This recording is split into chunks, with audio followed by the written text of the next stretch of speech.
because we're not actually live at the moment. I'll stay quiet till you introduce. No. Just saying. Oh, hey. yeah. I'll do a proper introduction. But yeah, hey Ryan, what's up? No. Chilling, Ryan, you have to stay quiet the whole time. You can't say a word. Yeah, I will Beat my ass, Nick. Shh, we haven't I'll say that now introduced you. since we're not live. Gladly, I will. It looks like we're back on we air. actually were back for that discussion too. So welcome back to the second half of Octane Online Racing's Bathurst 12-hour. It is the final day of the Bathurst 12-hour weekend. It is the main race. We are just about going to hit halfway through. I have with me in the comms box, Nick, is it Amon or Amon? How do I do this? Amon. Nick Amon, and we've got Ryan Garrity joining us and Thomas Riley as well. Welcome, everybody. Thank you, Sam. How are we doing, gents? Good, Ryan. Thanks for being with us. And Thomas, you're here as well, I believe. I am here. Yes, very keen to get another hour under me belt and see what this race brings us. Surely the rain would have been very, very interesting indeed. But got to say hello to our American friends here as well, Nick and Ryan. Welcome, boys. I think I'm on a break. Thomas. Excellent. I'm gonna piss off. So I think you are. I think we're just waiting for Bender, but I don't know if he's in a car or whatever's going on. So there are three. I'll be here. You'll be fine. Yeah, I'm gonna go take another break. Well, I'll see you guys in about an hour. So good luck. That's good luck. Thanks, mate. Catch you. See you around. Hi, man. Thank you. Yeah, Nick, you have nothing better to do. It's only midnight over here on the East Coast, right? Yeah, it's only midnight. Well, it's 5 after. You know how it is. Exactly. I mean, what else am I gonna do on Sunday night? Nothing at all. Saturday evening, Sunday morning, whatever you want to call it. Hello, Chad. How are we doing? JC, good to see you. Thomas, how are you? I'm good, thank you. We're cracking on in this race, or was that not for me, or was that for someone else? No, that was for me. Anyway. Oh well, it's for both of you.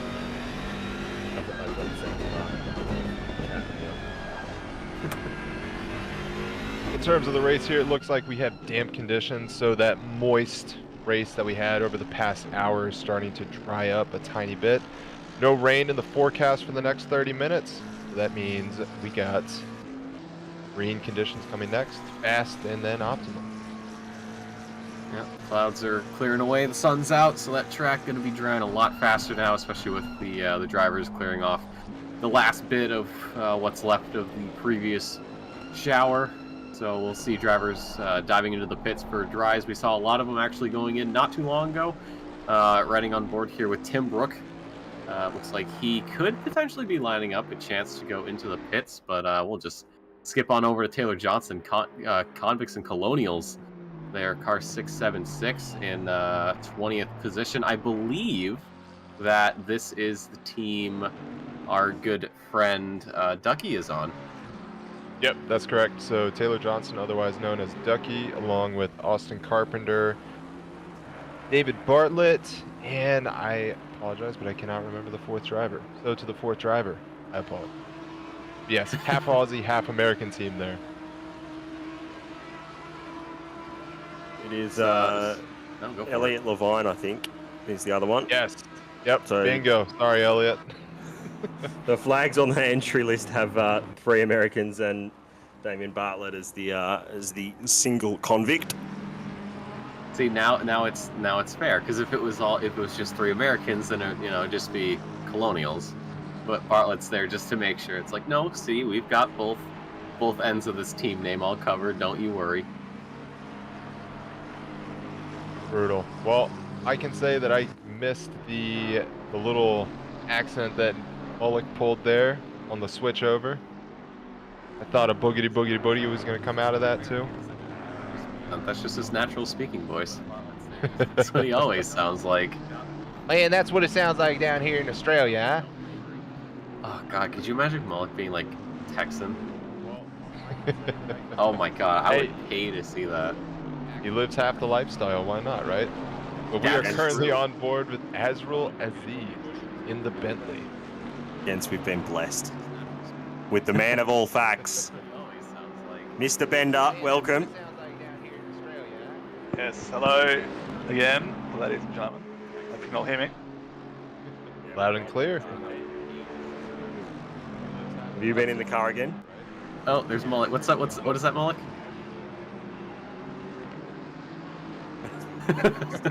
Mark is very quiet at the moment. Yeah, he's busy doing camera things. JC in chat saying convicts and colonials in the com box. Absolutely right. We'd have it no other way. No, we don't. But I believe with Mr. Bender being here, I believe that is my cue to step out. That is it for me tonight, though. I will be off doing probably nothing productive for the next couple of hours before I inevitably go lay in bed and go on TikTok for like an extra hour because I am a disgusting Gen Zer. But it has been fun here in the booth for the about an hour total I did. Hopefully next event that pops up, I'll be behind the wheel of the car. We'll have to see how that goes, but it's obviously not it for me. Casting wise, I'll be back on this here YouTube channel in about a week or less than a week for the North American Sprint Series. So gentlemen, I will leave it here with you guys. Best of luck here in the booth, and to all of the drivers, I'll stay away from those walls. Thanks very much, Nick. Thanks, Nick. Yep. Cheers, Nick. Now, The man who has his own corner. How are we doing, Bender? Yeah, good, thanks. Got my rain fix. Got to drive in the rain. That was good fun. Good, good. Gotta love it. So, we have conditions switching over to greasy now, over from damp. Looks like with the sun out, these could be changing quite quickly. What do you think? About 15 minutes until we get fast conditions or optimum? took a while. Yeah, it took Really? a while after the first rainstorm to really get dry. Like, you know, to a fast track, but yeah, we'll wait and see. It's 12 PM now though, in game time, so I reckon it'll dry a bit faster than earlier when it was, what, 7, 8 AM? Yeah, very true. Very true. Only time will tell there. Hopefully there's no curses for your team first name entry bend up in this stint. When I was last on with Stefan, they got the royal end off the unfortunateness of a commentator's curse or a camera curse. It wasn't fun at all. But looking at the current standings, we've just seen that so Zach James still has the lead. He's got almost a 60-second gap over Terry Rayton now, who's taken second place. Lamb, he's not too far behind that, probably about 18 seconds. Oh, well, there's a car around. It's the 420 car. I just cursed that car again. I am officially cancelled. Thank you very much, boys. Have a good one. Well, thanks for joining us.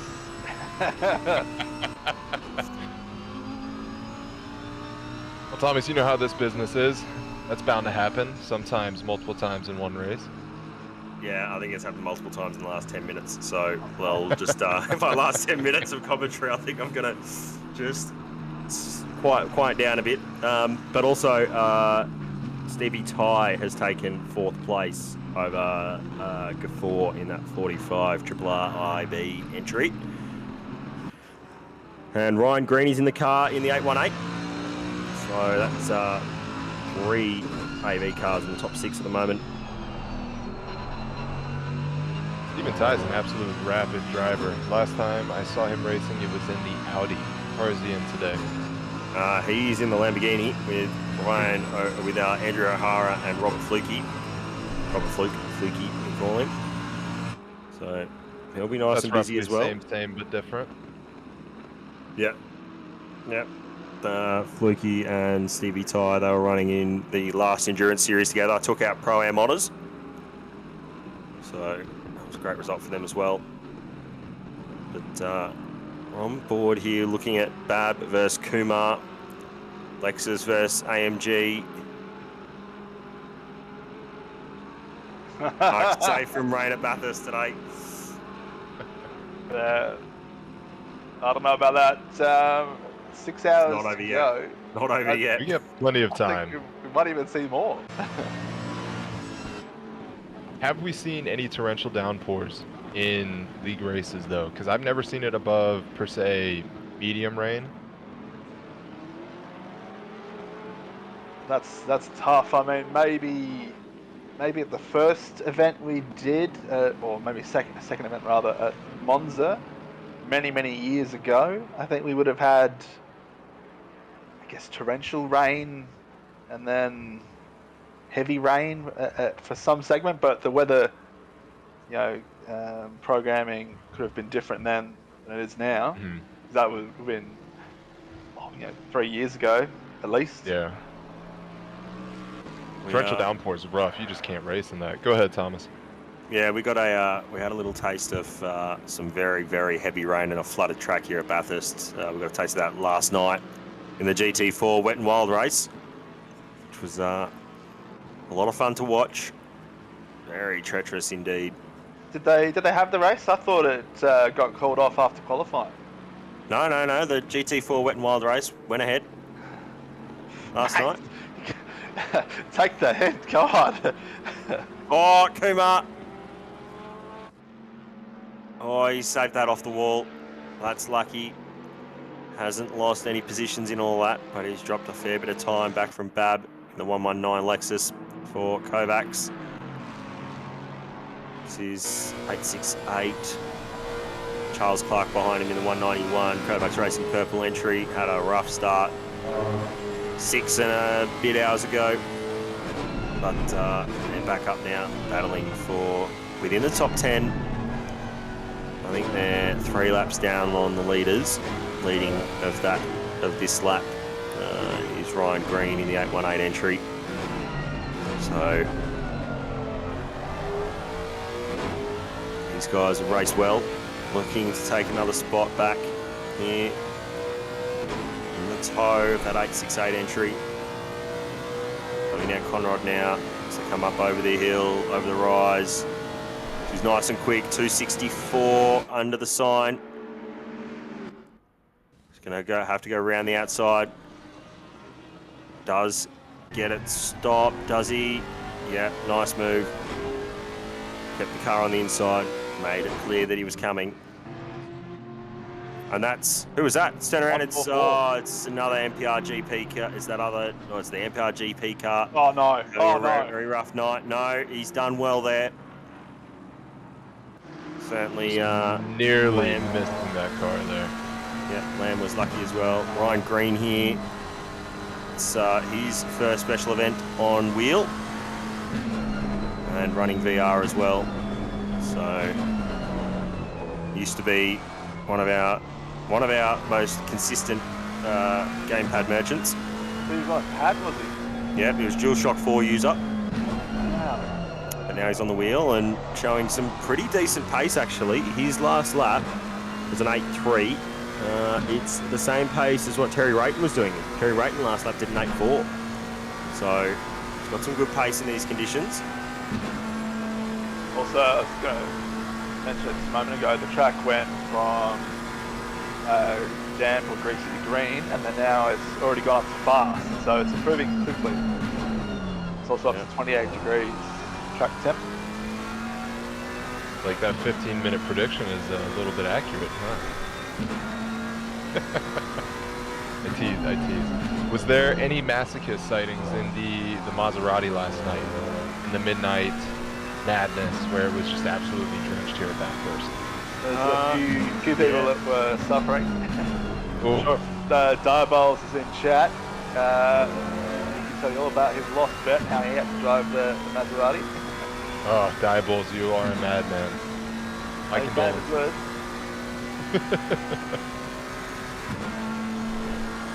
Yeah. So go ahead, Thomas. Yeah, I was just going to say that Pete is in chat saying the rain was nice and fun. It's all right, mate. You're up in P9, you're running well. And yeah, JC also was running the Maserati last night. Came in convoy. Their car is sitting in 15th with Weatherburn, Yoda behind the wheel. So we're up in the top 10, even the top 5 at one stage. Drop back down at P15, but on a climb back now. they the team that decided to reverse down the elbow and get stuck halfway around it? Is that where the burn? They were the one that made contact with you, yes. That was Yeah, that okay, one. yeah, no, it's, yeah. With trying to your remember what that entry. was. Here he is on screen. Pixel Racers car 101. Sort of running under the Kovacs banner loosely, but Well, it's not really Kovacs, it's Pixel Racers. yeah. But Kovacs has sort of taken them under their win as an affiliate team, I suppose you call them. But yeah, nice to see them running. Still down in 15th place. They're not. I won't be too far off, I don't think. Adam Jarecki in front. They're on the same lap, so they've got about 23 seconds gap, 22 seconds gap now. So I'll catch back up nice and quick. And Wong is about 15 seconds behind them, so should see their time. Yep, there it is, 15 seconds. So we ought to see that time. These guys maybe come together a little bit later on in the race, depending on Weatherburn's pace.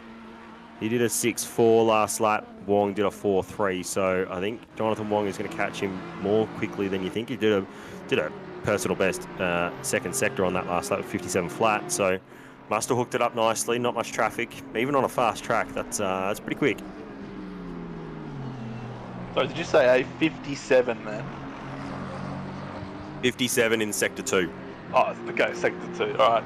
Yeah. I was gonna say if we did, yeah. All right. Overall lap time, that's something worth looking at. I was gonna say, I thought 1.8 made us slower. Well, 157 in tell fast Andy O'Hara that, because last night his quali lap was absolutely ridiculous. What did he qualify in? Shootout. He qualified P1, but he pulled off a, what was it last night? 2-minute 0.2. 5/10 clear of off P2, which is the 445 car, which is currently leading. So nice little race here. Building up. That 445 car has pulled away with it a little bit more now. That 818 car in Ryan Green's hand looks a little bit worse where that's Leo Young. Leung. A little bit slowly out of the elbow. So probably just letting Stevie tie through. Yeah, good performance from them as leader of the Pro-Am class. They did start, where did they start? They started 16th, I think we said earlier. 16th, yep, 16th. So they managed to get out a 1:6.97 as their quali time. So it's only, wasn't far off getting through to the shootout, probably 2/10 or so. But these incognito mode cars have been running well. Certainly some very quick drivers in these. They've got 2 Astons and a Ferrari running. But granted, we are about 6 hours, 15 minutes into the race now. Have we picked a favorite livery? What has been on the grid? What are we enjoying right now? Ooh. I think we've done livery spotting today. It's one of our favourite stream activities to do, isn't it? I figured it was, but it had that been done already in the first few hours? Look, Not while I've been here. no, I don't think we have. I am going to be very I think it's time to biased. spot our favorite livery then. Yeah, I'm going to be very biased and say that any of the AV cars look tremendous. The white, light blue, and seafoam green. Come on, mate. The rules are you always can't pick your own car. No, I was saying I'll be biased, but I will make another selection. So yeah, car in 14th place, number 4, Drecky behind the wheel. I do like the colours that they've selected there with the lime green. We'll see if we can get that car on screen in a second.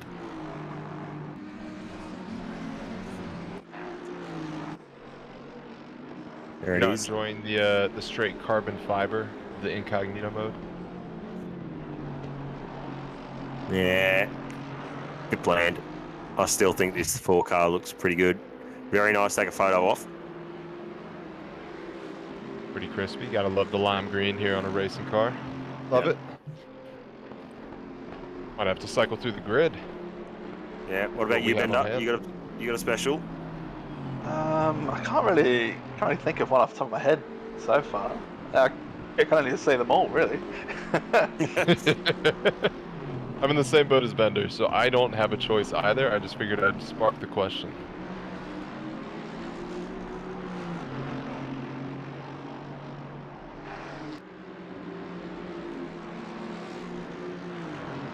So Yeah, it's, Diabol's in the chat saying a pink and black Lambo is nice. Which team exactly, Diabol's? I think that's car 45 is the white and pink one, I think. There's the 616 that I was talking about before. This one's probably my favourite out of the AB liveries. But anyway, never mind. You need to look at the right-hand angle. Yeah, as we come up through here into the cutting, that's the shot that I love. That one. Audi's looking pretty crispy there in the NOLA colors. That's a lot going on that one.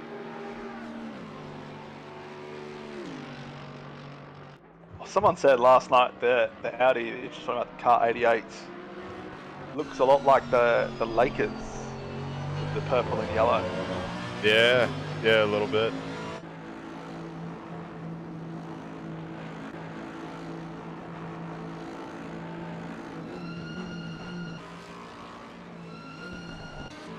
Oh, well, we can't pick Alexis, unfortunately.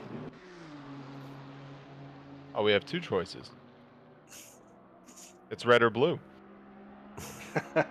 You can pick the Lexus for best wheel rim colors. That's it. Ooh, look at the teal. Look at the teal there. That's fantastic. Yeah, but they're a green entry, so why isn't there a green? Why aren't they green rims? We do have to give them a pass though. They've chosen the Lexus and they're locked in by their fact that we can't do custom liveries on it.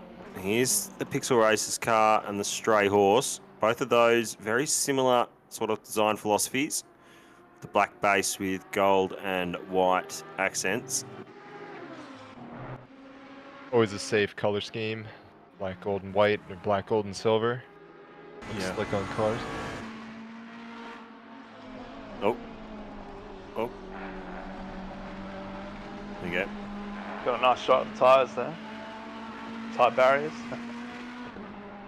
That's not good.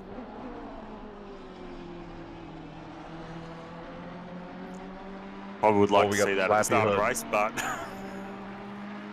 without all the damage. So with the comment there about the Lexus, which I believe is an awesome car, it's unfortunate that we can't choose the custom liveries. But later down the road with the we had a car. Looks like we had a Ferrari off. That's Yep. what we were just on board. We're hitting the the 997 car. Hopefully they see him there. Oh no!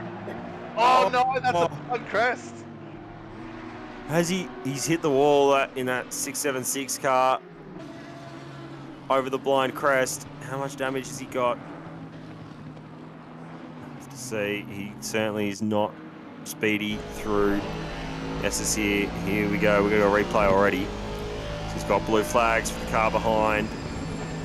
Are there yellows anywhere? There's yellows now. So you could have seen the yellows. He lifts as he comes over just at the last moment. Oh, that is a brown flag moment right there. But with that said, that is a good heads-up play on Taylor's part there to avoid the car ultimately. Possibly having a little bit of wall banging there on the left front quarter panel and the left side.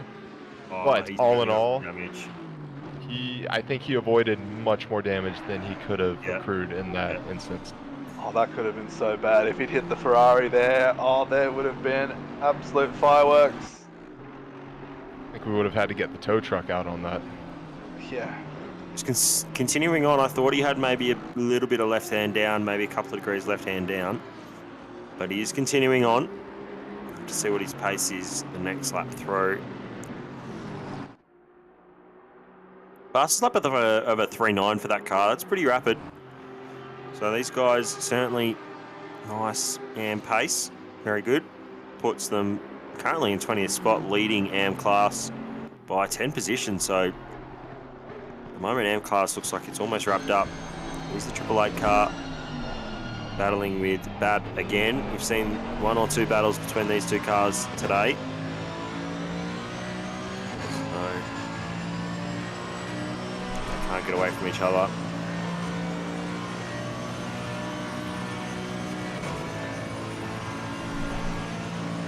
Now between these two, I think I would choose the Lexus with the overall speed, especially on this back straight here going into the cutting. Or the chase, not the cutting.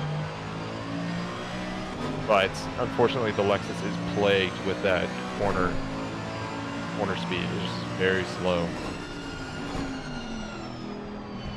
Yeah, can't quite have the pace at the pace in the corner. Quick down the chute, but not as quick over the top. Seems to be a little bit unstable over the top as well. When you want to try and have the car quick. So Now the Merc, if I'm not mistaken, is one of the cars that actually got a bit of a boost with 1.8. Is that correct? They removed the overall sagging per se with the fuel in the car. yeah, yep. I think the fuel maps have been adjusted slightly. So these guys don't know. I think this Kumar is running map 1. It was almost impossible to run map 1 at Misano. From personal experience, you couldn't get through even close to 60 minutes on map 1. So you'd be running map 2 for most of the time. But yeah, it looks to be one of the more stronger cars. Does have 30 kilograms of ballast here this weekend that we've applied to try and level out the playing field a little bit. Seems to be pretty close to working. So Did they change the fuel maps with the last update? I think they adjusted the tune on the fuel maps. Okay. So So it used to be that map 2 was like 5 horsepower less than map 1, but used significantly less fuel. yeah, I think they might have tuned the maps slightly, Okay. like a bit more level. So A little bit less like a Ford Excursion, which is an enormous expedition, essentially. Big SUV. yeah, I have no clue if you all have excursions or expeditions. we do not have excursions over here. We have excursions, yeah we do. Ford excursions, do we? I think we have Ford Escapes. And Oh, F-150. yeah, no, okay, yeah, no. Yeah. Sorry, yeah, thanks. Yeah. Yeah. It's a little bit bigger than an Escape. Just a little. But regardless, the point I was trying to make when we were on board with the Ferrari there a little while ago, in a few years we'll see the introduction of the GT. Is it the GT 300? Is that the latest entry from Honda or Toyota? Sorry, apology there. That was good. Filling in some empty air there with very, very good, well-timed meme. Sorry, bend up. But you go ahead, Ryan. I think that was perhaps slightly worse than my attempt.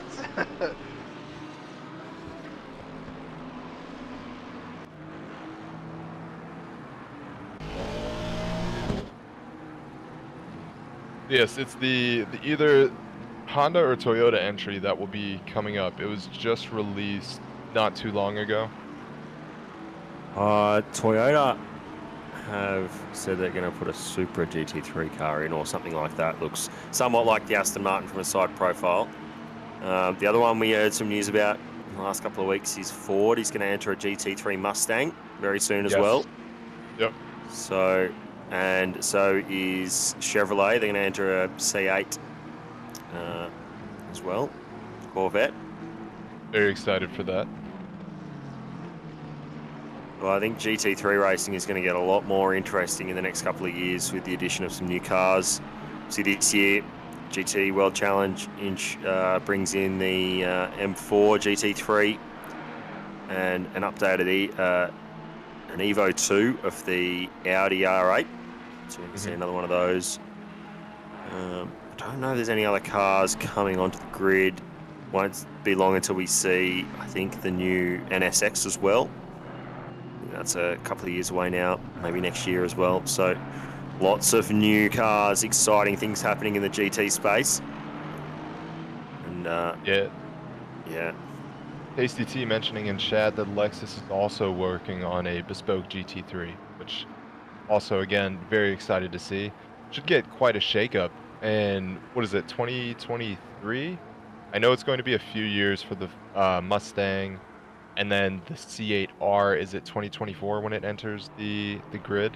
Europe? Yeah, I think maybe the other way around, because Ford have not released any images of the GT3, whereas I think Chevrolet have shown some photos.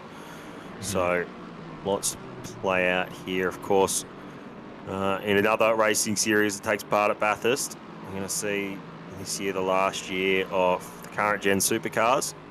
October, first weekend in October, I think Bathurst is this year, or second weekend, I think.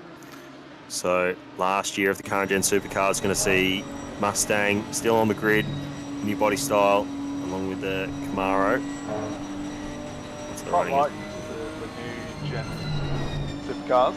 Yep, Gen 3 supercars, they do look nice. Of course, we mentioned last night that paddle shift won't be coming. One of the big talking points was about paddle shift versus the sequential stick shift. I think keeping stick shift and also this week they did announce they're going to keep all the levers for the roll bars and the brake bias and whatnot. So that'll be a nice little tower of power on the inside of the car. So 100 kilos less downforce is what's estimated, and some very not so. It's all very controlled in each corner of the car as well. So all the suspension's going to be control units, uprights and steering arms and wishbones. They're all going to be pretty much bespoke, and every car will have the same. So very much looking forward to that. But real life GT3 racing does return to the mountain in May. Can't wait for that. I'll be going. Anyone else? If you're going in chat, stick your hand up. It would be amazing to see it in person. I do actually have a question in the chat as well. Go ahead, Bender. Oh, I was just going to say, unfortunately, I won't be going.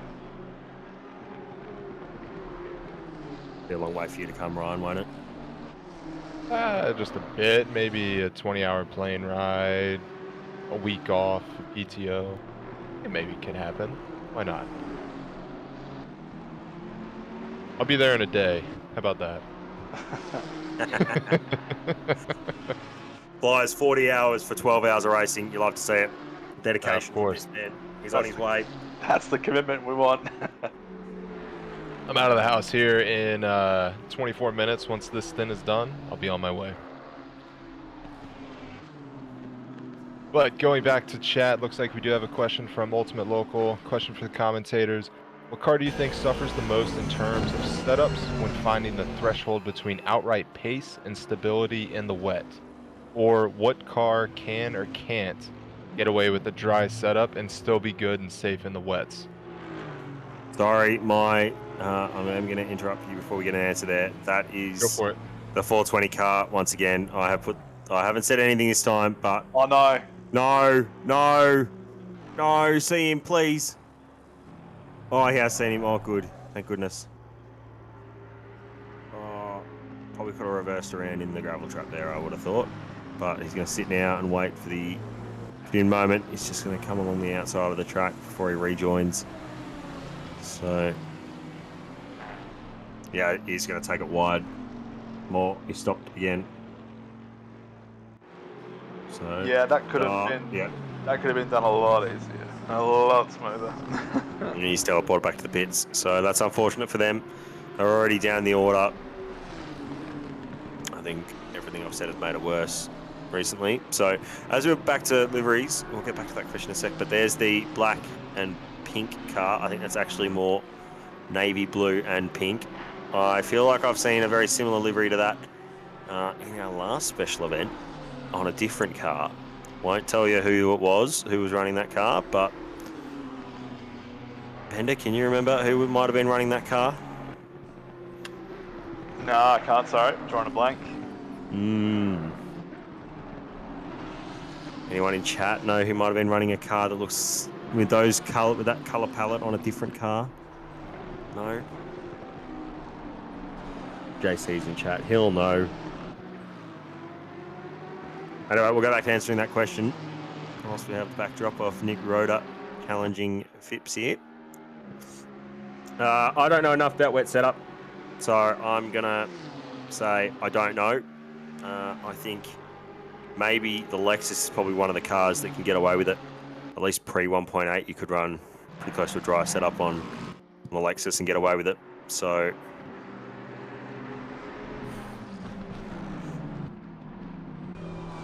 Yeah, I mean, I guess we would say, okay, you have a dry setup and then you just chuck on the wet tires.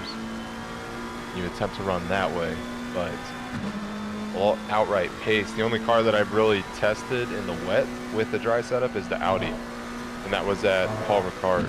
And it felt like it was quick, but again, the Audi is just so unstable at the end of the Mistral Straight. For me personally, you had to nail it perfectly, and if you didn't, you're going for a spin.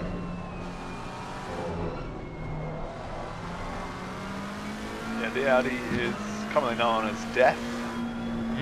The meme saying Audi Tings exists for a reason. Yep, absolutely. And nothing like getting a first-hand dish of that.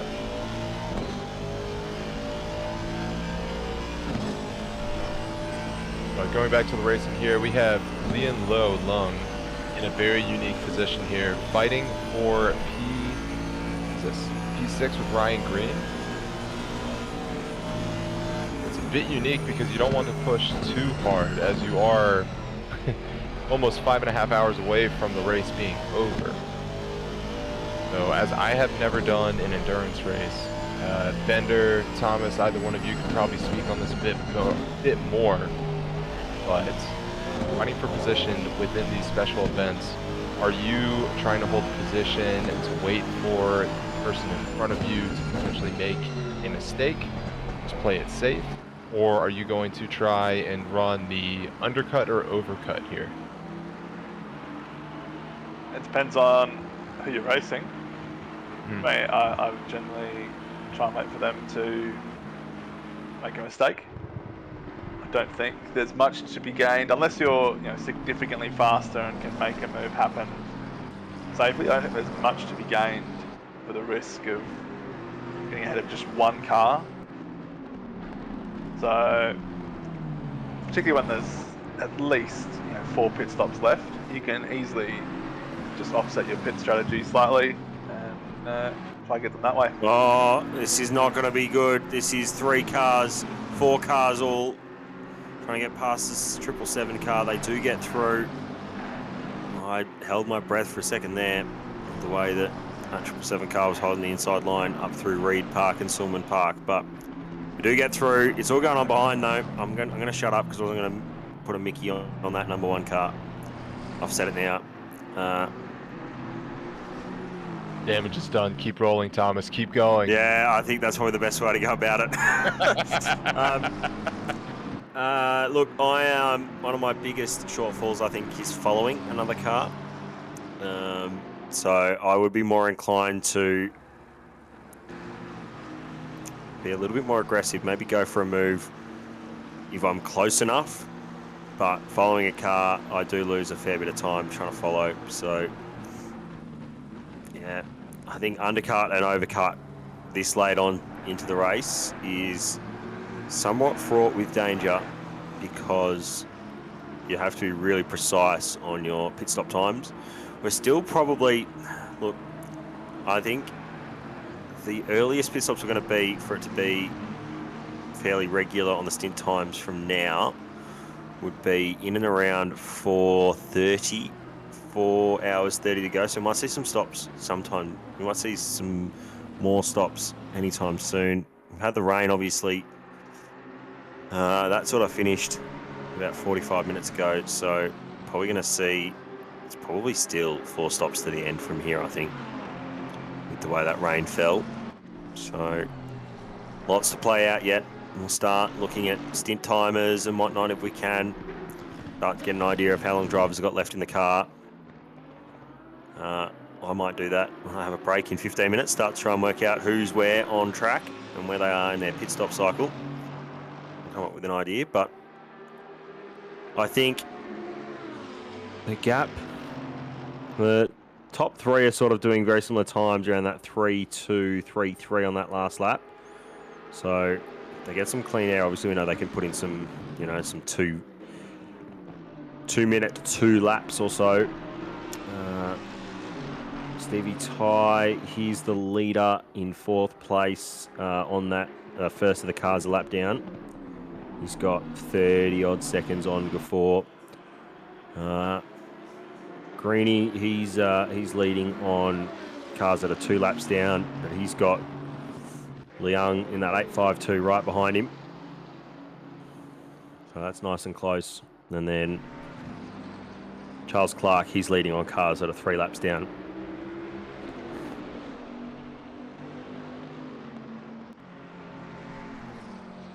3 Bentleys in a row. Oh, I was about to say, look at this. All of them not racing for position. There's a regatta meeting going on. It is. Yeah, nice and safe. That's been well worked there. Just right up on the brakes. Yeah, seeing who's done a better job. I think this Try Hard Wannabe car might be the better of the 3 that are there. The balance black, grey, and I think the red accent. So, no, wrong car. Never mind. There's another Bentley on the grid that's got some black and grey accents. That's not bad colour set. I was gonna say, I don't mind that. The black, white, half and half with the gold accent. The red, like the red light, not sure. But you slap black, gold, and silver, black, gold, and white, whatever it is, it looks pretty decent. yeah, looks good on any car. And behind this, these lot of boats is another big car in the number 10. Oh, that's wild. Oh no. We didn't give Richard that car Hopkinson livery. getting well acquainted with the wall there. That is unfortunate. Yeah, That's a big the hit. Old farts, 17. We didn't give that car enough credit for its livery because it doesn't deserve any. But anyway, yeah, it's hit the wall. That was a fairly decent hit. Looks like the steering, so it looks okay through McPhillamy. Might just be taking it nice and easy. Gotta be careful of the leader coming behind him, but looks all right.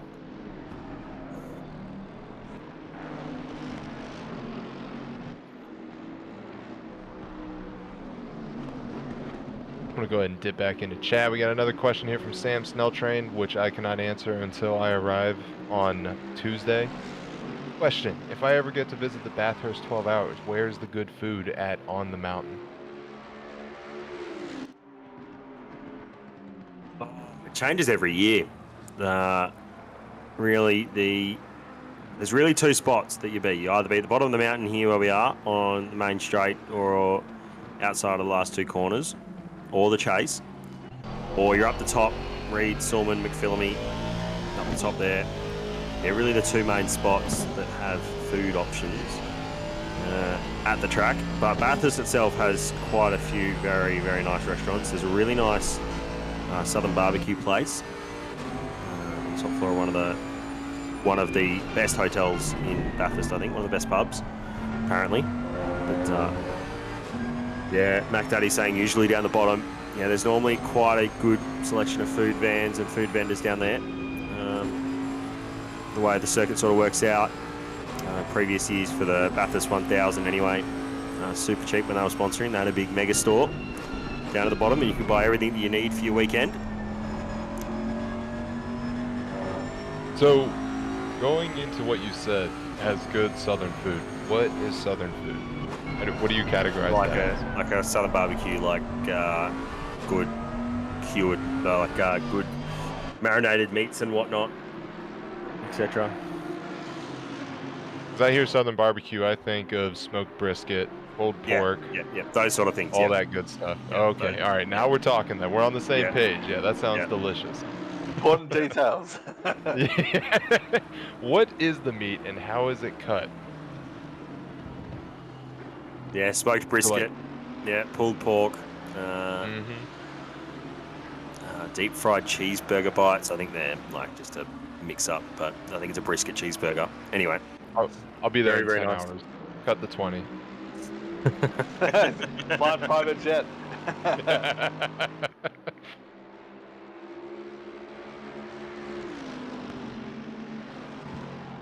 So, a gold here, leading the race currently. Been in this position before, last time out at Silverstone. These guys have been almost untouchable this weekend. Through the team challenge, Zach Smith and Matthew Pignata absolutely ran through all 4 races, won all 4. Almost got the full clean sweep across all 4 races. Missed out on the fastest lap in race 3 of the team challenge. So team challenge 2, race 1, that was last night. So very, very interesting to see how much faster or how they deal with the traffic, or, you know, no, I'm not going to say anymore. I'm going to leave it there because otherwise I'll start getting biased and that won't be helpful. Nope.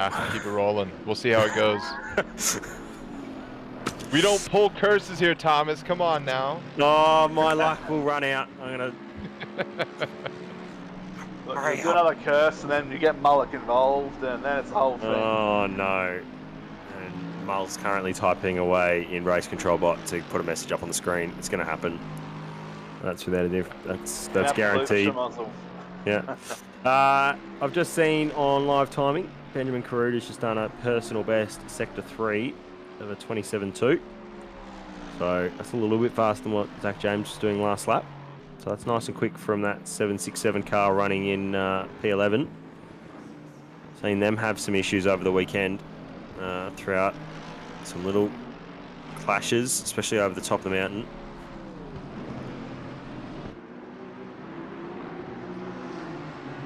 So Tim Brooks still leading the Pro-Am class in P7 there. Nice to see him still running up there. He was first car out in the top 10 shootout. Did a pretty respectable time. And then Johnston in the 676 car. Convicts and Colonials leading the AM class in 22nd. So they're currently chasing down Nick Rhoda as well. We've got the 221 car here on stream from the Odyssey Academy. Only Porsche in the field. It's very bright. I think that car might look better with the red rims, as we see Leo Leung get a drive through for an unsafe rejoin. That's a fair whack. That is a fair whack. That'll put him, might only lose 1 or 2 spots. Joshua Hill also gets a drive through for causing a collision on lap 180. Might have to see a replay of these incidents then. I think we might. It's yeah, that 150 Until we get that McLaren was replay. Go ahead, Thomas. Finish up. No, you go. I was pretty much done anyway. I was going to say, until we get a peek at the replay, if we do, I'm curious to see if the damage that Taylor incurred at the top of the mountain there going through the S's, if that is what's leading to the fall in position, because I believe he was in P20 when that occurred. Yeah, they might just be trying to stick it out until the end of their stint, when they can come in and box and repair that damage. Just trying to hold on because of how tight it is to get home on strategy. Yeah, the last thing you want to do though is try and hold on, and then you got damage. Another accident. Car doesn't quite handle the same, and you add more damage to it. We've all been there at some point. Yeah, and well, the way that this race has gone, we've seen rain twice. Is that correct? 3 times now, I believe. 3 Couple of times. light Yeah, so showers, 3 and bits then of rain. an extended period. Yep. who knows? We only get to see the weather 30 minutes out, so it could potentially make an appearance again. You never know. And that also goes into the pit strategy that you were talking about there too. So, again, rolling the dice. I think It we're. looks like we're going into replay. Go ahead, Bender. Let's have a look at this. So, imagine this move for one of the drive-throughs. Oh, that's a bit of a send there. And then. So I think it's the same. Oh, Oh, didn't hold the brakes. just kept his foot in. So that will be the same incident. That's where 150 got the penalty for the collision. So both of them end up with the same penalty for different indiscretions. So that 767 car that I was talking about before, banging out some pretty fast laps at the moment. The last lap round was a 3.9. We'll see what they do this time round. So 10th faster than the lead up. So these guys, Benjamin Carruth is a very quick driver. Seen him run sprints for a little while. Been very, very quick. Goes about to cross the line. We'll get a lap time update. So 4.7 last lap. So be a little bit slower that time round. A little bit of traffic maybe trying to get past that 4 car of Adam Drecke. Yeah, he's gaining on the 868 car ahead of him for P10. Gap came down from I think 6.5 to 5.8 seconds at the end of that lap. So it's one to watch in a few laps time maybe.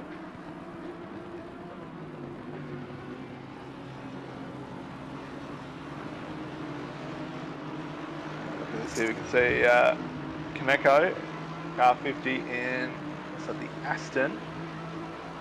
He's 4/10 behind Alexis if he's got blue flags. This is always an interesting moment if you can capitalise on allowing a faster car through, and then you can then get the position when the driver you're battling then has to let them through. Yeah, and you would hope that you would catch a tow once you let the faster driver pass, but I don't know that the Aston has that much behind him. But he does look like he's catching up to the Lexus here in front of him up that. But as we all know, passing through the top of the mountain is damn near impossible. Yeah, unless someone makes a mistake. The way Bab actually worked that the blue flag car of 616 in front of him. Actually sort of worked out all right for Bab though, because he let him through after the cutting and then didn't give Kaneko a chance to overtake. So Kaneko, I think, would have been hoping to maybe capitalise on Bab lifting off the throttle down here into the down Conrod. So has worked out well for him, but Kaneko does have the Audi behind him. He's going to have to let go. And the car behind him is that's the 851, 852, 851, I think. Yep, 851. So let them go. You can see Jake Baldwin in the car now in the 818 entry. They've stopped.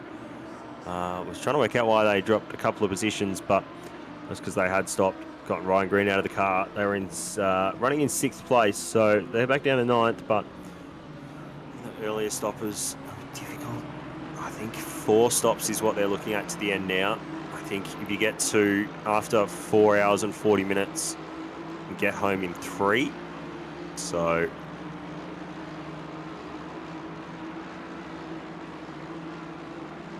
tight though, so you're probably looking at maybe like a 4:30, 4:25 left on the clock before you stop. Get home 3 times. About to say 440, that's really pushing it. Someone's going to have a hard time at the end of their stint. Point Jermaine coming into chat and giving us a little bit of an update. Apparently he's running out of bonnets, so saying that thank God car parts in this game are free. I can't begin to imagine how much a GT3 bonnet costs. Which car has the most complex bonnet? USD, right? Yeah, don't know. Which car has the most complex bonnet, you reckon? The Audi has a big gap in the hood, I know that. Yeah. Potentially the Aston? Yeah, maybe with the 2 gaps in it. Yeah. Oh, the Lexus has 2 quite a as few well. too. Yeah. You see, that's a around the 119 car who is a few laps down. Big void there. It's actually going to let some of the air from the front of the car come through the radiators I have in the front and then back up over the top of the car. So a little bit of aero assistance.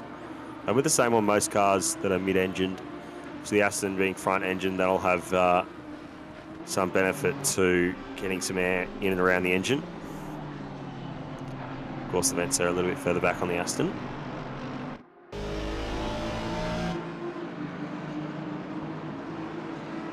On the outside as well, so more about getting air through the radiator and back out again. Trying to reduce some of the pressure there. Oh, look at this. This is immaculate.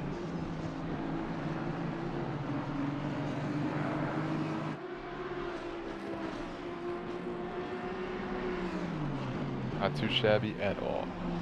My vote's gonna go with the Audi. Well, we've only taken a look at a few cars here, and I can't recall the Lexus. Or not the Lexus, sorry, the Lambo. Lambo hood's pretty flat, I think. A lot of that. It's not much curvature in it. It's just some. Yeah, it's Italian though. You never know. Yeah, true. True. That It could might be have lying. added to the price of the hood. Yeah. That was an awful accent, but you get the point. That was pretty horrible. I think the Ferrari might be up there with a pretty average, with a pretty expensive looking hood though. Yeah.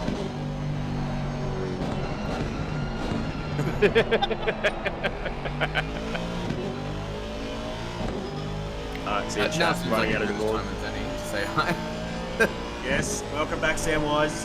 And I think you've got Sean Muller joining you as well. Afternoon, gentlemen. That it is. Afternoon to you too. What's happening? Let's call it a learning experience. Oh, for who? Oh, just the whole race, really. Just sort of wet stints and blue flags and all sorts of stuff. But yeah, definitely still smiling, so that's the main thing. Excellent. So how has it gone so far for you? We've done all right. So we worked our way, sort of dropped down to 30th, and then I had one of the best stints ever, just climbing a trumpet here in the wet. Excellent. Made up 7 spots. We had a bit of an incident just then with Josh, but we're trucking along still in round 26, so doing okay. Great. Yeah, good to hear.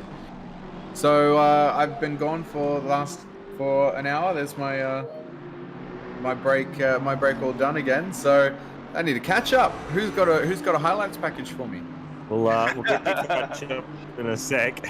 I think might farewell Bender for now. And Ryan Garrity, thanks for popping in, mate. Much love to cheers, you boys. over on the East Coast. Oh, that's a late night, Ryan. Thanks for stopping by. Nah, that's all right. That's normal. Cheers, boys. It was a pleasure jumping in. Catch you later. And Later, Tom, Mullock. I'll catch you guys a bit later as well. Thanks, Bender. And Tom, I think I've got you. I think And you're with Sean. me most of the day, aren't you? Yep. And You, me, and Sean. We're going to take you through the next hour. yep. And then I think you are here. I'm here with you again, and Oh, we and then you got a have- short break. You got one short break until the end, Yep. right? So you're here for the Yep. rest. You're here for the rest of the night. Oh well, I got a break at 7, so that'll be my dinner break. Apart from that. Yeah. By the way, highlights with in the last hour. Track's dried up a bit. Not too many change of positions. A couple little accidents. The 420 car having an awful time after I cursed them in my last commentary stint, Oh no. and it keeps getting worse and worse for them. Oh no.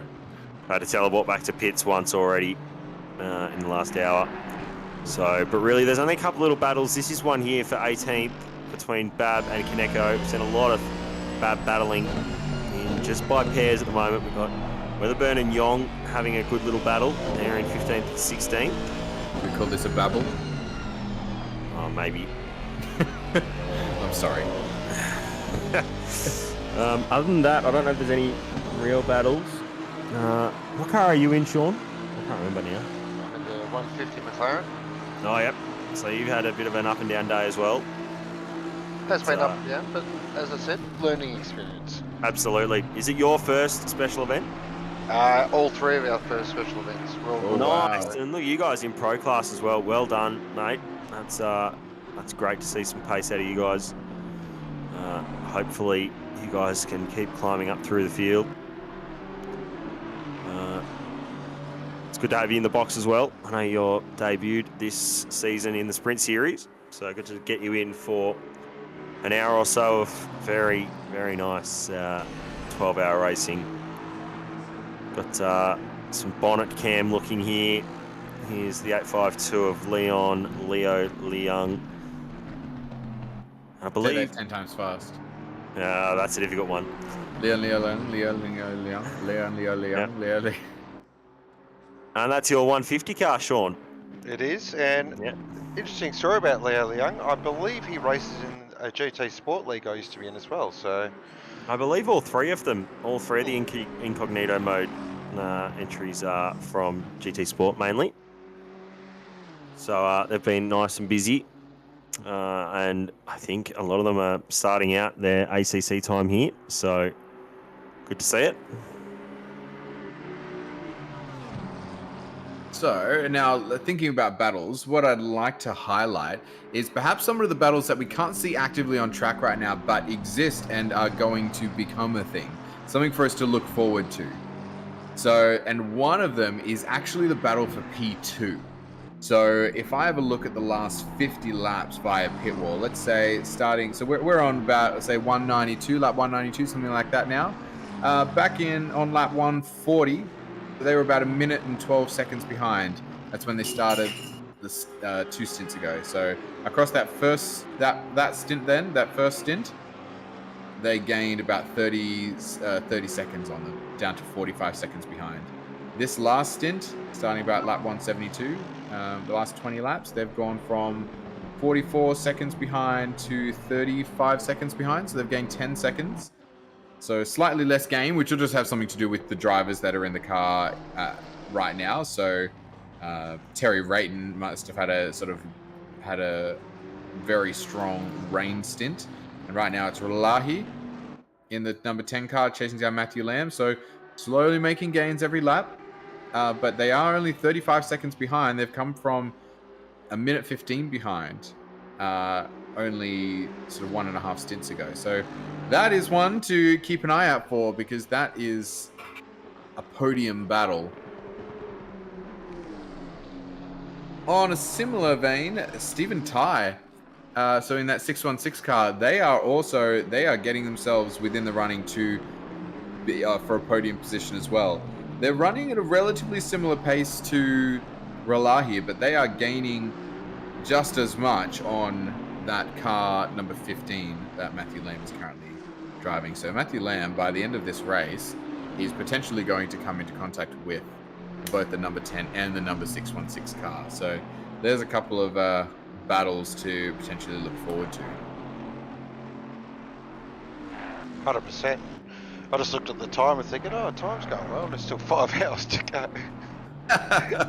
Yeah, that's pretty much it. So that's the podium battle appears to be between those 4 cars. So it's going to be very interesting to see if car number 10 can catch number 15. Well, can they pass them?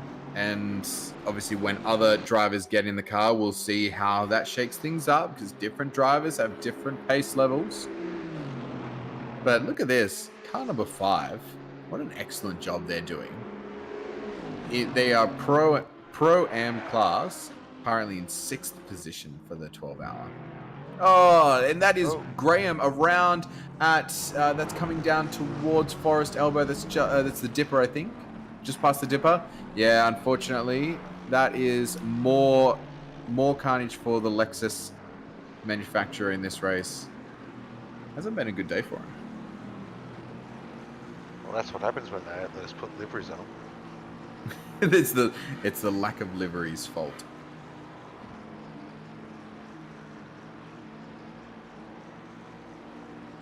Yep, so they look all right. They don't look like they're too beaten up at the front, so the hood's not hanging off it. So they might be okay. Is this a little three-way? Is this a little three-way battle? No, this might be just two. This is our babble.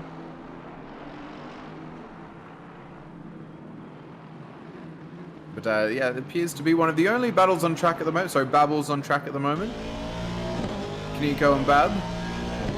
So what have we got? We've got an Aston v Lexus. Well, if the trends of the Lexus are going to be anything to go by this race, I don't think this may not end as well for them. Oh, as Kaneko just gets monstered by an Aston. Sure. Okay. Yep. No way. Okay. That was. Yep. Yep. Oh, car 15. That's sorry. That's P2. So and this is potentially going to be a change of position. So that's Kaneko up on Bab, is it, or is that a different Lexus? Oh God, don't confuse me like this. Is that the Lexus of Bab? Crossing the control line. It is not. That is a back marker, which is just there to be confusing. Ah, yep. There we go. There's Bab up in front. Well, good. We know what we're doing here, professionals.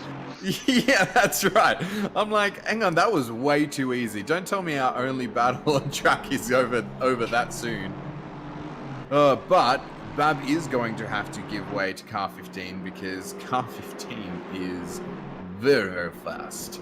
So last lap, Bab did a 2:05 and car number 15 did a 2:03.6. So about 1.7 seconds faster is that the Matthew Lamb Aston. So they don't need to let them pass across the top of the mountain though. In fact, often it's better not to, so don't risk dying just to let someone past. They've got time. Fair shout out to, I was going to say, fair shout out to Bab.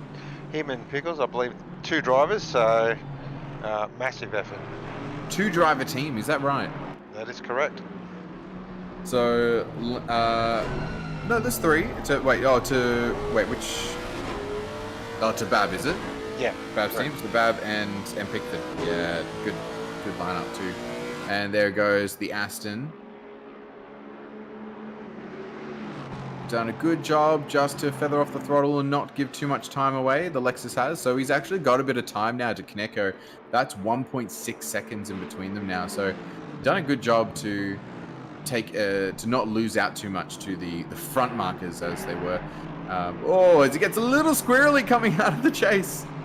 Just goes a bit too deep in that slipstream of the Aston, which is an easy thing to do. So all of that work that he just done to get through, let the Aston through neatly, comes undone with an exit out of the chase. So Kaneko's going to be looking for another little challenge on hit this position for 18th here at some stage. Gets a good exit out of turn 1, hell corner. And the Lexus with the straight line speed is going to have this one. I would think not much gain really through the slipstream. Best to just sit in behind. And that's the rough thing, being the for the Aston. Oh, very squirrely goes the Lexus through turn 2, getting a little bit sideways in the rear end. So it might not be a nice ride for them at the moment. Now that's the key thing with the cars like the Lexus is that they're so hard to take a run straight. You have to get a really good run on them. Sometimes even that's not enough. So it's it's very much about getting a much stronger exit, and sometimes the straight isn't even where it's going to happen. And if it's not a straight at Bathurst, God knows where the overtake's going to happen. Yeah, experience with the Lexus in my wet stint. I was behind one for quite a bit. Flew across the top, no problem catching, and then as soon as you got the Conrod, I was like, oh, sad face. Yep, sounds about right.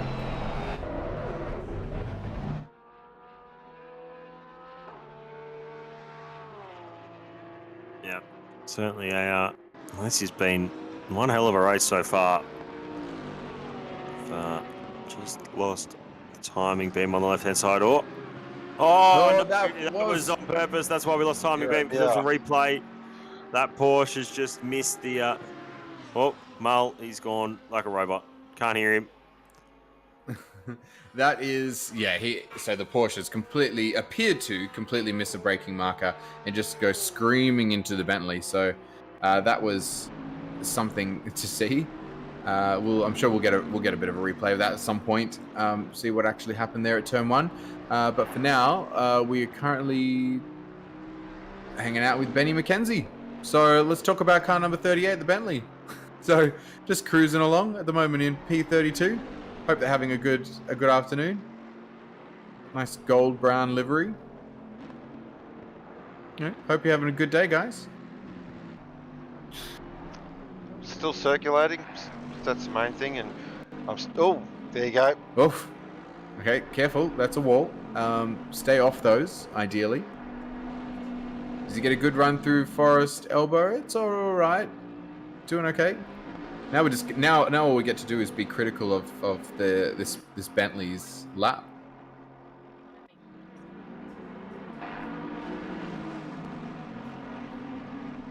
Boxo here now, the 101 Lamborghini, currently in 16th, with a very striking gold and black. Yeah, I don't mind that one quite as much. I'm not a big fan of the brown and gold Bentley, the colouring as much, not the drivers. But yeah, this one's a little bit better. I think we might be on auto right now, having a look at some of these cars. And so Lee in the 851. Is there a bit of a battle going on? Timing bot hasn't updated. I don't think it is. I think there's some back markers together now. So car 221 has just gotten a drive-through for collision on lap 189. Is that the collision we just saw? No, I think we're beyond 189 right now. Yeah, we're on lap 199. So for now, who are we looking at now? Car number 17. What do we think of this livery? I think we're just going and giving shout outs across the board now. So Bentley of car number 17. What do you think, guys? Bit of a blue streak there, black and orangey livery. Not that much of a fan, to be honest. All right. Yeah, definitely not feeling that. Yeah, fair enough. I don't mind it too much. I actually think it's all right. That's the 42 UNSW racing car. Probably one of my more favourite liveries if we're talking about liveries, but they've had a moment here. So coming through to Skyline, just maybe a little bit too much speed. Yep, a little bit too wide. They've tried to throw it in and lost the rear end. Hasn't disadvantaged anyone else's race bar slowing them down, but please tell me that this moves nice and quickly, doesn't hold anyone else up. Yeah, well done. Good job. That was good. Had a bit of a break in the traffic, so I was able to get through. But, you know, these guys were up sort of in the... That's a 101 car. That has gone off track. Boxy behind the wheel of that entry. That's... that wasn't his plan, I don't think. I reckon he's just lost that under power in the change of direction of the chase. Yeah. So, now... Our top 3 are in the pits. I'll just point that out. So that's currently happening as well. Not that there's much action necessarily happening there, but good to keep track.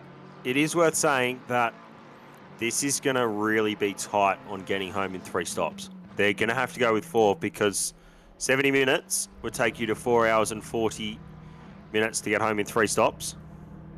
Which means they've actually got a lot of leeway because they basically have to do they that have extra... to do 4 stops. Yep, they have to do 4 stops from here.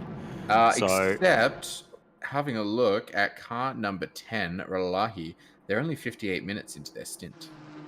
So they're gonna be tight as well. It's gonna be really tight for them if they're 58 minutes into their stint.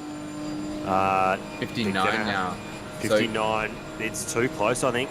No, because remember the pit traversing time. So they've only got they've got 10 minutes 40. It's still within, like, they're gonna have to stop before 4 minutes 40, and they're gonna have to bank on. Have a look at that timing. So Malik was just showing us they might have the time to do a full, like, to go right to the edge of their time. Look at 10:22. They're gonna have enough time to do 5 full laps. It's gonna be so tight though. That is so fraught with danger. If you have a little moment at the top of the hill, you're gonna get damage or your own little penalty. and then you're going to get the drive-through for disobeying the stint timer. If you So- got some damage and you didn't make it in time. But let's just have a look at, because you've got to weigh up the gamble, right? Let's have a look at the time. Lahi's currently in P2, and he is 1 minute and 19 seconds behind the leading car. That is a 65-second pit stop, so that gets you within basically about 13 seconds of the leader of the race. If you are able to gain a whole pit stop, that could potentially mean the win of the race. So when you're talking about gambles, being in that It's position, one you probably have to take, but it's a risky one. But in that position, if you are the only one of the top 4 cars, which he is, which they are rather, that could hit that basically pit after 4 minutes 40 and make it to the end of the race. You know, the time spent waiting in the pit bay and all of that doesn't count towards the stint time. So you've got a little bit of leeway there. But if you're basically doing like hour and 9 minutes stints, they can make it to the end of this race. I think Yeah. the key also though is you want the strongest car at the end, because if you do need to get in a battle, so if you run long in that final stint and someone is running a bit shorter, they're going to have a stronger car to fight with. very true. Only a little though, but it's, yes, absolutely. So now we don't know what's going to happen in the next, there's still nearly 5 hours to go, so that we could still see some rain or something yet that's going to mess up the stints, but we're assuming it's going to be a clean stints. And yes, it does mean the other cars have a much sort of clearer, much more flexible pit strategy that they can go on. Basically that final stint, they could make that 20 minutes long effectively and make it to the end of the race. So they could run long and then just for the final one only do a 20-minute stop, or the last 2 stints could both be short or something like that. So you're absolutely right.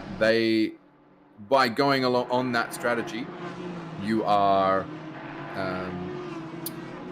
gambling that you'll be doing a long stint and you're trying to catch them, and they might be doing a short stint, but negligible as to how big a difference that makes. The shorter stint, obviously the fuel load makes difference required, but I don't know, 1 minute 5 seconds to gain by not doing a pit stop, I'd be going for it. Yeah, what do you got to lose? Only 12 hours? Something. Yeah, like you've got to give it a shot, right? I mean, yeah, right now I think we've got Dan Hunter in. I think this might be Dan Hunter's first stint of the day, if I'm not wrong. Having a look, car 445. Yeah, it is. So, driver number 4 in the current leading car is now Dan Hunter. So we've been carried this afternoon by Smithy off the start. Pignata did 3 stints in a row, and Zach James got in for 2, and Pignata actually did a 4th stint there as well in the middle. So now for the first time, 5 hours and 15 minutes into the race, we see Dan Hunter is now at the wheel of that 445 Mercedes. So, and Not a we've got bad 4th driver. yeah, not a bad 4th driver at all. And so it'll be interesting to see which driver car number 10 puts in for their next stint as well, because whether or not that they can gain on the current driver is going to make a big difference. Does the driver they put in have the ability to pull back any of that 15 seconds that they might have to make up on Daniel Hunter?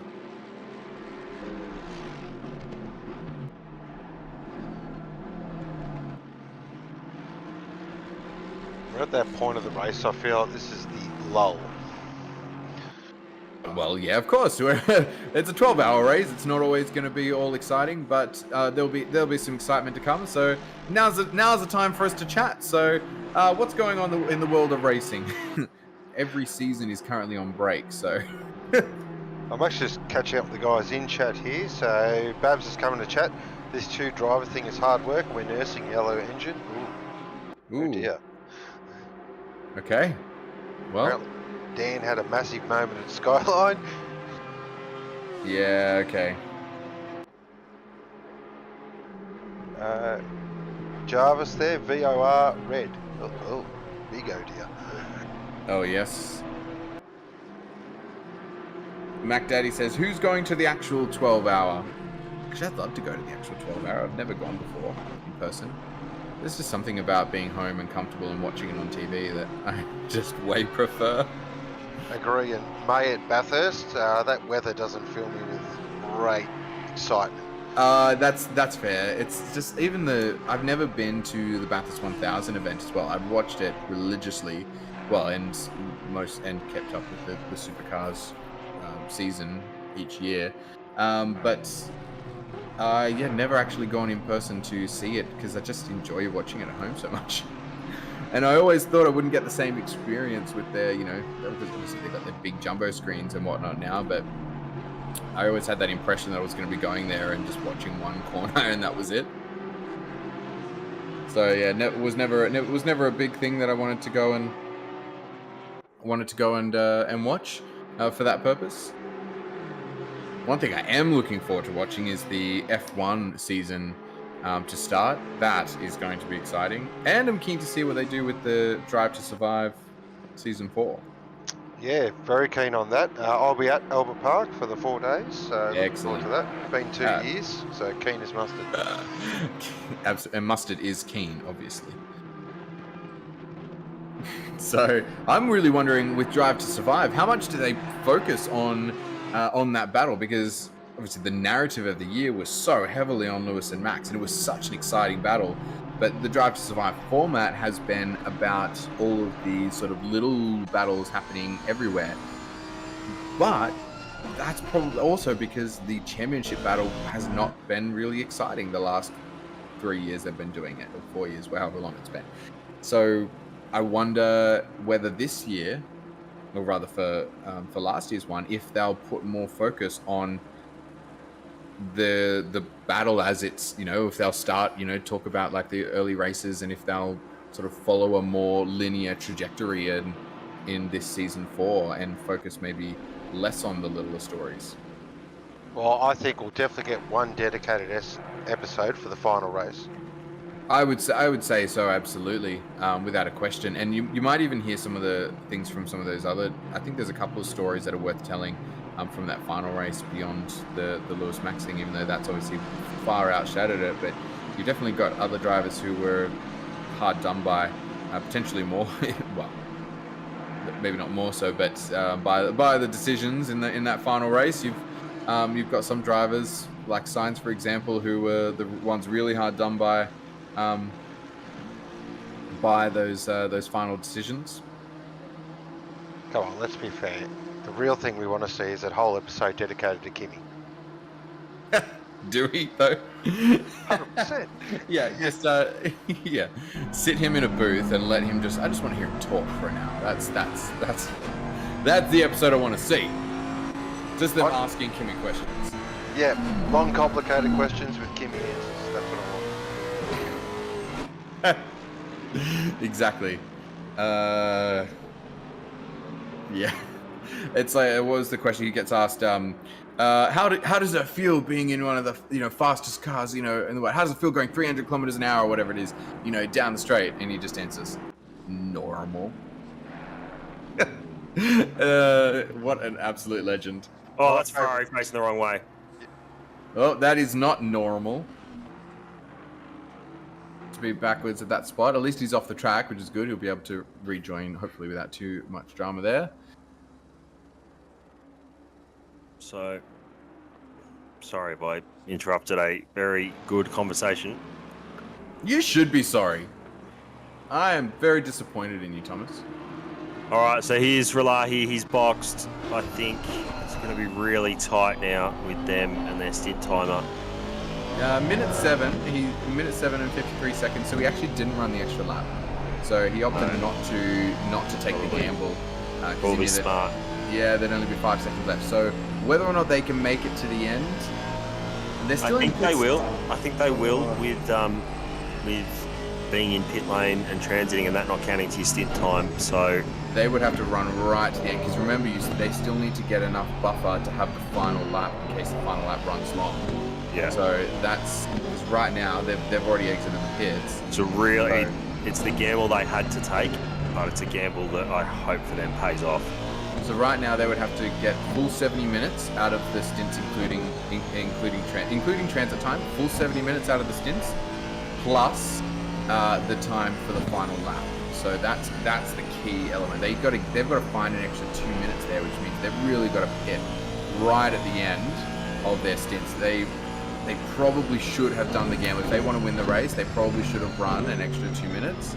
But we'll see towards the end whether they can make it up in some of these other, stints. Because they've really got to run right to the end if they want to get this. If they have to do like a 1 minute 8. Oh no! Oh no! Oh dear. Bender's teammate Corey Tui has looped it at the dipper. Easy to do if you pick up the throttle too soon. But he keeps going. Doesn't look like he's got too much damage. Probably just looped it, kept it off the fence. But no, I think they got away with it. Yeah, absolutely. So looks actually. Oh no. Okay. No. No. Okay. I spoke like way too proving soon. you wrong. No. Thank you, Mr. Cameraman. You've proved me wrong once again. Well, that's unfortunate for them. What position are they in right now? 36. And they're only 5 laps out of the pits too, and they might have to come back in. Oh no. Jesus. Oh, and that's the 997 car around Again. I feel like that needs to go to the box soon. They're trying to get it underway. The new front on it. Currently have a clear track at least, so if they can get it going. What has happened here? Those tie marks. Someone's had an awful hit with the wall. I think that's them. Have they grabbed some of the curb? They looped it. I know in a Ferrari it's easy to do that.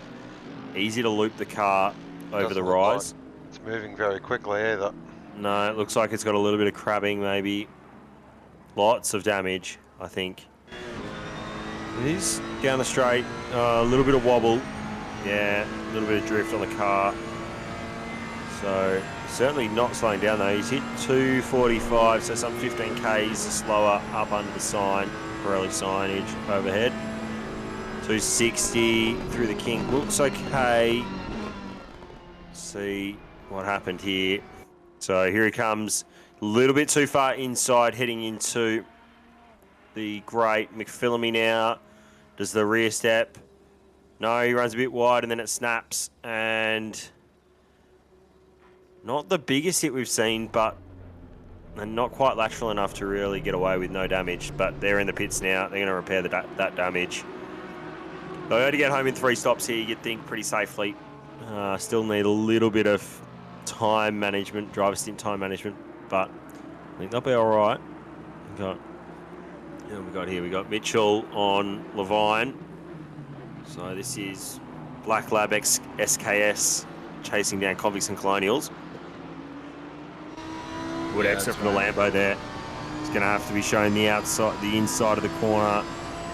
Don't think Levine's really going to fight this. Just going to take the racing line, try and jam on the brakes a little bit later. Across the nose, so he will make that defending done. I think that might have just been common sense from Mitchell there, just to sit in behind. Only just got the good exit, so not bad from them. Certainly stands out, both those cars. Nice to see. Anything else going on track, really? There's a good battle for 10th, it looks like. Jacobs and Wong and whoever's in 10th spot, but that's they're all down within a second of each other up the top of the leaderboard there, so we might see who's in 10th that's spot. 10th, 11th, and 12th. We've got a battle pack forming. Let's have a look. That sounds great. So here it they is are. here. That's the 676. Oh, sorry, the 767 of Jeffries in one of the 3 Nissans in the field. So that Audi certainly has been there or thereabouts in the top 10 most of the day. Has had its fair share of damage, but certainly has been running. I know you were a bit of an Audi merchant, Samwise, so yeah. Nice move out of the slipstream on the chase. Glad we've got somebody representing the Audi squad in this race, and in my absence. Yep, only one manufacturer not represented this weekend out of the ACC manufacturer list, and that's the Honda, which is surprising because last time out in Sprint Series, at the end of last year. The Honda was one of the more common cars because of the tracks that have been picked, and one of them was Bathurst. Well, and yeah. Honda was very rapid. So were they going to have a ballast or something in Bathurst? Is that what? I don't think it was that. I think it's not really a heavily picked car now because of 1.8. Really? So even a Bathurst It got slightly adjusted. Okay, because that's very strange that the Honda is not prominent here at Bathurst, because in previous years it's the car to have at Bathurst. It was the OP car at this track and has been for a little while. So that's a very interesting thing that I wasn't aware of. Yeah, very, very, very interesting.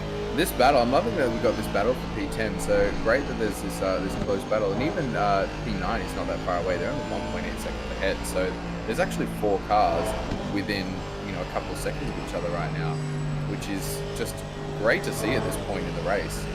So this is definitely our highest up battle to be keeping an eye on. And yeah, the battle up front is still happening. So the battle of times to wrangle those top 4 cars a little bit closer together is happening, and the cars are closer together. And in fact, it looks like the P2 and P3 are almost 10 seconds closer than they were at the end of last stint. So a bit of gain that's happening in the pits from I think car 10. Yeah, I think we saw Fluky in that 616 car had stopped a couple of minutes before, as we see 852 here, looking for a move, a little bit squirrely, under brakes. 767 gets a little bit wild. You've got 221 here, who's a couple of laps down. He's going to look to try and make some positions up. Who's in that 221 car at the moment? The 221 car, that is... Braden Roth is in behind the car, so... Yeah, definitely He's a quick driver. He's probably going to want to get past. He's probably going to want to get past this group, actually. So he might have the speed to do it too. Yep, I do applaud Odyssey for their academy team that they've got here. Braden Ross will be leading that team, so he's probably the quickest. But they've got some nice, quick, young drivers. Some of them more inexperienced than others, but certainly I like the idea that they've got running this academy car. Bowl them to pick the Porsche, though. I think that'll give the drivers something very nice to think about. Having to learn how to control the Porsche around the mountain. Pretty strong up across the top, but pretty sketchy, pretty slow everywhere else. Go ahead, Sean. Just sad face. We just had an incident. I was just catching a replay of my car, the 150, and unfortunately we were top of the wall hard. Very sorry to hear that. That's disappointing and not uncommon, unfortunately, at Bathurst. But this pack that we're looking at right here, this is, I believe, all for position bar the Porsche. So we've got 3 cars. We do. No, it's is this all for position? I think it's just the front 2 for position. Got the Porsche in there, and then you've got Kitching behind, I think. So we've got What are we looking at? We've got the Nissan first. Are we looking at? We've got a yellow 119s around at the top of McPhillamy there. 818 and 777. They were going slow as well. Leaders are there. That asset is that the... Oh, there we go. 119. It's the Pickford and Bab entry of Kovacs Racing Green. That's unfortunate. We saw also Kitching was off, I think. Jake Baldwin's been involved. Oh, that's a lot of damage for the 818 car. That is a lot of damage. Oh, no. This is going to shake up the top 10. Oh, no. He's trying to control it. And number 4, 119's teleported back to pits. This is a huge incident at the top of the hill. 818's involved. That's effectively giving up the race to go back to pits. It's you're basically losing a significant amount of time because it doesn't teleport you forwards to the pits, it teleports you backwards to the pits. So that is, unfortunately a very horrible incident to be involved in. Let's see what happens with Baldwin. I'm going to have a look at where they are in relation to Brooke behind, because it was not that far away last time I checked. Brooke is ahead of Baldwin Brooke is ahead right now. Well, there you go. So And Johnson is not far. Johnson's just coming down Conroy now, so Johnson's going to take the lead this race. He's going to jump ahead off Baldwin. Yeah. Those are two very different things. That's what I meant. Sorry. And maybe even the 868. Where are they? I don't think.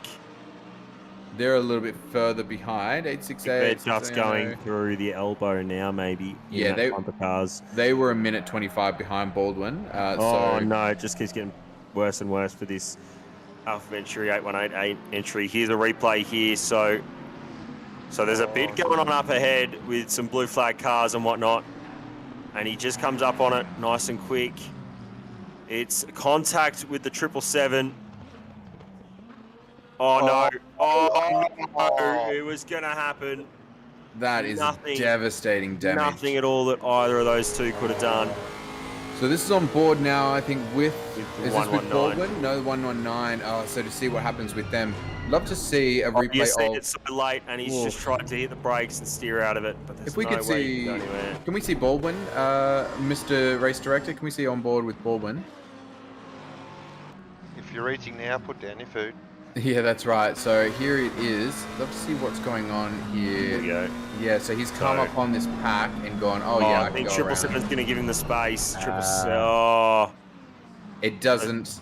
So what looked like might be sort of a bit too keen from the McLaren actually is that the Bentley was quite delayed, and it looked pretty solid for the McLaren to get through, but the Bentley's tried to speed up to get back on pace, has not left the space on the inside. That's really unfortunate, that situation, because that's 818 in the pits, and that's going to be a lot of damage. So just to lose out, just to rub it in, 5-2 as well. Just to rub it in on them. I'll keep an eye on what the time is in the pits, because they're minute 15 in, so I don't suspect this is going to be a short pit stop for them. No. I'll drop him back down, but leave Baldwin in the car and he'll get that car back up the grid a bit. So benefit to Carl Johnston and Tim Brook in all that. That certainly will help that Tim Brook car. That Pro-Am car has been quick all day. They currently are 2 laps down on the leader. So yeah, second on the lead lap. Second on that, 2 laps down, if that makes sense. So 767 car still chasing the 852 ahead. Dropped back a little bit that lap. Wonder if there was something that happened there. Where is the 852? Still ahead, in behind. 15 car, I think that is. So there he is. So a little bit of a gain there for the 852 on that lap. Baldwin's still in pits here, so he's probably going to lose out to these guys too. He's at least going to lose a lap. So, yeah, and in 13th still. Yeah, that's definitely awful to see. Really unfortunate for that team. So they're still in the pits. That's going to be, quite a heavy one. So there it is, 2 minutes 41 seconds was the overall pit time. They're now on their way out of the pits. 2 minutes 41 seconds. So that's one. They had a minute and 30 seconds of damage. So quite a rough one. See what they can make up now. They're out in 13th place. That's the 851 behind, is it? Is that the 851 behind? Here's Pickford though. They got out after teleporting the pits, so they were teleporting the pits benefited them. In terms of getting out back on track, but not sure how that works in terms of times lost. The 852 behind them, so that is not for position.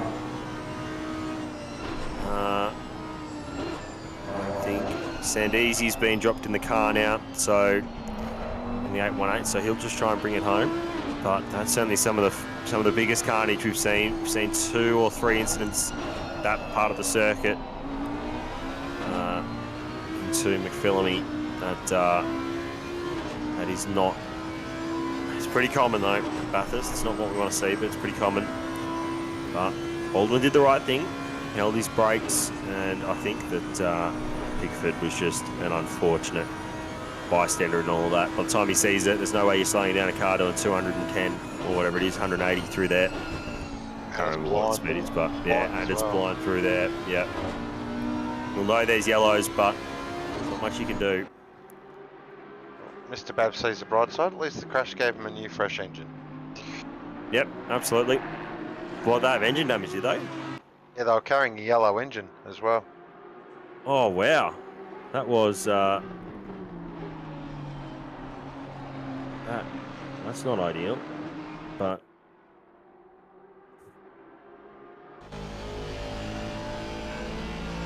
So, here's Dan Siciliano, Triggered Racing 868. Nice looking livery on this car. Red, black and white. Don't mind it.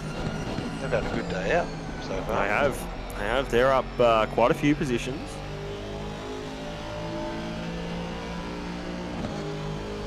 Yeah, they started in 28, so they're up 20 spots. So these guys are certainly the biggest movers of the day, I think, for the most part. Can't see anyone who's really moved up much further than that. The 45 car, they qualified outside the top 10. They qualified in 15th, so they're up 10 spots.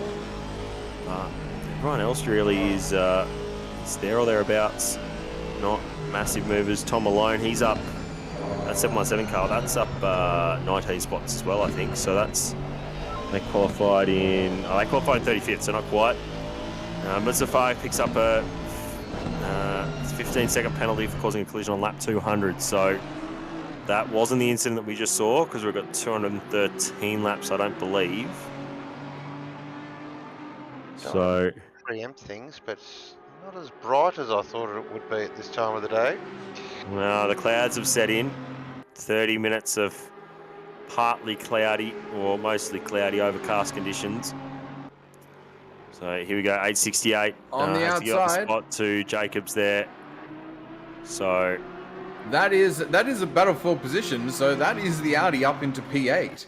So that is a very good move they've done around the outside of the chase. So 868 doing their best to hold them off, but the 868 is very, very quick at the moment. In fact, they're about over a second quicker than the 868, or at least were on that last lap.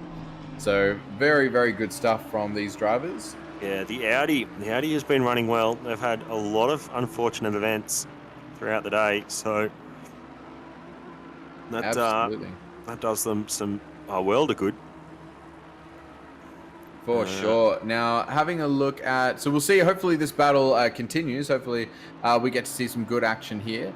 In the meantime, I'll give a quick update on the leading cars. So it's of slow convergence, but it is converging slowly. So car 10 is still getting closer to P2 car 15. They're only 28 seconds behind them. That is... So there we are, car 10... 28 seconds from their nearest competitor right now, and as are car 616 Fluke. They are similarly gaining ever so slowly on that car number 15. Now Kitching is currently in the car, so they are not gaining nearly as much as they were on the last stint. So Kitching's lap time is an average of about 1.1 seconds faster on average than Matthew Lamb's was in the last stint. So Lamb did an average 204.6 across the stint, and Kitching doing it 203.5. So, just to give you some context there as well, Kitching is about an average of 7/10 faster than the leader of the race, Dan Hunter, in car number 445 at the moment. So whilst they are 70 seconds behind, they are slowly gaining on the lead cars too. And that's also the case with car number 10, who may have that pit stop up their sleeve. So whilst car number 10 is currently basically at 1.5 minutes behind the lead car, they have the ability to jump up about 65 seconds and potentially, and that's quite significant. Oh, including the traversal time to get into the pits as well. So there could even be a fraction more gain there too. So it's definitely going to be one to keep a lookout on over the next 4 hours. It's not over yet. It's just not happening now. I think That 616 car is pretty much resigned to 4th place, unfortunately, barring any misfortune at the top 3. They're basically 2/3 of a lap behind 10 car, and will have to stop one time more than 10 car. So The 10 car, yeah, the 10 car, but that. I don't think they're necessarily only for 4th position. Actually, looking at the lap boards, so they are on the same strategy as 445 and 61. So 616, 445, and 15 are all on the same pit strategy. So the 10 might be able to do the extra pit stop, but it's very well a might because they didn't go to the end, right? They've got to. They came out of the pits right on 4 hours 40 minutes. We'll know more. I think we'll know more by the time they come around for the next stop. Sort of 3.5 hours to go. Yeah. Be able to do a bit more, working out where they are. Dan Yeah, Hunter's in the basically- car. I don't know how long Dan Hunter's been driving, has driven for today. 31 minutes and counting. So that's all he's done. Well, That's all he's done all day. Yep. so he'll be ready to go. He's done a Yeah. lot of setup work with these guys in the 445, Smithy, O'Gold, and Matthew Bignata. Yeah, we'll see a lot more from him. I think his stint is effectively, I reckon his whole bunch of stints will start now. I think he'll have a couple of appearances over the next few hours. But this is the thing with Car 10. They've got to hit those 70-minute marks, and last time they only did 67. So We'll have to see when they come in on this next lap. For the next stop. looking around the 3:35, 3 hours 30 minutes to go. I think that's what we should be looking at for them to come in. Yeah. And if they come in then, I think we'll be pretty close to them being able to get home. If you look extend every stint, it's marginal, but we'll see. Yeah, if you look at their last or stints previously, for example, some of their stints were an hour and 8 minutes, 35 seconds, an hour and 8 minutes, 8 seconds, that sort of thing, right? They don't get if it's an hour and 8 minutes, you can't do another lap, right? Because you go over 70 minutes. If you've done 68, so they're going to have to get very lucky, and the end of their stints are going to have to fall really damn close to that 70-minute mark, or there's no hope for it. Which is why I think that last one might have been critical. They could have basically gained 2 minutes and haven't. So I get the feeling they may need to do the extra stop unless they get very lucky at the end of the stint. So as you said, we'll find out in about 45 minutes or so. Yes, we will. Yep. Bit of a bottleneck here though for the number 10 car to get through. We've got the 851. We've got the old farts Bentley. We've got looks like another out of position. I think all 4 of these cars aren't really racing each other. 4 cars ahead of the 10, so can't see. No, I don't think they are. So he'll try and get his way through this lot. Probably take a lap or 2, maybe 3 laps to get through them all. So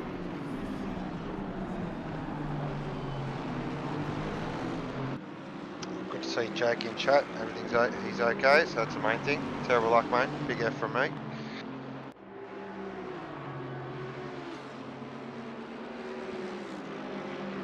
Yes, welcome to chat, Jake. Yeah, that's pretty rough. Oh, so you're out, are you, Jake? So it's the other guys in for the rest of the session? Well, good run. And yeah, sorry to hear about the accident. That's really rough.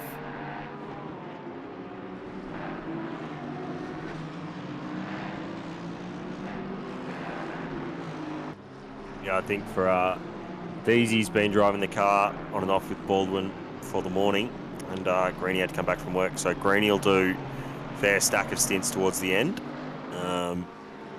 from here on out. So Greenie, he wasn't that far off the pace either with the cars around him.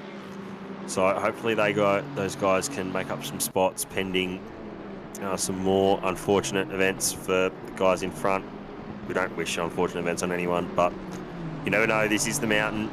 It can bite hard at the most opportune moment or the least opportune moment for any one of these cars on the grid. It's Time for a 12-hour night shift for Jake Baldwin. Oh, jeez. oh mate, that's a rough one. We'll keep you updated, Jakey. Have a good one, mate. Enjoy the second 12 hour. And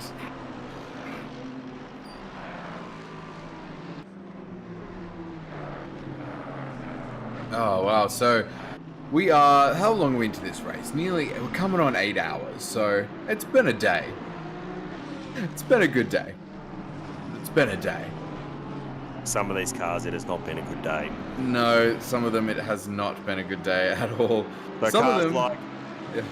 the cars like the 676, and I have to say the Pro-Am leading Aston Martin today is a good day, and we'll hopefully keep getting better for these two. Going to take at this stage looking like they're in the box seat for class honours. Got a yellow 420. Oh, me and oh no, there's two cars involved. Oh. Stefan Bachtold, he was in the commentary box. He teleports back to pits. And number 4, Aaron Thomas in that fashionably late Aston Martin, one of my favourite liveries on track. They're that's unfortunate for them. Had to stop dead in the track, wait for that 420 to teleport back to pits again. It's things are not going well for them. That's really devastating for Stefan. That having to teleport back to pits it really ruins your race. So that's really rough for that team. F in chat. Jeez, hasn't the S's and the Dipper claimed some victims today? I mean, it always does. It's trying to we've set seen through 12 hours that's the real challenge.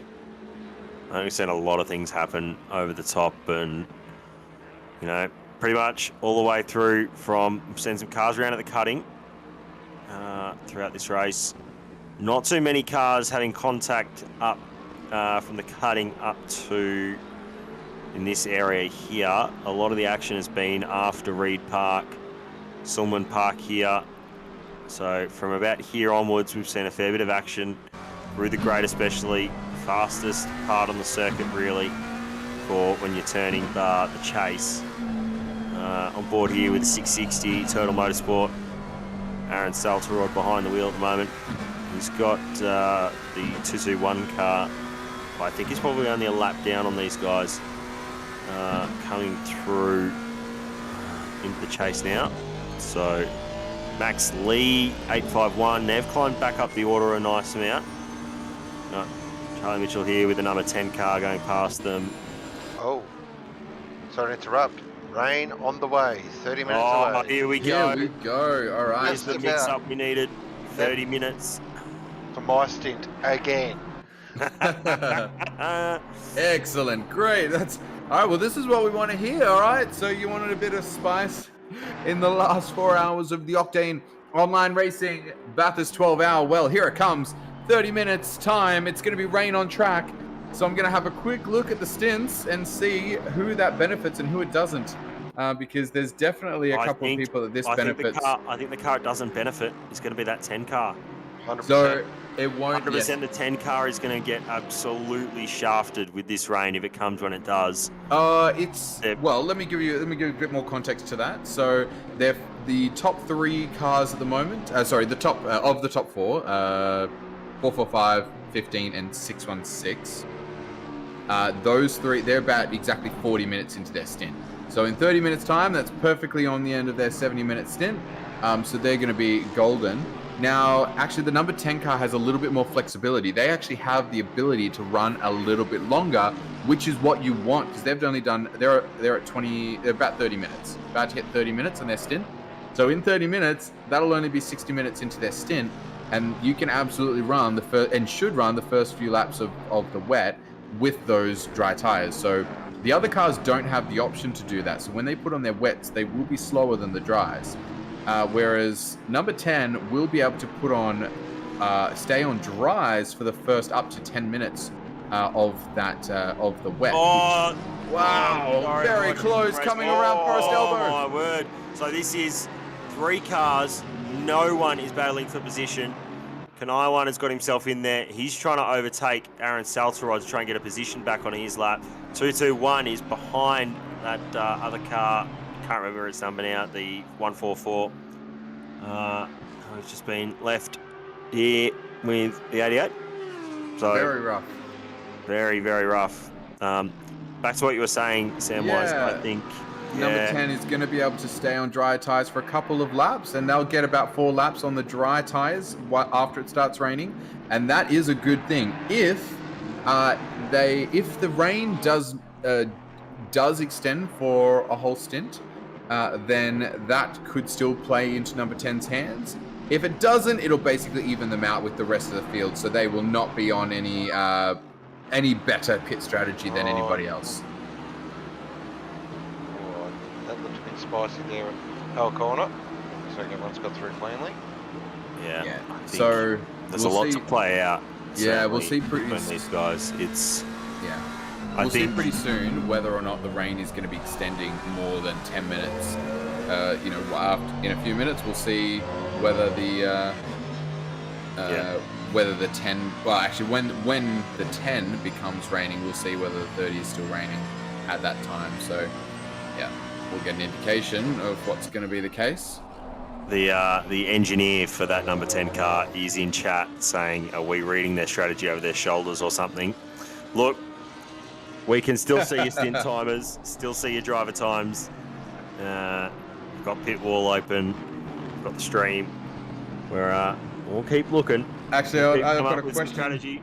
If you I've want, got a question if you want then some for assistance Lawrenson. if you want some assistance from the box here, we'll give it to you. Yeah, I got a question then for Lawrenson. So, did you guys consider doing the extra lap at the end of your last stint? So you ran 67 minutes. You guys were right on the cusp of whether or not you'd be able to make it home on the 3 stops. Did you consider doing the extra minute and only having those 5 seconds left coming into the pits? We'll wait for an answer from that in chat. And while Mr. Lawrenson does think about that, I will bid you adieu, gentlemen. It's been Thanks, a Sean. pleasure. Looks like Have Matt, fun with your Mr. next Spec- stint. Oh yeah, if it rains, yeah, I'll have heaps of fun. We'll keep an eye out for it. And welcome Mr. Spectre into the box. Thank you, gentlemen. Yeah, thank you very much. Hey, Matt, how are you? Good evening all. How are you, gentlemen? Yeah, not too bad, not too bad. Welcome to the Commons Box, to Matt Nipris. So we have myself, Samwise, Matt Nipris, and Tom Riley, who you've been hearing. That is your comms team for the moment. Well, first of all, very, very sorry. I haven't been watching the stream. I've been very, very busy out in the real world. So I'm going to ask some really important questions. First, the most important question, who has binned it the best at the top of the mountain? Oh, who's been in the best? You know what? There was one. it wasn't that last accident. I think it's got to be Jake Baldwin. Oh no, that was just sadness. I think that was just sadness. That was just unfortunate with trying to get past the 777. I think there was the moment with the 676 car and one of the Lexus, I think, stopped at the blind crest of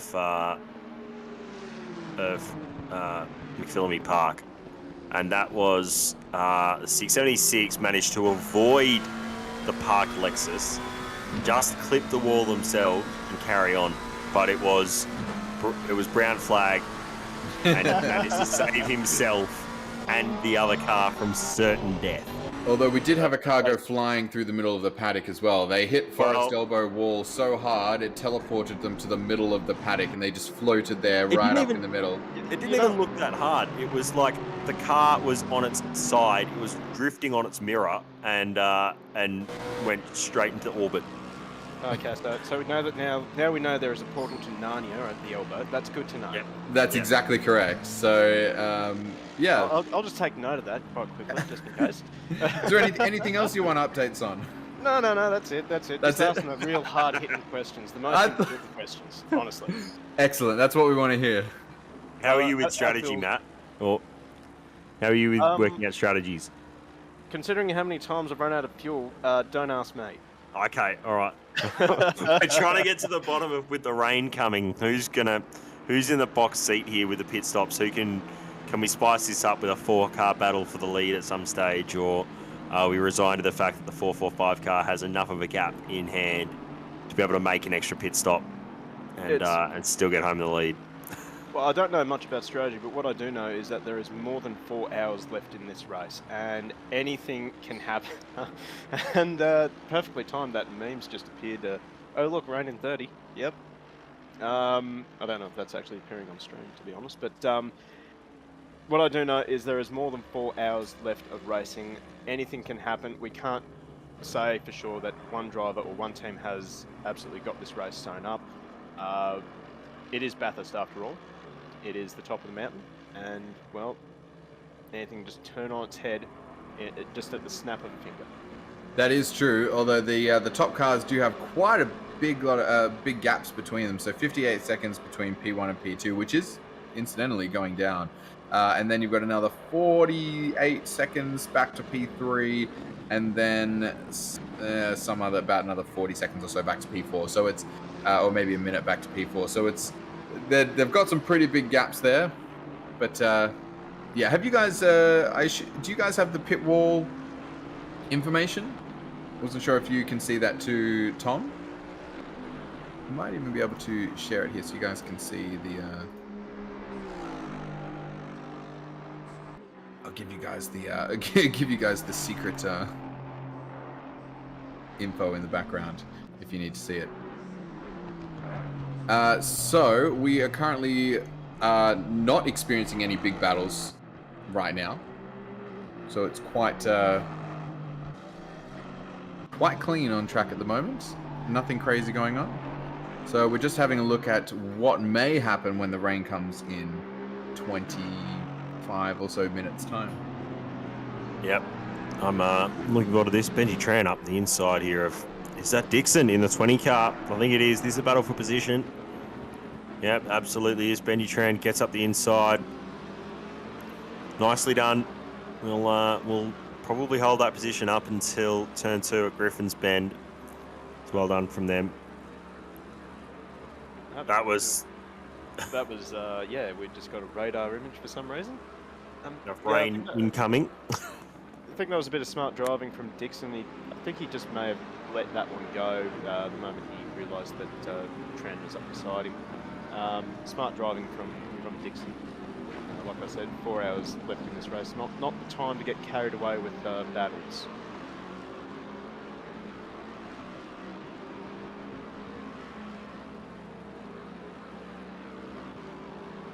Yeah, everybody's just sort of settling in right now. I think we're going to see. Oh, that's except for that Porsche that's parked up on the Odyssey Racing Academy car stopped at a really not a great spot on track. They're moving again now to 21. You can see the white flag there in front of the leaders coming through McPhillamy now. That's Fajardo. Has Fajardo been involved in something there? Because he's slow. Lots of damage on the front of that car. I was about to say, I think it's a foregone conclusion he's been involved in something, just judging by the front of that Aston. Yeah, trying to work out if he's been involved with that 221 car being stopped on track. So we'll have to wait and see. We'll try and get a replay up for you. And so while that's going on, so I'll give you a bit of an update. So Lawrenson has given us the insider knowledge as to what their thoughts were coming towards the end of that stint. We know they had to hit right on the 70-minute marks just to be able to make it to the end of the race if they wanted to capitalize on basically skipping a pit stop that everyone else didn't. And he said that they considered it, but they previously... Oh, this is... As we look at the replay of car number 50 as it comes down, the S's... Oh, just a little tag. Just a very slight tag. Just thrown in the wrong angle. Cheeky with the distance between the car and the wall. Oh, there. wait. Was that Waiting. the number 10 involved in that? Did I see that right? The number 10 might have been involved in something there, had to stop? Quite possibly. Oh, it just went around. A little bit of damage. They'll have a little bit of damage on the left-hand side. I'm not sure that would be a huge amount of damage that would worry. Just a bit of scuff. Just a bit of Depends on scuffing. how much. So the 50 car is sitting there. Driving. Okay, maybe a little bit of damage. So Yeah. it looks like the Aston does move forward, does it? It starts moving forward to. Yeah, I It think. did move forward. Yeah. But I mean, honestly, I'd probably do the same thing if I was stuck at the dipper sideways. Yeah. You want to get out of there as quickly as possible. And unfortunately, Yeah. Sergey turned up at the wrong moment and zigged instead of zag. Yeah, we'll have to see what sort of lap time they're looking at this lap to see how much of an impact that's had on their car and overall time. Probably not too much. What was their lap previous to the last one, 2 laps back when they didn't have to slow down at the dip up? Well, 2:06.1 is what is their last lap. So it looks like that's not a representative lap altogether. Having a look at their last few laps for car 10, 2:03.5, 2:03.1. That's. I think that's certainly as well around the from mid pace. threes are what we're looking at.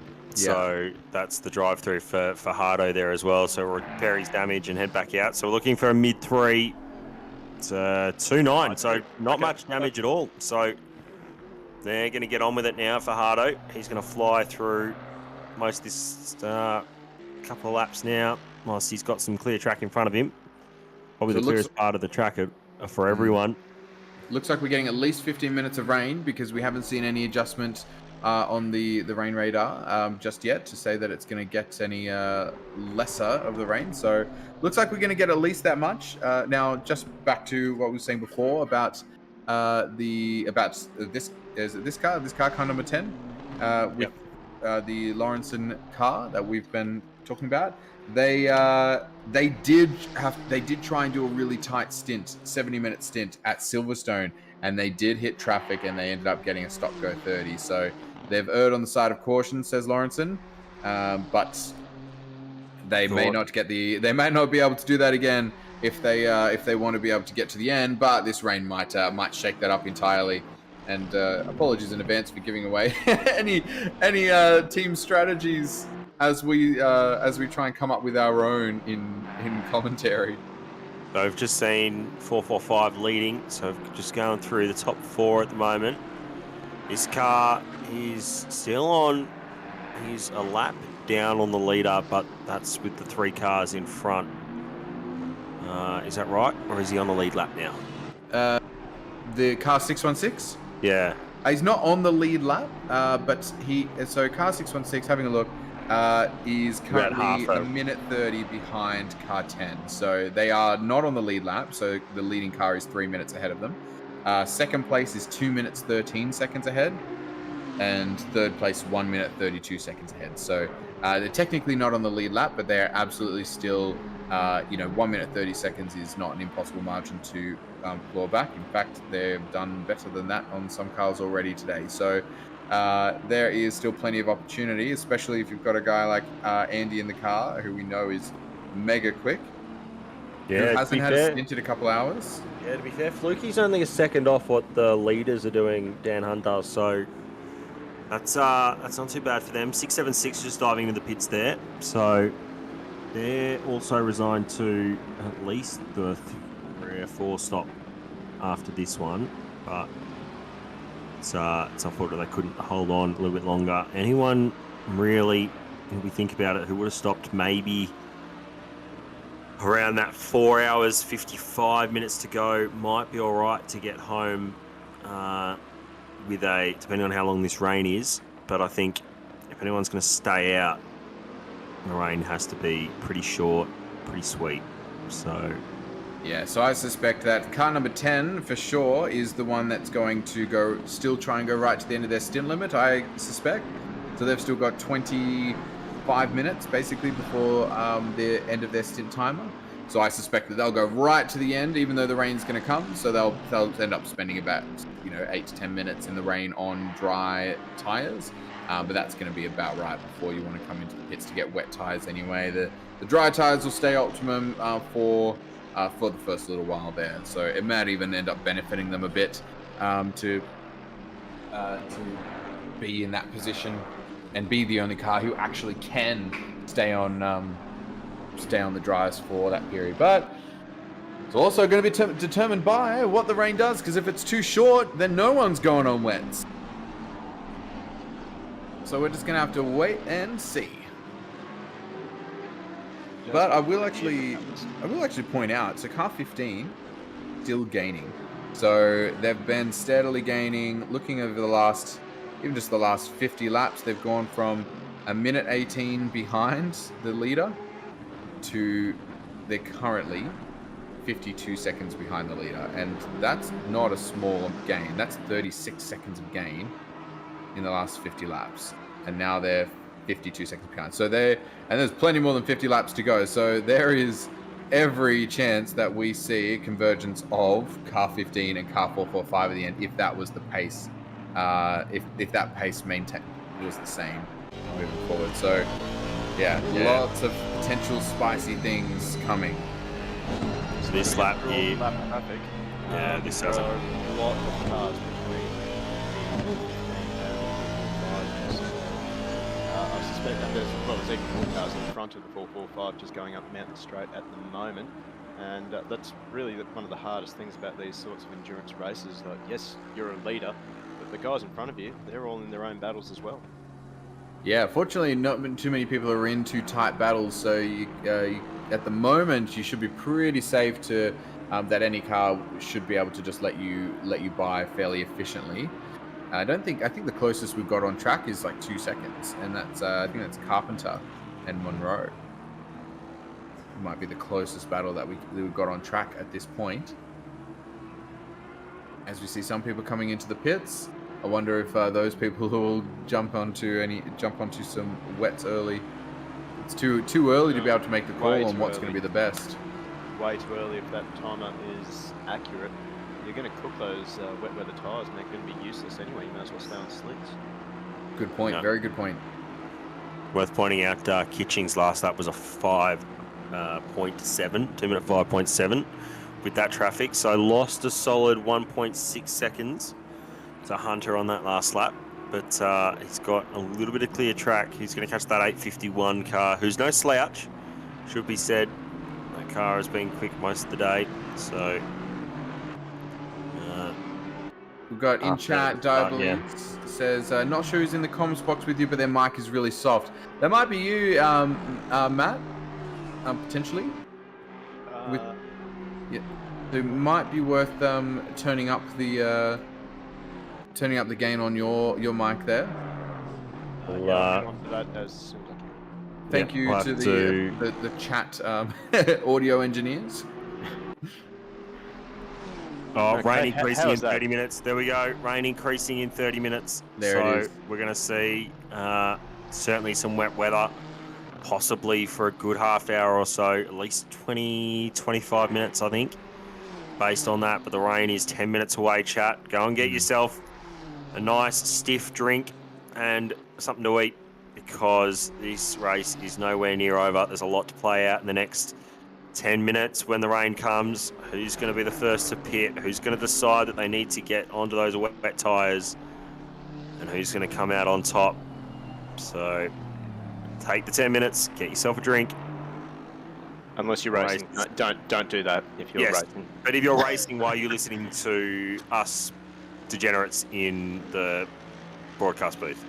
Speak for yourself, mate.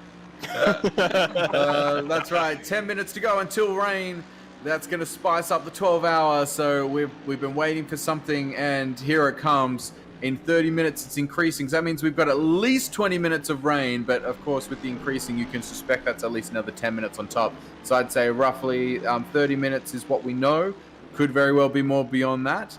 But for sure, this next stint is going to be a wet tire stint, because even if it's only 30 minutes of rain, that's going to be about 40 to 45 minutes of wet tire racing. So I suspect we're going to have a lot of teams changing onto wet tires. Our front runners are about 1 hour into their stint, so that means they've got about 10 minutes left. So that's our number 445 in P1 and car 15, as well as P4 as well. So they are going to be coming in within the next 10 minutes. So I suspect they'll go right to the end of that stint and then put on some wet tires.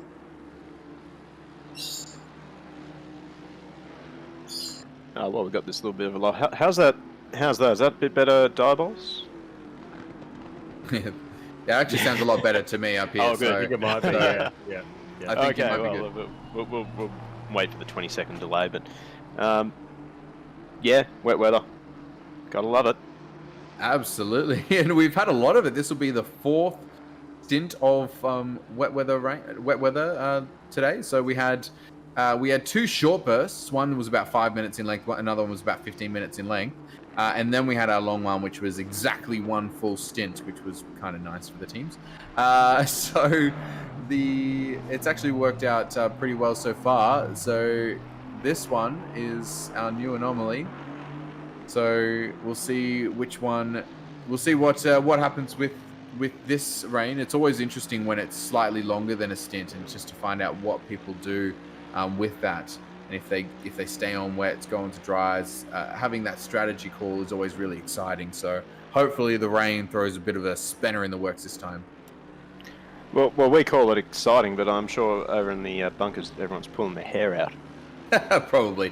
Hey, but you gotta, we're now 8 hours and 12 minutes into a 12-hour race. Got to have something interesting.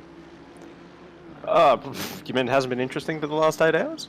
Oh, it's been fine. No, I'm kidding. The last hour's been pretty tame, but no, absolutely, we've had a lot of fantastic battles, and especially those short stints of rain, because they were so short. Everybody had to do them on dry tires, not just dry tires, but extremely cold dry tires. Unless you were Matthew Pignata and deciding to put wets on for a 30-minute sprint on the wets. That's right. It wasn't even 30 minutes. It was I'm less not than that. sure if we go back through the lap charts how much that really gained them. But No, they I don't think it would have. extra. But either way, it put them on the same strategy as this car here, which was a pretty smart call, I think, running on the same strategy as these guys. Obviously, that strategy's differentiated a bit now with the 10 car having some issues with Lawrenson behind the wheel. Unfortunate for them, Lawrenson not getting back behind the wheel. It's decided, so he'll stay out of the car and be the engineer for the team.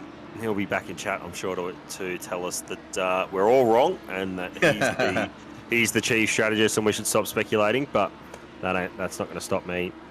Looks like most of our top four are sort of someone who can contact. Oh, how is he? He's just kept that out of the wall. That was something else. I think that's the Incognito Racing Ferrari there. Decided to stick a nose up the inside. 767 is having some wild moments here. That would be the Nissan that's got a lot of damage on the front of that car. The Incognito Ferrari really just needs to settle down at this point. Going over the top of the mountain, one line only, and he's trying to sneak up the inside of this Nissan. He's going to try and do it at McPhillamy. This is brave. He's going to do it though. Certainly I think Jeffrey's just got out of it there. At this point, judging by the damage on that Nissan, by the fact that he hasn't come in yet, he's just out there trying to survive. Saw that I was going to mention a little bit earlier that Daniel Cicluna in the number 39 was coming up onto the back of him rather quickly, and we unfortunately missed that pass, but Jeffries is really suffering at the moment. Yeah, that car is looking. We've got 50 car who's around at the start-finish line. Must have just lost it under power out of the last corner. So back to the 767 car. Relaxed Motors with Jeffries behind the wheel. Their stint timer is they've got just under 7 minutes left on their stint timer.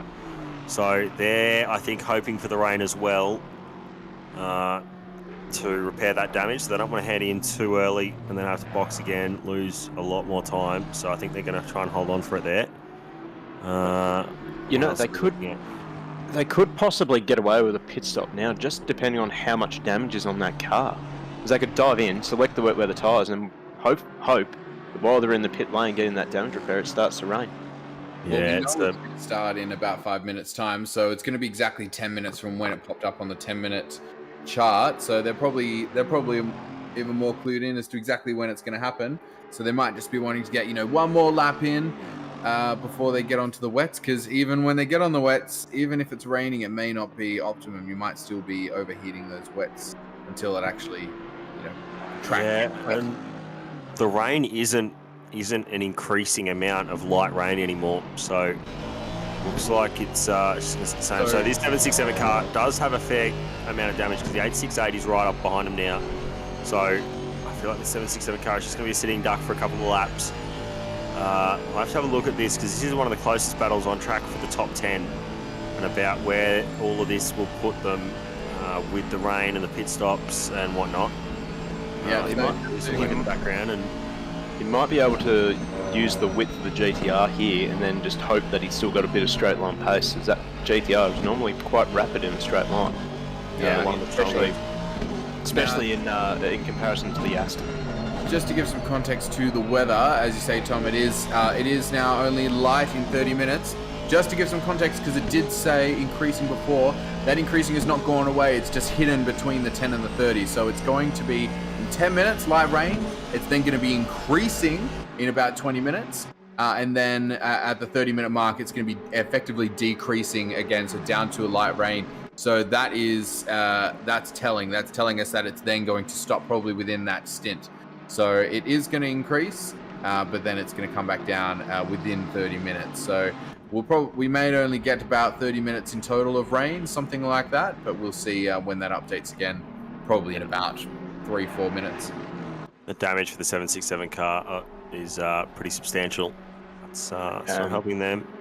And just to top it off, they get a 10-second penalty for ignoring blue flags. 15 seconds it is, it looks like. Well, they only have 5 seconds for an infraction. So, of course. Yeah. Never rains, but it pours. Now, a big shout out to Oliver Kitching, who has been doing lightning laps. Average lap time, 2-minute 3.4. To give some context, that's a second faster than car 445, whose average is 204.4. And more than a second faster than Fluky, 1.3 seconds faster than Fluky. And yeah, so he's actually been doing very good, and about 0.3 seconds faster than Mironenko as well. Sorry, not 0.3, 0.6. So 0.6 of a second faster. So yeah, they are absolutely storming at the moment, car 15. And they are slowly but surely gaining every single lap on that leading car. Is he in traffic as well, or is... he's got a bit of clear track by looking at it. Oh, yeah. Kitching's got a fair bit of clean track. So we've got Fluky in the pits at the moment. Wipers on for Siciliano. There's the rain. So Fluky's in the box at just the right time. He had no more time to give. He came in with his stint timer saying 1 hour, 8 minutes, 29 seconds. So he had no more time to give. So he was in as late as he could. We've got Van Vliet. He was in the pits as well. Wong in the pits. Snyder in the pits. Wouldn't be surprised if we see the 767 car in the pits this lap as well with this rain. It's probably just going to have to go out there. It looks like we're going to have a solid 30 minutes of rain at least. Looks a little bit lighter down at the bottom of the hill. Yeah. Looks a little bit lighter at the bottom of the mountain, doesn't it? I'll have to see. I'll change of direction. Yeah, no, it looks a little bit lighter. Yep, track's greasy now, so that's gonna keep getting worse. It's gone from green to greasy pretty damn quick now that the rain's here. So 30 minutes, it's still gonna be raining. So I'd say we've seen 445 in the pit as well. So 445 in. They are right at the end of their stint timer too. 1 hour 8 minutes was their stint, so 68 minutes and 22 seconds. So they could not go another lap as well. 767's in. Who is going to be in now? Because so Hunter's come in, Kitching has come in. Has Kitching come in? Kitching is coming down to Murray's corner now. Looks like they've stayed out. Oh, that's right. You are correct. They've only got. So they've stayed out. So no, they're in. They're in. Oh, they're in. No, you're right. Okay. Yep. It takes a little while for people to catch up. Yeah. 1 hour 9 minutes and 50 seconds. They left it to the end. Ooh. They left it. That's uncomfortably close for me. Thanks, Hamster, for $50. Keep it up, all these legends racing the mountain right now. Thank you so much for donating to Octane Online Racing. No, the Lexus drama. This is car 422. Jack Graham. Jack Graham? No, it's not Jack. Yeah, Jake Graham. Jake Graham. Same. Yeah, close enough. Close enough. It's got a J. No, and a K. Half the time, it's just guessing what the actual letter stands for. We had some. The 10 car was going slowly down on the exit of the chase. He's not pitted, So the 10 car's going to keep going. 10 car's got about 10 minutes left on their stint. Yeah, they have to go as well. They have to keep going. So, yeah. Well, the GTR is not too bad in the rain, so they've got that going for them at least. Look at that, a best lap 2:01.2. We haven't seen anything like that for a while, but it was a much the temperature was much lower at the start of the race, so that's why. Here we go. This is our car number 10, who are still on dry tires, even though it's raining. So they will be just nursing that and keep it still optimum for the tires that they are on. Right now, the track would be greasy or damp, so they are still going to be a-okay there. But it looks like that McLaren is giving a run for their money behind. Which McLaren is that? We see if that McLaren is on dries or wets. We know, yeah, number 10's on dries. What's the McLaren on? Mr. Race Director? I'll tell you what, this number 10 Nissan's got the right livery to be on the top of the, well, maybe the wrong livery to be on the top of the mountain and slips. Yeah, true. he might get a bit of violence from the crowd. Bunch off something. Yeah, that's right. I thought it was, wasn't it lovely people? Yeah, no, something like that. He's never been so disappointed in Australian race fans or something along those lines. So, all right, so we're going to have a battle here. The 15 car is 6.5 seconds behind. From what we can see, behind Mironenko. We'll see him probably come over the crest in a second. And we'll see just how much time. It's down to 5.9 now, so that's 6/10 found in the space off. Not long between Mironenko and Lamb. You can just see him coming in, entrance to the chase there. So this is really make or break for the 10 car. The race position. McLaren has gone wide, deep, very deep. It's a bit of breathing room for Mironenko. Now we're going to have a look at what the lap times are and just keep you appraised of what they are after people have come out of the pits. So they have just set a 2:13 second lap. So we'll give you an update. I think that was, I think that might have been Sanderson in the 818 McLaren. No, behind. No, that wasn't Sanderson. That was another McLaren. I can't remember which one that is. Sanderson would be green and blue. Okay. Orange. So the orange one, I think, was. It's not too important right now. There's someone further back. It could be 27. So 27. Jake Race Coldry in that car. Yeah, excellent. So rain decreasing in 30. That's what we've been told in chat. So we can't see it on screen at the moment, but that is the weather forecast. Yes, we can, above the tyre. We can. Yeah. So we're going to get that good 40 minutes of racing. That probably means basically 45 minutes, something like that in total of the rain. So that's going to mean, a solid, or probably you could definitely last a stint on those wet tires. So for reference, O'Hara on his last lap, he's in the car now. He did a 2:10.5, plays Mironenko 2:13 flat. So that's the difference, I think, between dries and wets at the moment. Track's now gone to damp. So I wouldn't be surprised if we see the 15 or the 10 car duck in a sec. 15 is catching him really, really quickly. They're now right on the back off the 10 car.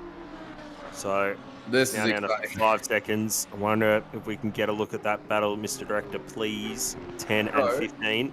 Now, just to give you some context, the 10 was obviously behind before the 15. The 15 has pit and is put on the wet tires, so they will be converging, but effectively they are in sort of reversed positions from what they were before.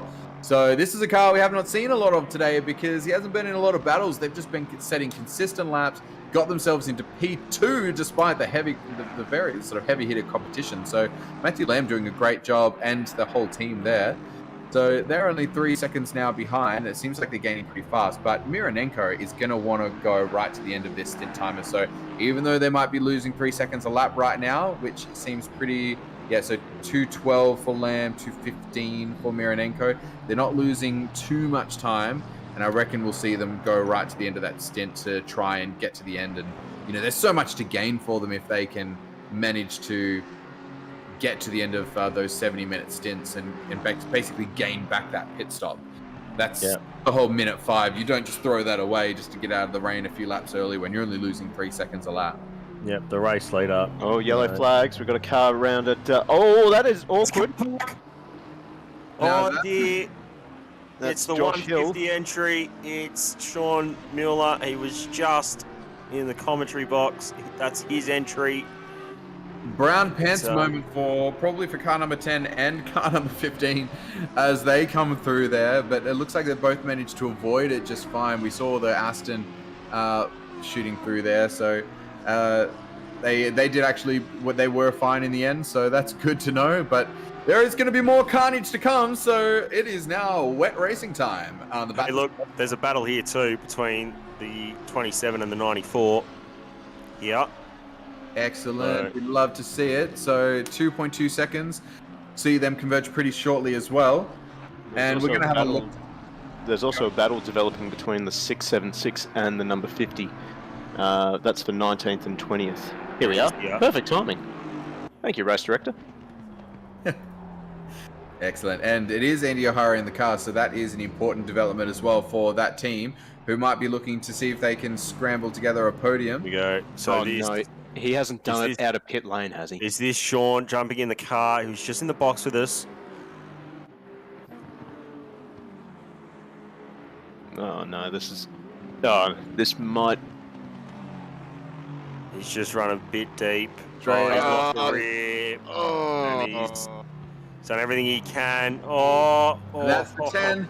And that's the 15. Right. 27. A 27 car only just made contact, so won't be too much damage. I don't think 27, but gee whiz, really close. The 94's got through on the 27 though, so you can see that on the left-hand side with Shooty in front of Jake Race Coldry. That happened very quickly, so I assume one of them's on the wet tyre, and that's going to be Rashudi, as my presumption, and that kind of 27 Well, should be on there. It's crazy to think that you've just been in the pits in that 150 car and you haven't put wets on. That would have been the moment to put wets on, I think.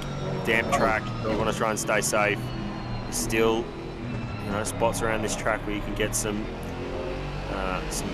water onto those tyres and try and look after them. So That's right. And absolutely, and given how long it's expected to be raining for in total, it just makes sense to put the wets on. It's just, it's not like it's only 15 minutes again, and this is a whole stint's worth. yeah, at this stage I think we're looking probably at almost a stint's worth of wet running at the moment. Like we've been in these conditions now for a good 10 or 15 minutes, so I would have thought maybe we'd seen some changes on that 30-minute timer.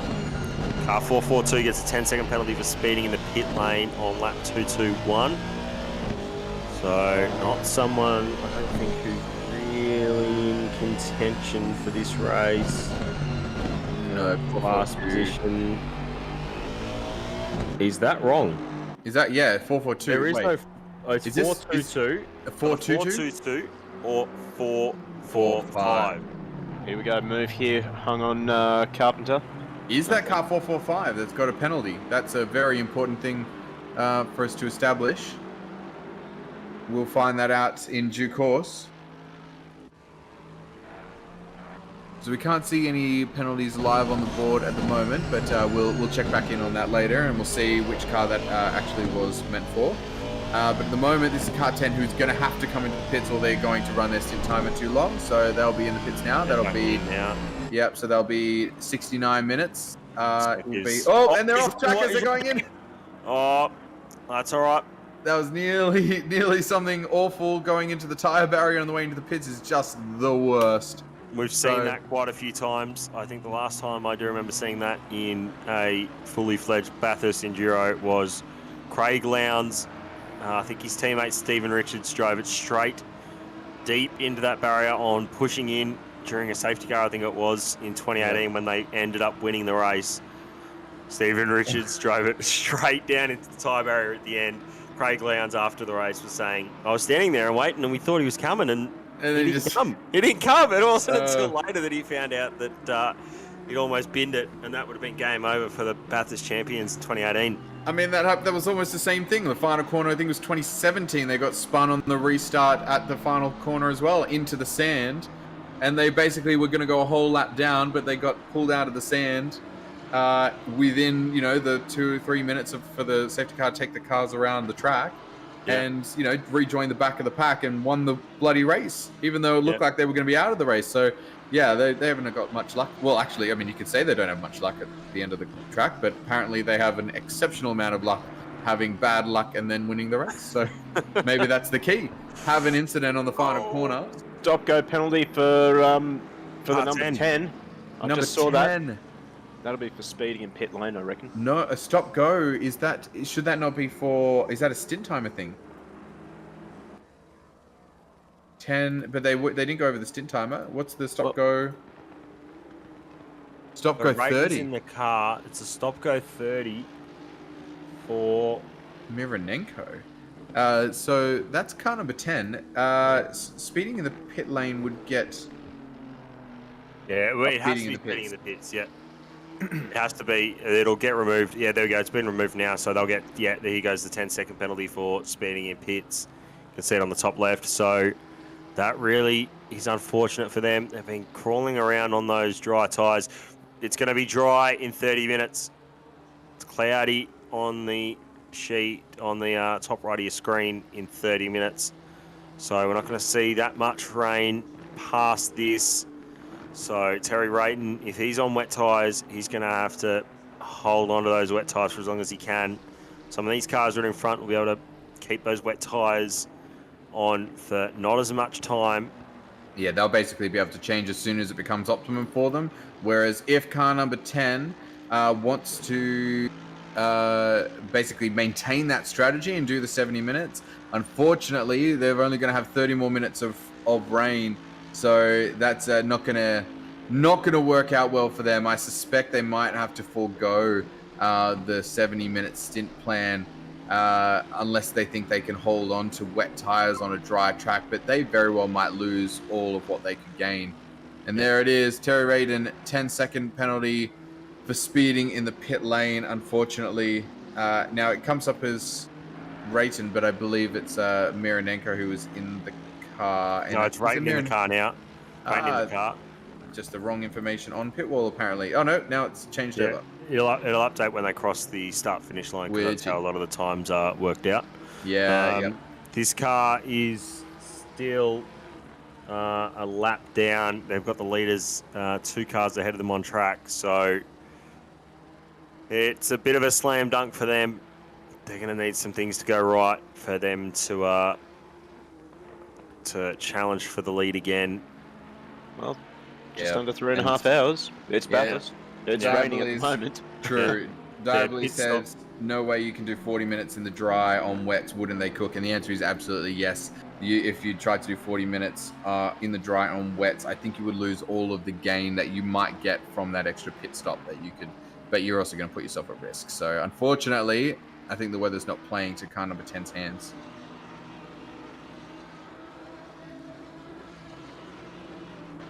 So we still don't know which car got penalty. 442, obviously not in. We don't have a 442 entry, so not sure which car got the penalty that we saw come up on the screen. We'll just have to wait for that one to come through. If it does, 422 perhaps. Yeah, there it is. 422 could be. Yep, there we go. There's 10 seconds for McClaws, so that'll be it there. Yeah, okay, so that's the one. So it was not 445, we can confirm. They did not get a penalty. We were very alarmed to see that come up. I'm sure the team would have been quite alarmed if once they heard that. Well, I mean, they're the only car starting with wide. 4-4, and it did say 442 at the time. That's all good. All right, so this is another Lexus. Look, it hasn't been good for the Lexus today. Yeah, no. So, and that penalty is just another more evidence of that.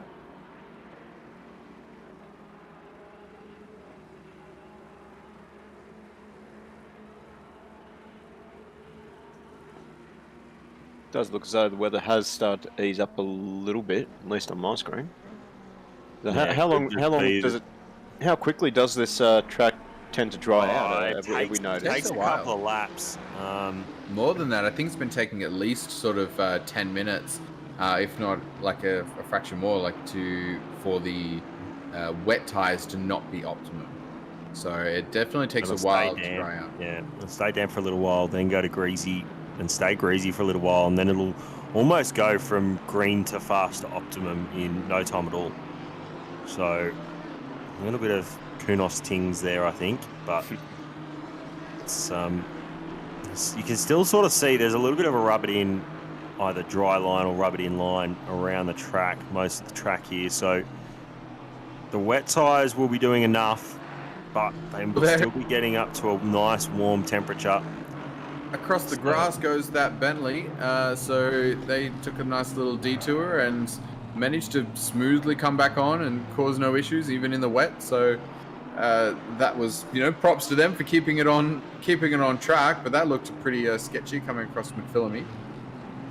Okay, so in chat, Paige can confirm I did 4 laps on the wets before it started raining properly, and they were bright red and 38 psi. So 4 laps. Excellent. Yeah. Good to know. 4 laps is bad. So having a look at the times for these for the front runners, everyone's staying pretty steady at the moment. No big movers or shakers. 2 minutes 11 pretty much is the set time. So Zach Smith, Matthew Lamb, Terry Rayton, currently those times. Only a couple tenths faster lap is Andy O'Hara. So not sure if we're going to see any massive shake-ups in the timings between these guys over this stint, unless something dramatic happens. So we'll keep an eye out. Oh, that's the old farts Bentley running wide at the last corner. Oh, they're not having a good time keeping it on track. No. Just talking about no massive shake-ups. Expect no shake-ups in the 445 driver seat. Hearing from the 445 garage that I'll be leaving Zach Smith in the car for pretty much until the end of this race. So long stints for him. He's their quickest driver in the car. Well, he hasn't been in since the first 2 stints. He did the first hour and a half, and then he left it to Matthew for the next 3 hours or so, and then Zach James did a couple stints. Dan Hunter did one in there, and Pinata did another stint in there as well. So very much going to be heavy on the Smithy and Pinata on the in the 445 car. But yeah, good call on putting Smithy in. We know he is mega quick, so we'll see just how quick he is compared to these other cars soon. And I reckon that's definitely their best bet to stay in the top spot. Put your best driver in.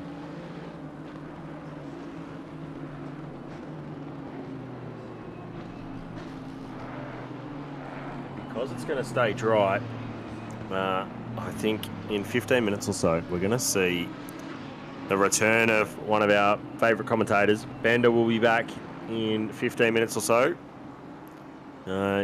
You'll still have Samwise, and you will have Matt Nippers until the end as well. So not long to go now in this race. Where are you going, Tom? What's going on? Oh, I've got my dinner break at 7. Oh, yep. Okay. Yes, I see that. Yeah. But then you're back. You don't think you're getting away that easy? No, I'm not getting away that easy. I just thought I'd leave the comfort of my seat, give it to Bender to marvel at this rain that is only 10 minutes left on the. Only got 10 minutes left, so as I jump out, we'll start to see some changeable conditions. Track getting a little bit faster. After that, combis and colonials. Oh, good little drift there. Managed to keep the car straight, didn't hit a wall. Don't think that car behind is for position. That looks like it's the 453 car with the orange lights.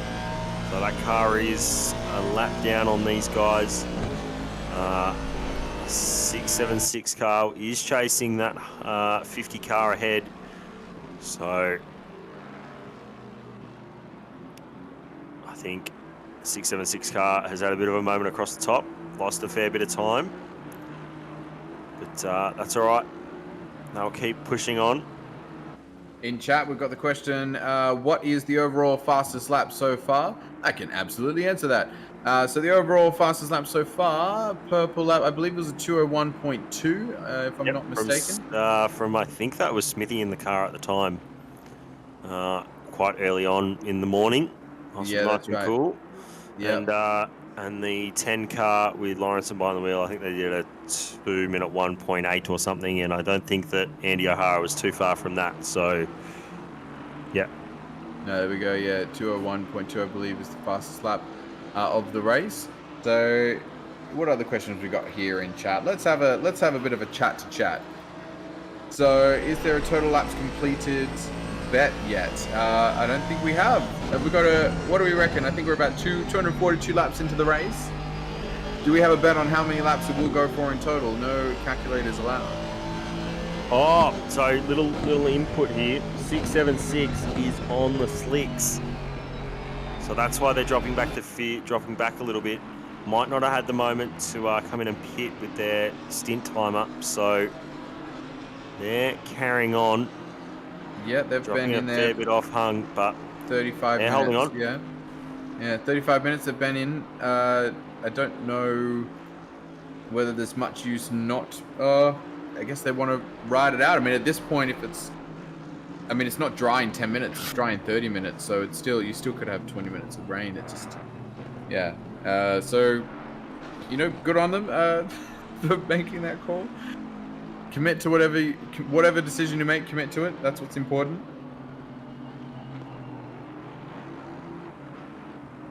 Tell you what, I'm absolutely enthralled by this battle that we're currently watching on screen between Weston and Wong.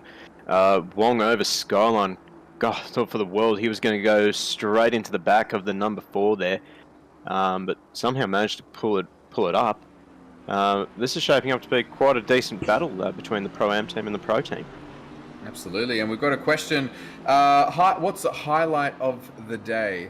Do we have a highlight of the day so far? Oh, mine has to be what I was discussing earlier, the moment with the Lexus and the 676 car over through the blind crest of McPhillamy. Yep. 676 car had a big brown flag moment, I'm sure. We will see a highlight of that later on in the evening. We can find it. And we'll discuss that. There's the 868 car goes wide, so that's the 852 goes through on that. So, yep. I thought you were going to say the Bentley that found the portal to Narnia at the elbow. Oh, that's just a Kunos feature. That's not a highlight. Oh no, Carpenter. we just put the Mickey. We were just talking about this car, and they've on those slick tyres. They're having a rough old time. Brave call, but what position were they in? P20? I mean, get that far down, you may as well have a punt. So, Yeah, I suppose if you're going for class honours, they're in a really good spot there.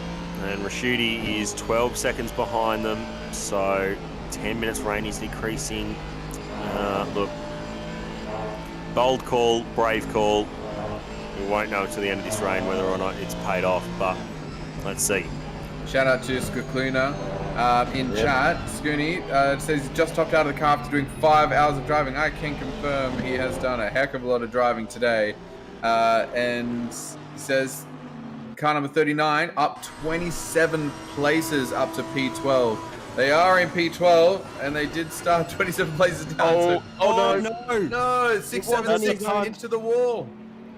Been given a punt. 453, that was not for position. That just missed the braking marks. Oh, actually, no, you know what it was? The 676 on the slicks had to brake a lot earlier than 453, who's on the wets. So that's what move coming up. Happened. No, you're not close enough there. Oh, number 4. Pressure. He's put pressure.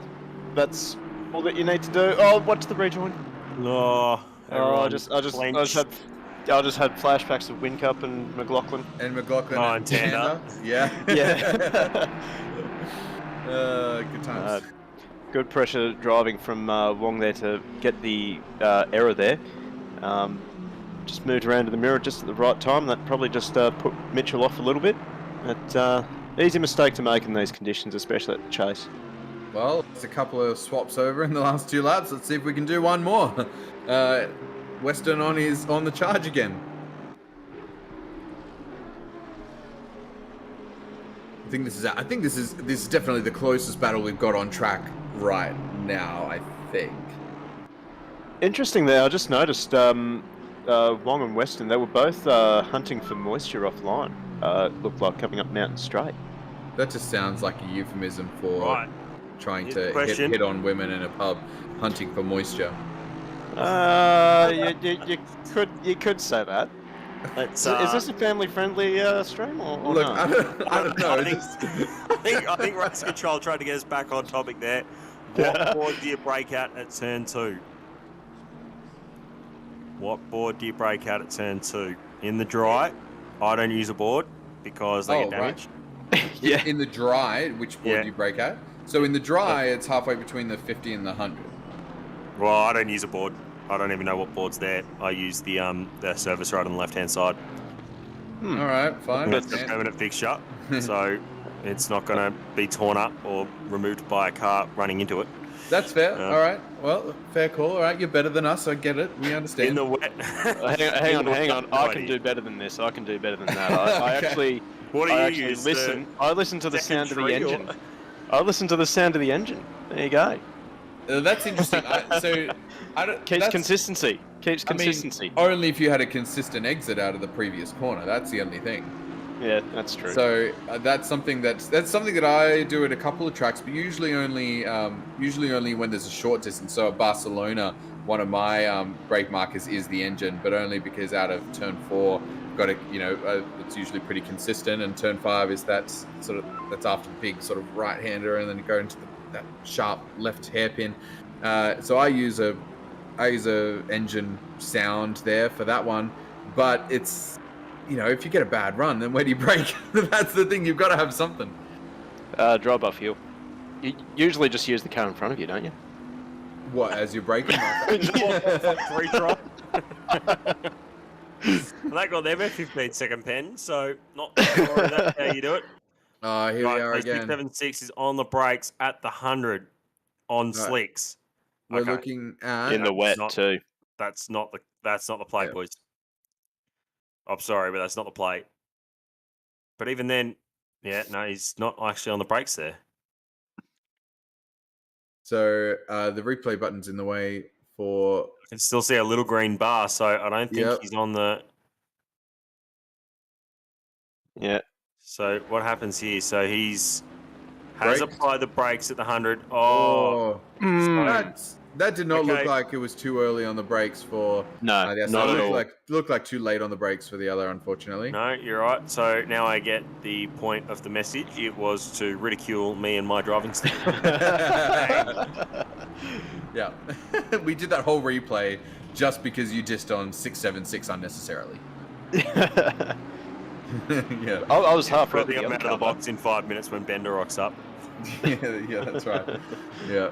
All right, what are we watching now? Weston losing time to Wong. So Wong has pulled a little bit of a gap there. 2.5 seconds, it looks like. So this battle might not resume if he can't claw his way a little bit closer. We've got a battle here. Rashuti, 0.6 behind Carpenter. I can't see a Carpenter. He's dropping down now. There we go. So it's already happened. All right, they're teasing us with battles from the past. 1.7 seconds. Well, Weston's gotten a little closer. That's not the battle there, is it? No, it's not. No, that's a back marker there for Weston. That's Zach Molloy just diving out of the way of the number 4 there, just letting the number 4 go through. I think because it wasn't Molloy. He's up in 6th at the moment. Probably just doesn't want to get tangled up with the lap car at the moment. Just too much time left in the race. Wonder if the 5's also on slicks as well. Maybe that was just the smarter move. Did look a little bit twitchy under brakes into here. A little bit slower, a little bit taily. No, they're on wet, so maybe overpressured. Yeah, maybe. Well, I've already seen a few cars hunting for water offline. Trying to keep your mind out of the gutter there. So maybe some of these guys are already just cooking the tyres a little bit. Yeah, maybe. So, also just a bit of a shout out to Scooney, because he's going to go off and do an ATCC race in about half an hour time. That is some solid sim racing there from Scooney. He's doing a lot of sim racing lately. Absolutely. He's going to jump in and do another race after doing 5 hours. Yeah, I guess so. Yeah. That's keen. Having a look at this battle, car 15 and 10, which is our P2 and P3. So we were seeing them converge quite a lot. We saw car 10 gaining. Went from about 1.5 minutes behind back down to about 26 or 24 seconds it got to. Seconds behind car 15. But over that last stint, they've actually dropped down to 40 seconds behind and then had a bad pit stop. So now they're back to about a minute behind. So they gained over a couple of stints from about a minute and a half back to 26 seconds behind that car 15. And now, unfortunately, they've just lost a bit of time. They're gaining again now. So car 10 has got Rayton in the car, setting some good times and setting times that are on average about 2 seconds faster than Lamb in the car 15. So yeah, we potentially got some shakeups happening there, but they're gaining fairly quickly at the moment, but perhaps not as good as they would have hoped in that last stint. Could be that number 15 is just getting a little bit stuck in traffic. See, he's just coming up Mountain Straight now. Just had a few cars trailing behind him that are a few laps down. So lap traffic could be playing a part in that. Absolutely, it could. So the current average for car 15 is 2 minutes 12.3. The average for car 10, 2 minutes 10.4. So that's 1.9 seconds per lap on average over the last over this whole stint so far. Okay, apparently car 22 on dry tyres. Is there a car 22? Is there a car 22? P10 perhaps? No. No? I'm not seeing one yet. P10 and 22 on tyres, that was from Diabols. That's car 868. What is it? 422s on dry. Are they on dries? No. Oh, 422s. McClaws, no, they've been out for 25 minutes. They've had 2 stops in the space of about an hour. They did stop 11 laps ago. Are they on dries? Is that what hang on, I understand the message. P10 and P22 on dry tyres. Now I get it. Right. Now Yeah, I get That it. makes sense. That makes sense. 868 on slicks just did a 214.9. Cars around him doing 10s and 13s. So track's already starting to dry out a little bit. Yeah, so we knew that Race Coldry was. Siciliano is the other one there.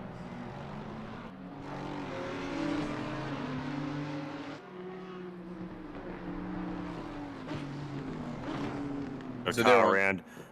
Bender is around at turn 2. Car number 1 here had a bit of a moment. Little bit of damage on the front, looks like. Yeah, Hey, he's meant to be in the comms box in 2 minutes. Nah, he's not. He jumped in the car when it started raining, so I'll hang around for a little bit until we get a third commentator for us.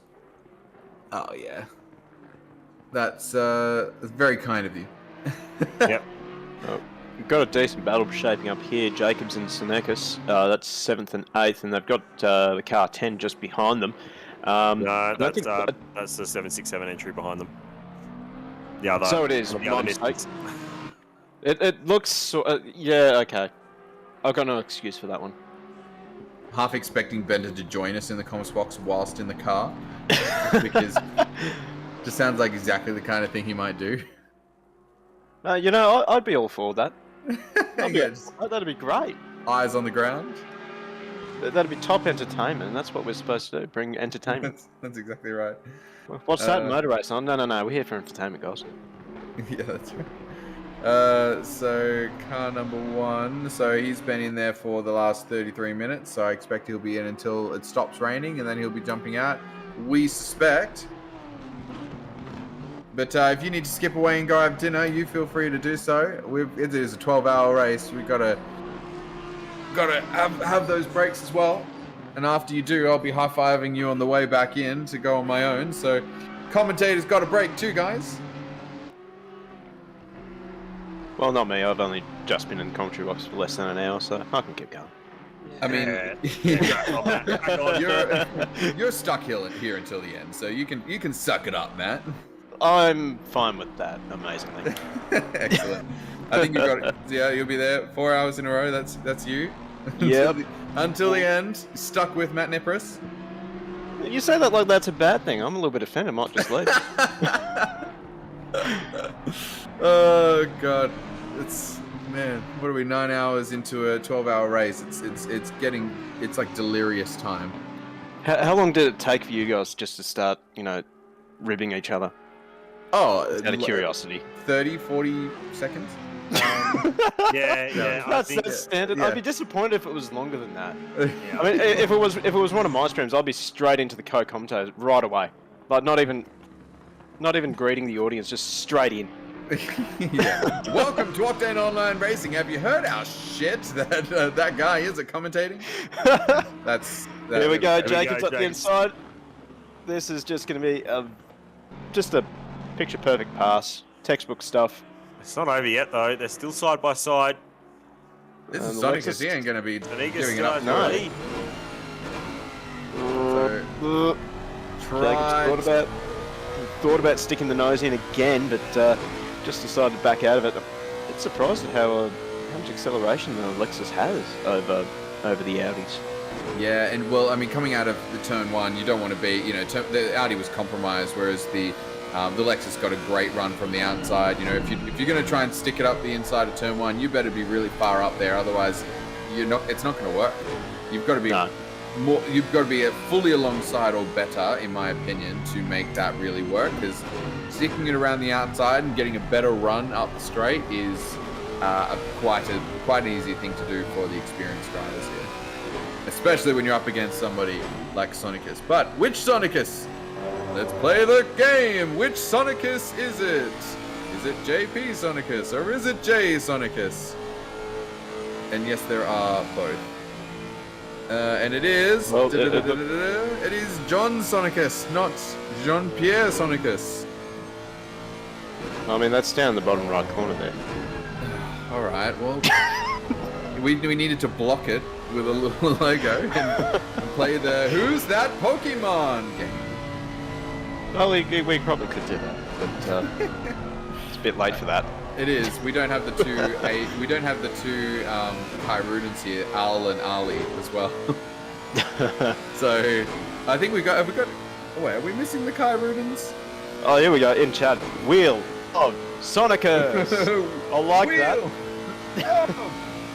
Sonicus. Outstanding work there, Dad Ducky. He should be in the commentary box, not us. Yeah, that's right. We've got now the chat. Oh, here we go. Here we go again. Jacobs looking again. He's going to try it again up the inside into the final corner. This time he's just going to plant up the inside. Yeah. Yeah, Perfect. Unfortunately, Lexus could have held it, but he needed to pull a tighter line there, so he's effectively let them through. He didn't want to defend it too hard, so... I can't blame him again. I hate repeating myself, but we've still got 3 hours left in this race. It's still way too early to get carried away with battles. You're looking at that last 90 minutes before you start thinking, okay, I'm going to argue the point a little bit more here. Well, I mean, yes, but also... I mean, if they're much faster, of course. But if you're just making yourself work to, catch them basically over the last 3 hours, I mean, it depends how much you have to defend, right? If you're pretty much similar speed and it's only occasionally they sort of get a run or something like that, then I think that's different. That was an awkward moment. He's trying to let cars past. I just involuntarily clenched there when I saw the Lexus coming up the right-hand side of the Nissan going into the cutting. That is not where you want to go too wide, but thankfully cooler heads prevailed there. Yeah. So on track at the moment. They're not for position, but we're seeing Smithy and Terry Rayton right here, nice and close together. So it's be Terry Rayton trying to unlap himself. Sorry, no, he's been lapped by Smithy, I think. Is that right? So is that is 445 from the lead of the race. So there is only one car left on the official lead lap, if that is the case. So Terry Rayton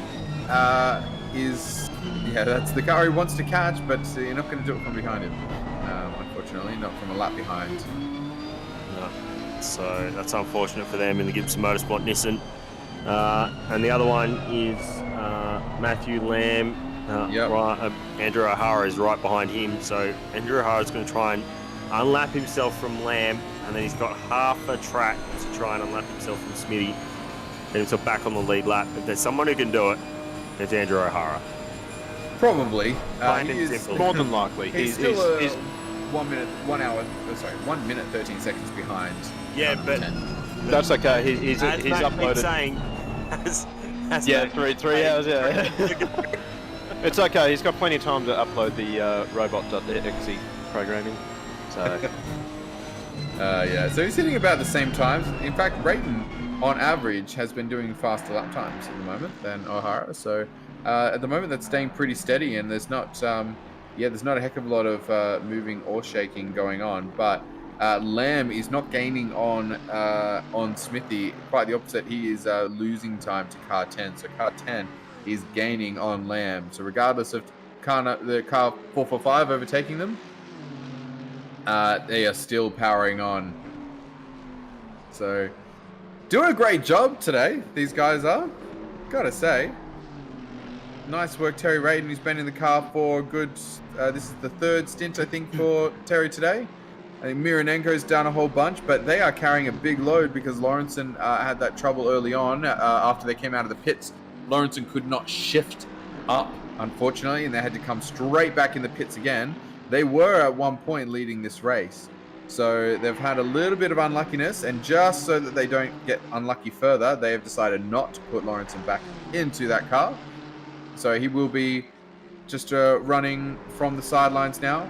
Poor Lawrenson. Everybody be sad for him. That is a very similar situation that I had in one of the first endurance races I had with Octane. My teammate couldn't downshift. Oh, yeah. Not a great place to be. No, it didn't work out for us. I suppose it's not that bad not being able to downshift. Being able to upshift is probably worse because then you're locked in a certain gear. You can't actually, you can't go any higher. Whereas if you can't downshift, you can't use engine braking though. You can't use engine braking, but at least you can still drive and still accelerate, so you're still able to circulate. But the car we were racing at the time was, this is about 2 years ago, the Aston Martin. So, no torque. Guys, we've just been told in chat. We've just been told in chat that slick tires are now optimum according to the game. So, Lawrenson says he could upshift, not down. So, could not upshift. Yeah. There we go. Yeah. Did a whole lap in 5th gear. Excellent. So he would have been climbing up Mountain Straight. He's pulled 6th gear, and then all of a sudden, why is it not downshifting? Why is it not downshifting? He was just going for a casual stroll, Lawrence was. He's going for a stroll across the mountain on this lovely day. All right, fellas. I've got clearance from the director to go and have something to eat. You guys have got this one. Have some fun as the rain stops. And we're going to see some very interesting strategy. Have a good one. I'll be back shortly. Catch you in about an hour. All right. It's just you and me. I think they've got a lot of faith in us. Maybe a bit too much. Too much. Yeah. It's time to run amok, Matt. Yeah, absolutely. We have the power to do whatever we want right now, and nobody can stop us. Excellent. Right, what to do first? Well, I think first thing is just to make bird noises, just at random intervals. Well, if you like, I can actually bring my actual bird in. He likes to talk during my commentary. That sounds excellent. That sounds like exactly what this stream needs right now. I mean, if there was something else going on track, we might be able to talk more about it. But we have got something on track right now. We've got Ferguson and Karud. They're battling away. That's the 767 and the 39. That's actually Daniel Ciclona's teammate. And they are within a second. Yeah, that is position. Excellent. This is what we like to see. All right, Ferguson, car 39. He's 18 years old. He's a Gemini, and he likes long And walks he on the has beach. ruined it because he's gone And- straight to pit. Actually, they're both in pit lane. They're Excellent. both. Oh, fantastic. It always happens, doesn't it? You just start focusing on a battle, and then they go into pit lane. Well, this is a yeah. pit battle, so I'd actually like to stick with this and let's see what happens. Let's see who Yeah. hits. Let's see who hits their pit bay the best. It's the best battle we've got right now, and it's in the pit. They're coming down the pit lane. Who's going to enter their pit box first? We don't know. Is it going to be? Oh, it looks like It's going to be both of them. at the They're gonna same be time. they're Is it in the tails. same box? Oh, you couldn't have scripted that, could you? Probably could. wait. Oh, no. Oh, no. Ferguson too far back. He didn't. And, yeah, that's going to cost him a lot. And he's too far No. forward now. Oh, This you're is joking. devastating. Can you believe the one Oh, time? look at this. This is lovely. I want to know Is how you it- do this. Is it actually the same spot? What are the odds? I mean, that's Oh, thank God for sim racing and ghosting. how well, and the fact that it was behind would have made that so difficult because the box would have effectively disappeared underneath 767. So And 767's away. He's gone. See you later. Yeah, 39. Oh, that's one of the pit boards. Did you see that? Out in pit lane, there's one of the speed limit pit boards. We'll watch as Ferguson goes out. What happened? Oh, one of the pit boards is in pit lane. Yeah, it's halfway. Oh, I saw it. It's gone now. I think it's from the front. I think it's the slowdown one from the front, maybe. Yeah. Is that it? And then has it just been knocked further and further along pit lane as the day's gone on? I would say so, but I just saw that just when we were watching Whitebread's exit of pit lane. Yeah, so unfortunately, there's going to be a big gap between these two cars now. We'll see it as they come around, but come around for that pit stop. But yeah, that's unfortunately. And that's Stephen Marsden in the Bentley now. So bit of an AK stack there. Those three guys are quite into the V8 supercar racing. How unlucky yeah. do you have to be, though, to get the same pit box as the person who's just gone in ahead of you? That's rough as guts. So once they head around, we'll actually get an updated timing for how far away from each other they are, because right now it says that they're one second away, which is not accurate. But, well, that just went and ruined the one thing we were watching. I'll keep an eye on the timing and see who's getting rather close to each other. Yeah, Maybe a little absolutely. too comfortable. Not seeing much else out there. Jeez, I guess I better get no. Yeah, bird noises. Well, McDaddy with another zinger in chat. This is how baby cars are made. yeah, that's right. In pit lane. Oh, Mac Daddy, you're on fire today. Yep. Good stuff. So. All right, so yeah, nothing moving up in the top four. I've been saying that it's gonna move for about 4 hours now, so we'll just keep waiting for that. I think Rayton has actually got in front of the 445. I think someone mentioned that he had a bit of a dive bomb. Oh, and he's back ahead of the 445. Is that right? Quite possibly, because he's only 52 seconds behind Lamb. Well, If I mean, read the timing screen correctly. I mean, those two things are not they don't need to both be happening at the same time. He can be behind Smithy, but still be gaining on Lamb. So I'll just make that that's fair. clear. That's a fair So, yeah, but are they behind or not? Where are they on track? I can see 445. Oh, someone's off at the chase. It's the 818. 818. That would be the car of... That's green in 14th. It is. Oh, is it Sanderson? Oh, no, it is green. It just hasn't updated yet because they haven't crossed the line. That's a shame. That's the first lap out for Greenie. And there it is. Swaps on the timing board now as he comes across. Yeah, really sad to see. Now, I'll just tell you the gap is between the cars we were watching. Oh, Marsden into the fence at the cutting. And he had to wall ride it there to get it out. That is going to put a little bit of a mark on that Bentley. I was just about to say that they actually lost 16 seconds in the pits, but that's just going to rub it in after they hit the wall. So I was about to say how much they lost, and then they hit the wall. So that's they're going to lose even more now.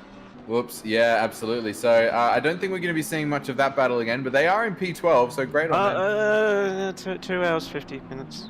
They're in P12 currently. I can say where they are right now. They started to say that the battle is not going to happen again They is started P39. incorrect. They started P39. That's 27 positions to get up to P12. So they have done a mega job. Well, I'm hardly surprised if they've had Daniel Cicluna in the car for 5 hours. He is a very aggressive driver. Greeny. And I think, it just tags the. Is he going to hit the wall? No, he's kept it out of the wall. Nice good stuff. work.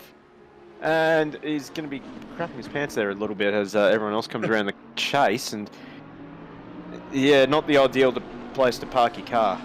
Yeah, absolutely. Someone got that name. You can't park there, sir. So here comes 616. This is our current P4, who is trying to make gains on those cars ahead. So I'm going to have a look at how that's going for them. They're gaining as well on P2, of course, but they're not really gaining on Terry Rayton at the moment. So Rayton's doing an excellent job. Lamb in pit lane as well. So yeah. So Rayton and O'Hara both doing 209s.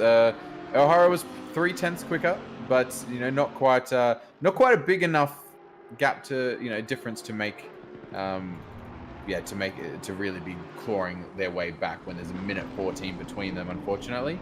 But they are making headway on car 15 at the moment. So car 15's in the pits. Oh no! Rayton almost parked that Nissan into the engine bay of that Lamborghini coming out of the chase there. That was a bit of a brown pants moment. Wow. Yeah. Engineer in chat, you happy with that? We've got Lawrenson in chat giving us updates. Tell us how brown are your pants right now?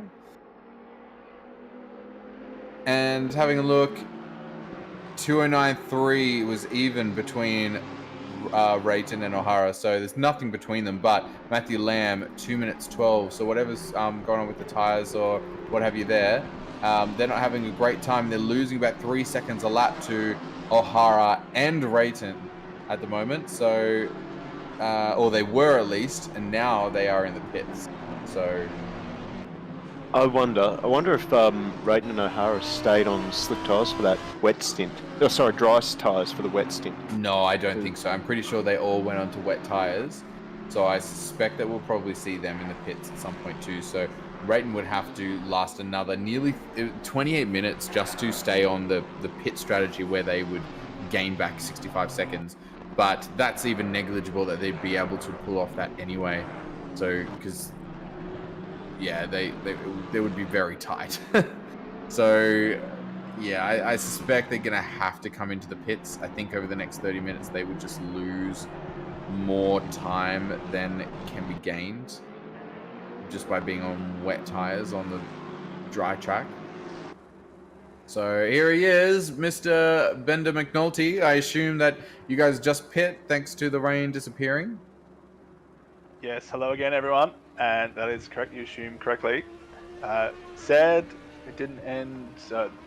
Sad it didn't stick around a bit longer. Rather, that ended a bit too soon. Is what I'm trying to say. That's right. But you got what you wanted. You did your rain dance, and we've had. Is that the fourth stint of rain? fourth little bout of rain across the 12 hour. You couldn't really hope for more. Well, I could have hoped that I could have driven in all of them. Oh no! The Lexus! Oh! Nearly collected the barrier on the way into the pits. That is the Sonicus Lexus, and that was rough. Man, Oh, that was rough. I think he may have just made contact with the barrier.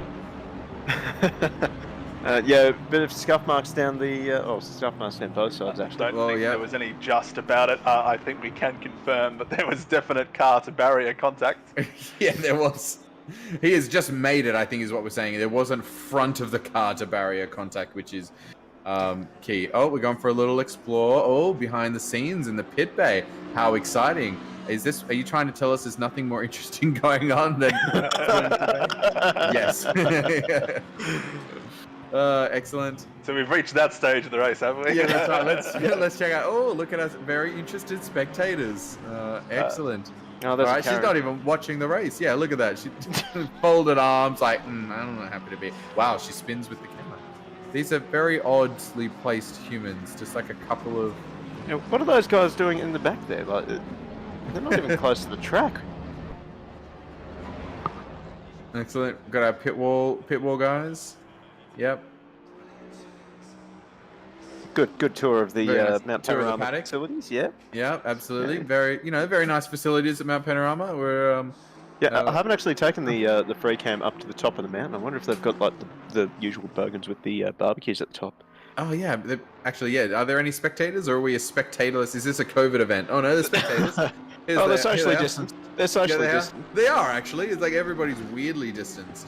Like where are the families that don't want to stand anywhere near each other? These guys are just like they wandered off the street and they're like, "What's going on here?" And then they don't have picnic rugs, they haven't got their beers out. Like, come on, guys, is this Australia or what? But they managed to get the power lines to be perfect. Oh, look at that! They got the super cheap signs in. Oh, that's good for them. Thanks, Kunos. Happy Bathurst Day. Tracks. They had all the spectators wearing masks. I want to say that was Imola, but I'm not 100% sure on that one. Yep. Oh, yep. Yeah. Confirmation there. I love the detail here. They've actually got the graffiti on Brock's skyline. But they can't have anybody with their eskies and their beard. Like they have all the spectators are just. But this is like, wow, is that like taken directly from the actual wall? Yeah, That's it is spectacular. Yeah. That is what attention to detail.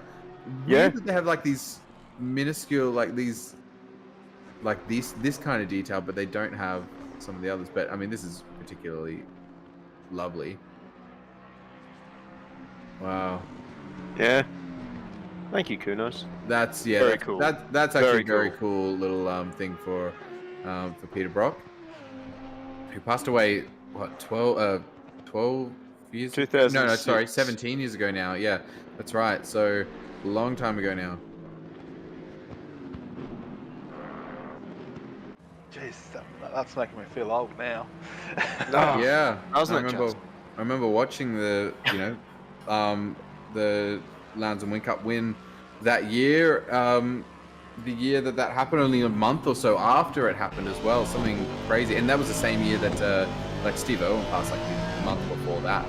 It was a shocking year for Australia. It was basically celebrities. Yeah, that was huge. 2006. Yeah. Chad asks, where are the burning sofas? Yeah, good question. Yes.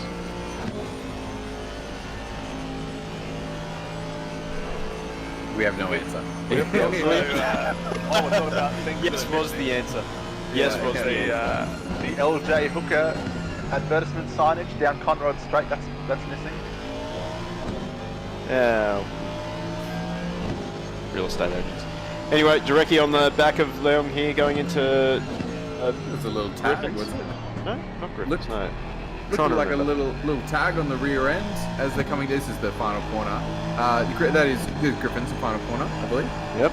Yeah. And then You'd Hell's think corner. I would know that by now. Yeah. I don't know. Yeah. Do you know your corner name at Bathurst? Hell's Corner. Wait, what's? Oh no, Griffin's is. Griffins is turn turn 2. So, yeah. Murray's. Murray's is the last corner. Yes. God. yeah. Wait till they Direcky. get. Wait till He's they up. hit McPhillamy, and then we'll see if we know. Like, Direcky's trying to send it. After He's trying to send it restart. around the outside. We've only had 9 hours to learn the names. Yeah, that's right. So hang on, we know the cutting, that's fine, but then I have no idea what this next turn is called, if it's even got a name here. But I know we. Solomon Park. No. This is Reed Park coming over the top. I'm pretty sure Solomon is like halfway down. So these next ones, there's like there's a Solomon Park and a Frog Hollow. I don't know where. And this is McPhillamy coming this is across here. Private McPhillamy. Oh, and it's directly too up wide, in front of him. McPhillamy. Well off the track, he saves it though. That is such a sketchy place to drop a wheel as well. That exit curb just has a tendency to just spit you off into Skyline. Man, coming through the Dipper and then down to Forest Elbow. So yeah, knowing all the names across the top is a little difficult. There we go. Look at Repark. that. Oh, the cutting, Repark, Solman, and then McPhillamy. Okay, so I've had Repark and Solman wrong. Okay. So Good to know. Repark's the first peak that they hit. And I think that might be the top part of the mountain, Repark. Okay, we have a demand here. Well, a request, not demand. Request. We need a bender fact. What's the bin? Who's demanding? Mac Well, Daddy. Mac Daddy 283. says, Yeah. All right, And let me pull up my pre-prepared sheet of facts. Give me a moment here, ladies and gentlemen. Into the filing cabinet. Up you go. Yeah, that's right. Yeah, and when MacDaddy283 requests something, you cannot deny. Oh, you can't deny MacDaddy 283. No. No, he's actually been a better commentator than us, actually. Yeah, he's actually, for sure. He's had some great one-liners. Yeah. It's been great.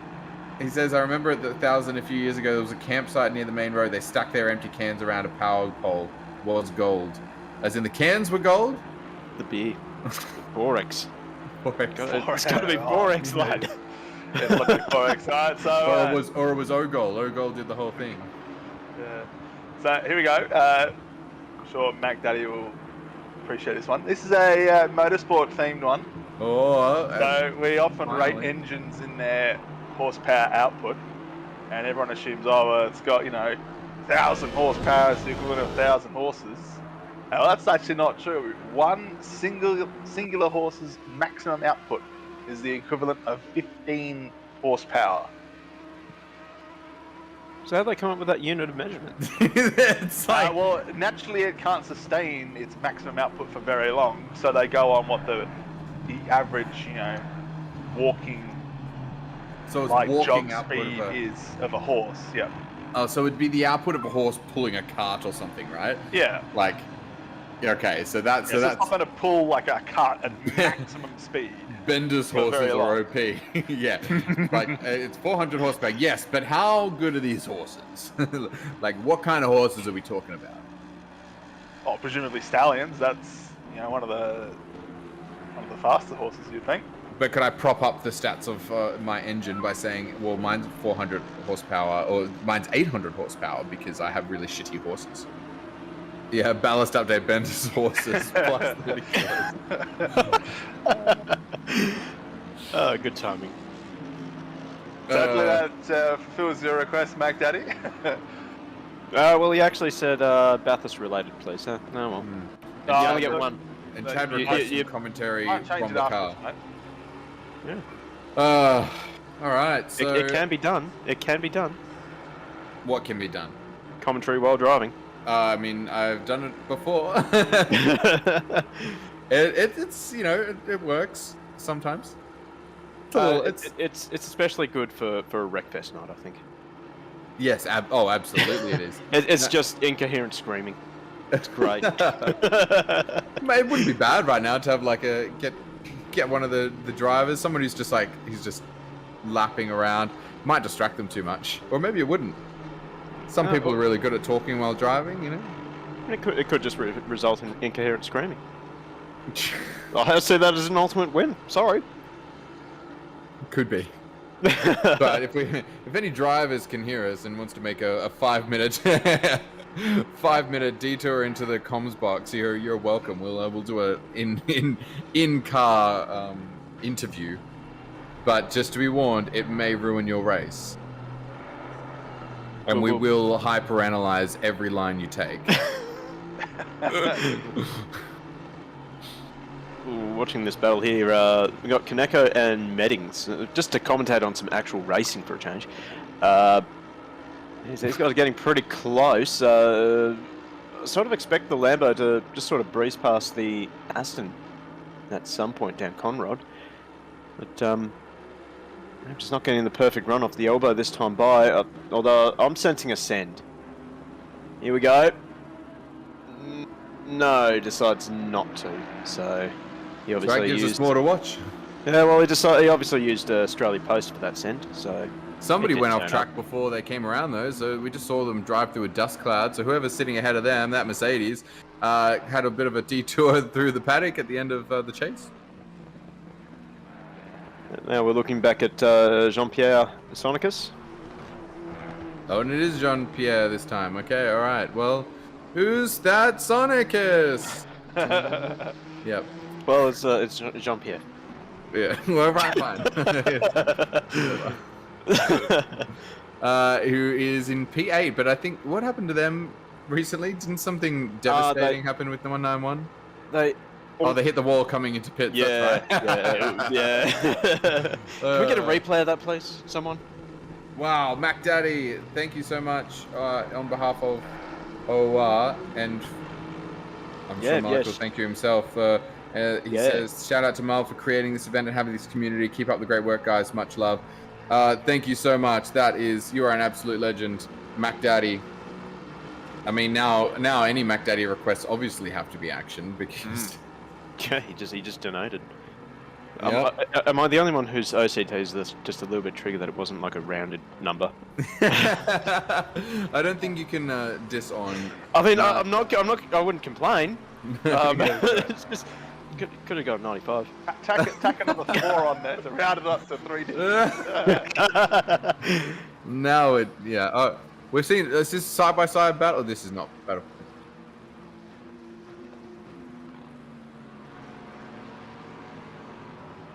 Spectacular. Oh, yes, we should definitely ask about the pit lane entrance incident. Well, we it wasn't him driving it. It was John. We'll ask what he thinks. We'll ask what he thinks about his brother's driving. Excellent. Fantastic. Well, we invited him in, so now we've got to suffer the consequences. JP is obviously brand new to the comments box, never been in here before. He'll have no idea what kind of things to say.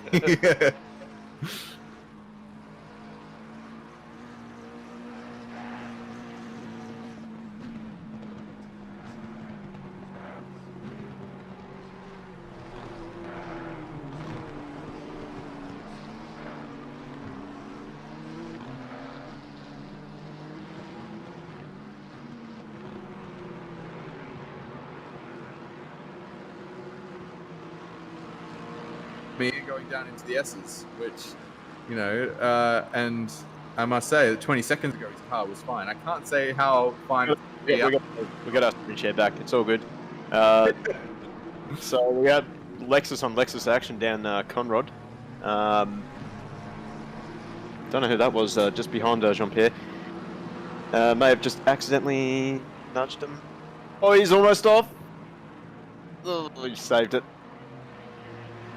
So in order to get into the booth, is JP going to have to open Discord while in the car and click in? I think Miles is going to do some Discord magic. Yep, absolutely. And mix him in from the TeamSpeak or something. That would be magic. Yeah, well, that would be magic. I think he's going to have to get in the box. Come on, JP. Alt tab right now. You're in a straight line. It's not that hard. Come on. Now, the tasty tea. Listen, pit entries need commitment. Yes, they do. That's true. That's fair. Yeah, I mean, that was a lot of commitment though to find the tyre barrier.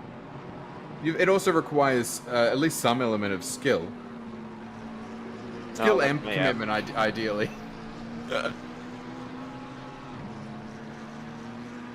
We're just here to shit on John. Sorry, John. Look, when you make a mistake like that, it's gonna get replayed. Wheel! Like terrible rejoin. Sonicus! Oh, Jean-Pierre! Oh no! Saved it. He was clearly trying to get into the booth. Yeah. Going down. Don't do it there. Mac Daddy sent $4. Oh, it's fixed my OCD. Another uneven figure. Oh, he's in. Oh, okay. Jean-Pierre, you're there. JP. Hello, I am here, yes. Hello. Well, just let you overtake that McLaren. You doing all right? Yeah, not too bad actually. That's good to hear. Having a fairly good recovery drive so far. Fantastic. Well, thanks for joining us in the comments box. It's good to have you. Now, just to let you know that if you make a mistake, we are going to shit all over you. So don't mess up. Don't miss the apex. Nothing less from you. Yeah. Well, so overall, how's the stint been? Well, the stint just started, so I can't really say much. Pace is not particularly good, but Yeah, it's considering we were pointing the wrong way and down a lap at the beginning of the race, I think it's been a good race so far. Absolutely. And so did you ask John how the barrier tastes? Well, he maintains that he didn't hit it, so, you know... Oh, is that right? Denial is not only a river in Egypt. So did you hear that, race director? So apparently John Sonicus did not hit the barrier coming into the pits. Is that true? We'll find out next time on Wheel of Sonicus! And it is a game that we have been playing. Sorry, I mean, I'm on for that, it's fine. Or is it, who's that Sonicus? You know what? Either one. We've been playing both, let's be honest. Who's that Pokemon? How's the track at the moment, JP? Is it pretty much back to full slick conditions now? Yeah, it's back to optimum at the moment. Sorry, I pushed the torque on, so it's a little bit difficult over the mountain. Yeah, it's back to optimum. So you are in the comms booth and you will talk when we say you talk. Am I allowed to swear because I'm going to tell you to do something? I think we're gonna have John jumping into the commentary box, and he's gonna try and strangle us through his microphone. I think. That's right. Well, John did the whole previous stint on Rise as we tried to believe the Kuno's weather features that said it's going to dry out quickly, which it never did. So he's still catching his breath and drying out his shirt from all the sweat. So yeah, might be good to get him in and get his opinion on it. So you guys are brothers, but do you operate from within? Are you driving from within the same house or separate houses? What's going on? Separate houses. Excellent, fantastic. That could be a very awkward household if you're both in the same house. Yes, it would be. Yes. I don't think you could operate. Spectacular. You couldn't have two people operate from the same rig, could you? So there'd be no way. You'd have to like, because you'd have to like log out of. No, maybe if there were three. right. If there were three drivers, you could. How could they? How could they? There's only one fucking steering wheel, Samwise. Same car doing What rig do you have? Some fucking tandem sim rig? Holy shit, you need to show me your sim rig. I want a seat, mate. They're not driving at the like same a bob car time. or something. They're not driving at the same time. So no, come on, hear me out. If Look, John I'd go gets tandem out, with you, Samwise. It's fine, mate. you sit on the lap, and then we. I'll do the pedals, you do the wheel. That's fine. I'll change the gears. Yeah, that's right. Yeah, sure. I think if you had a third driver, you possibly could, because you could pass it on to one of your teammates, log out of Steam, log into Steam, sign into the game, get the next logging in and out of Steam that's the biggest pain. So you couldn't do a two-person, but you could probably do a three-man. Possibly. Possibly. It's a big rig. Yeah, JP, three-man rig. I've got someone writing in here. Who's the better brother and why is it John? Sorry, you're breaking up. I have a feeling. I have a feeling that would be John himself asking that question. Just quietly. Can you hear Malik? Yeah, I heard him. I did ask him as soon as he was going down the dip bar. Yeah, that's right. He's saying you're breaking up to avoid answering the question. Yeah, sorry, this Discord line only allows compliments and nice words, so I'm not sure. No, you're getting your streams mixed up, there, mate. Yep. Yeah. There's no compliments in between the commentary team. Come on. So what's your braking marker now for the chase? Now that all the boards have been destroyed. The little patch of grass on the right. Okay, all right. Did we see somebody ducking into the pits? It's very technical. $10 says you hit the M driver ahead of you. Missed him, so you owe me $10. Okay, alright. That's fair. So are we going to get to prove John wrong about his pit entry or what? Well, we'll get him on next if JP and us, unless I've got any more. I think we've given JP some massive PTSD here, so we'll let him get back to you. Thanks for joining us, JP. Thanks, JP. Good luck, JP. Yeah. Good luck. Excellent. Well, that was a bit of fun. That was worth every second. Absolutely. Yeah. Well, I still think John's a liar. There was definitely contact there. I saw it. We'll have to see if he's adamant. Then we're gonna have to at some point find out for sure who was right and who's wrong. I can see Mel's at work in the insert there. Oh, yep. Yeah, here he is. He's making the magic happen. It won't work. Oh,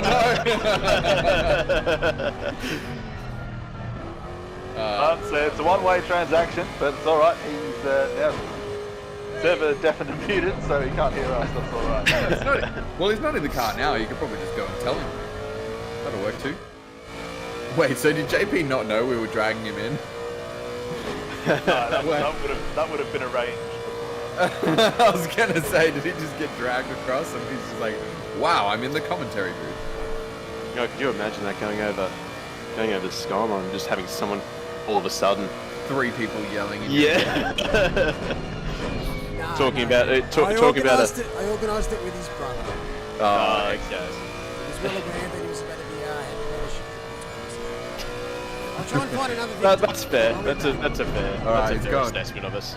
We're gonna get another driver. Can we get the leading man? No, wait, he doesn't do commentary. Maybe he will. Nah, I don't know. With the leading the race. Yeah, it'd be bad luck if we interviewed him and then he crashed. So it's okay if That'd just be the JP commentator's crashes. curse. Yeah, that's right. That's just the commentator's curse, and I've got plenty of curses sitting right here. Yeah. Now I must say, Zach Smith is doing an excellent job. I'm just giving him a bit of shout out because he did a 2:02.4 on that last lap, which is more than 2 seconds faster than anyone. Oh, the only other person, Stephen Ty, did a 2:03, but nobody else has broken the 2:04s on that last lap, I don't believe. Now we begin the countdown for the commentator's curse for Zach Smith.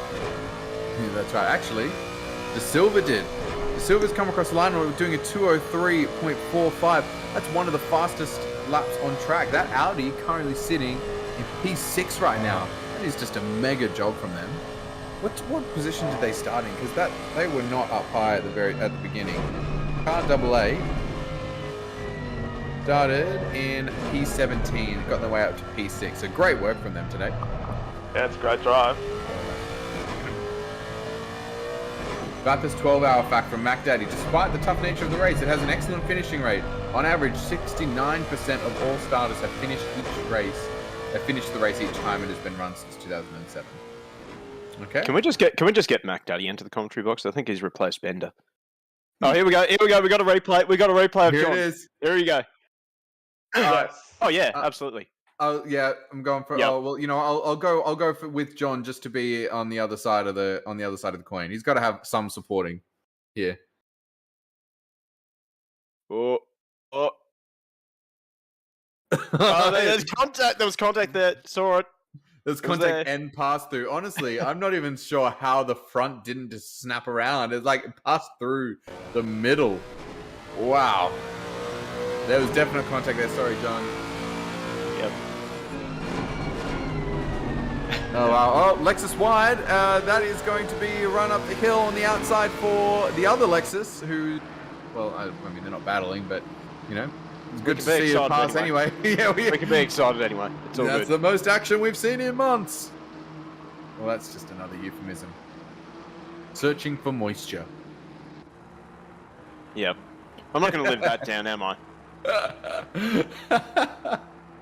So what do we got right now? It's 8.4 seconds. Is that the closest we've got on track? It might be. No, my man Corey Tui, he's 2.2 behind P34 for position. 144. So that's, I guess, closer than that, but not much happening.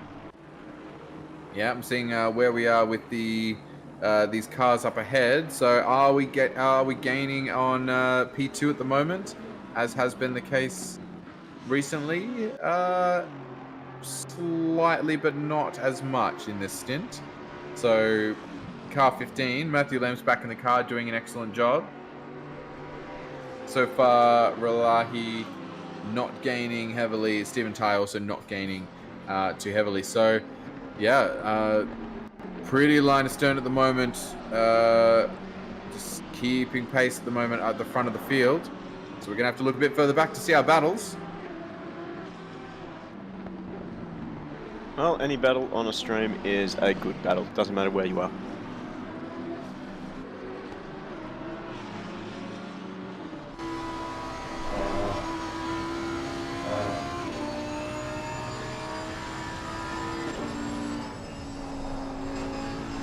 good silence there. Yeah, excellent silence. Yeah, we're Commercial break. I was having a look for gaps. You guys got to feel the silence. Caw-caw. For the bird noises. Local wildlife. I can go get my bird if you want.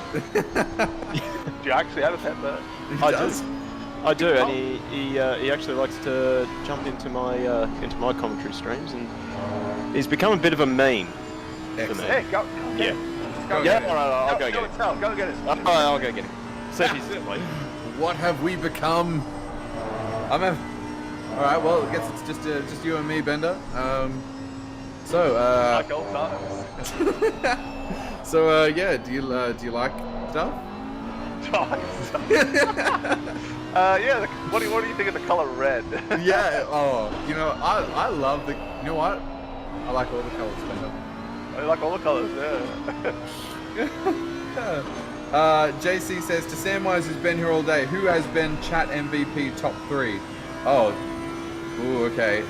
All right. Well, that's a lot of pressure. There's a lot of MVPs in chat, but big one's going to be Mac Daddy for the even $100 single donation. Hamster, who also donated, so I've got to put MVP as our 2 donators. But no, thanks for staying with us all day, guys. You guys have been with us all day in chat. So thanks, JC. Yeah, and Mac Daddy, Bent Diaboly is always with us for a while, and people who've been ducking in and out in between their stints. It's been awesome to have you all here with us. Now, so speaking of people in chat, you know who we haven't seen in quite some time? My #1 fan, the Rise 11. It's not me. Definitely forgot the login details. But that's okay, you can create another one. Make another fan. I'll just credit the Rise 12, not Suspension. We're going to have another person come in the comment box in a second if you guys want to think of a couple of questions to ask. Yeah, do we get a heads up of who it's going to be? It might be someone that's well in front. Zach's fan. That's a very good guess there, Bender. Oh, it's a good guess. Bender's been watching the stream for the last... I've got Do You Like Stuff ready to go. While Bender's not punching people, he's keeping track. Bender punches people? No, never get there. Excellent. So we're currently on board with De Silva, just having a cruise around on an Audi. In an Audi? Not on an Audi. JC says, McDaddy MVP, Diaboly's honourable mention, Jan Tully, 10 out of 10 will put the kettle on for her. Oh no, Jan's MVP. Got to have Jan Tully in the MVP conversation. Yep. And JC, I believe you become the third MVP because for donating $50. Thank you so much for that.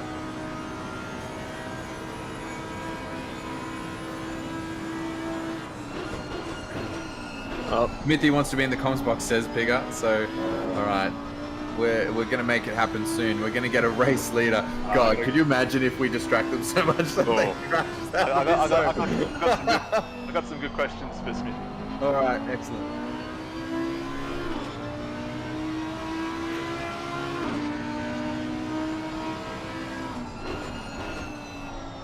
Waiting Man, the with myth, bread. the legend. Yeah. He's so he can hear us, but we can't hear him. So there is a phantom Zachary Smith. We'll answer his own questions for him. Yep, that's perfect. So first question, Zach Smith, do you like stuff?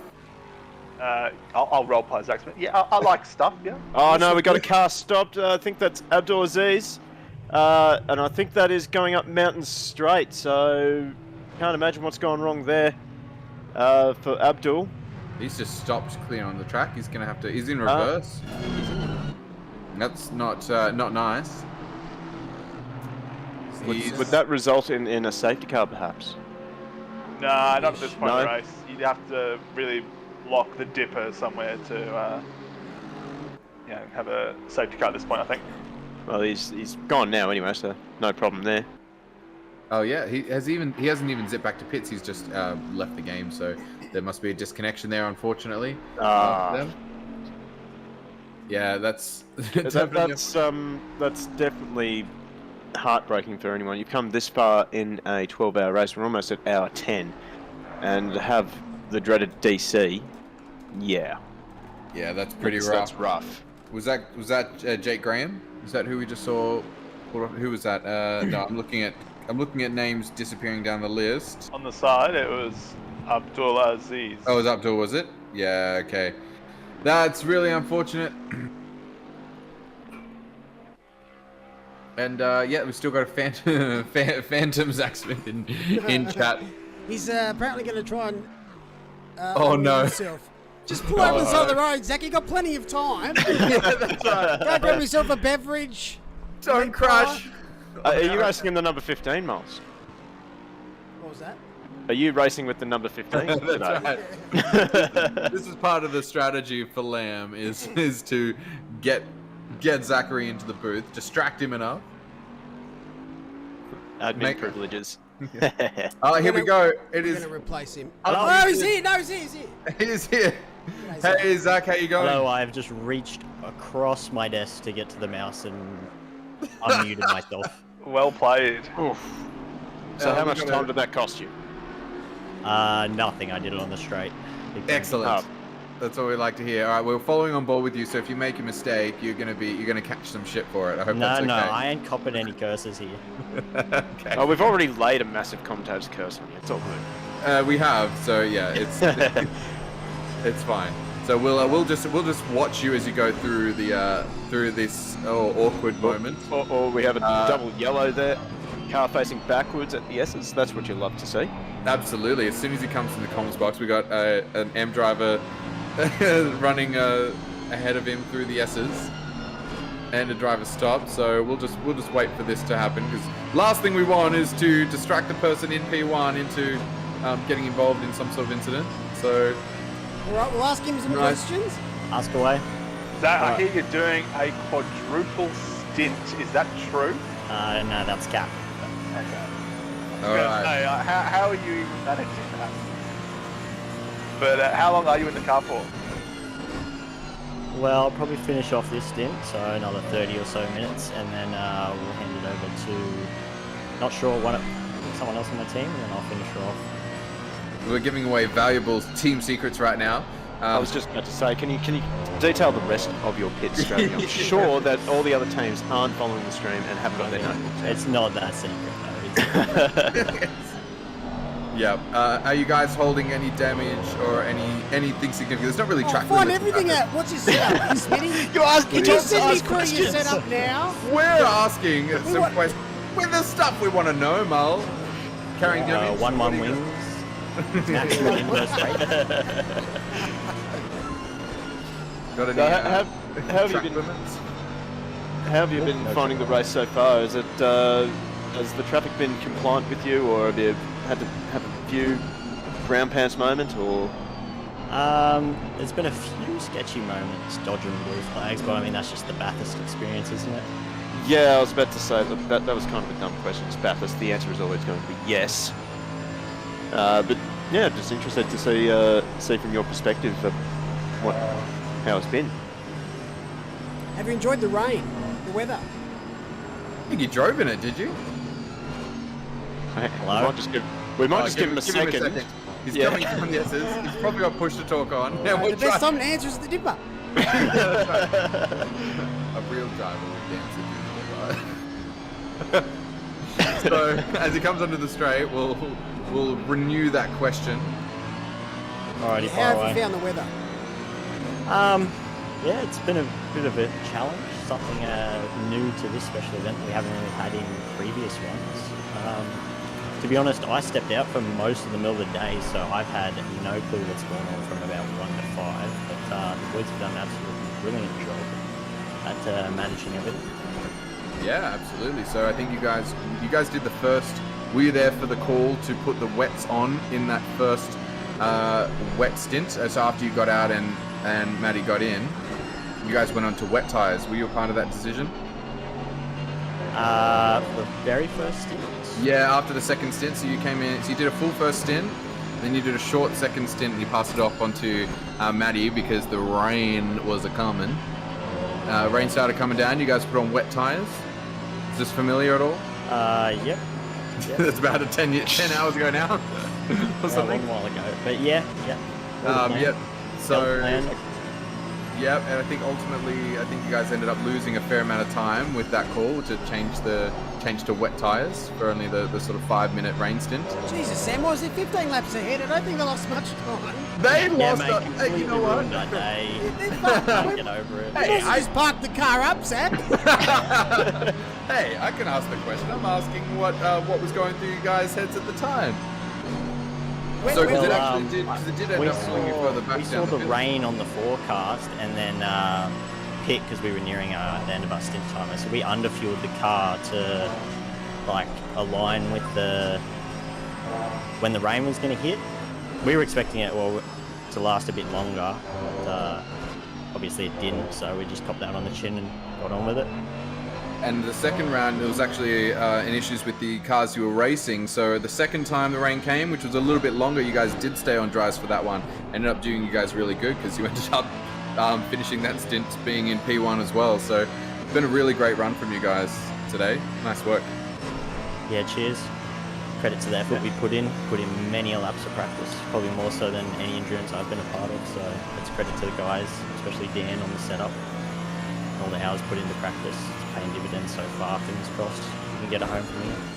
Absolutely. Well, pace is good at the moment, so we've been keeping track of it here in the comms box. At the moment, you're the fastest average man in the top 10.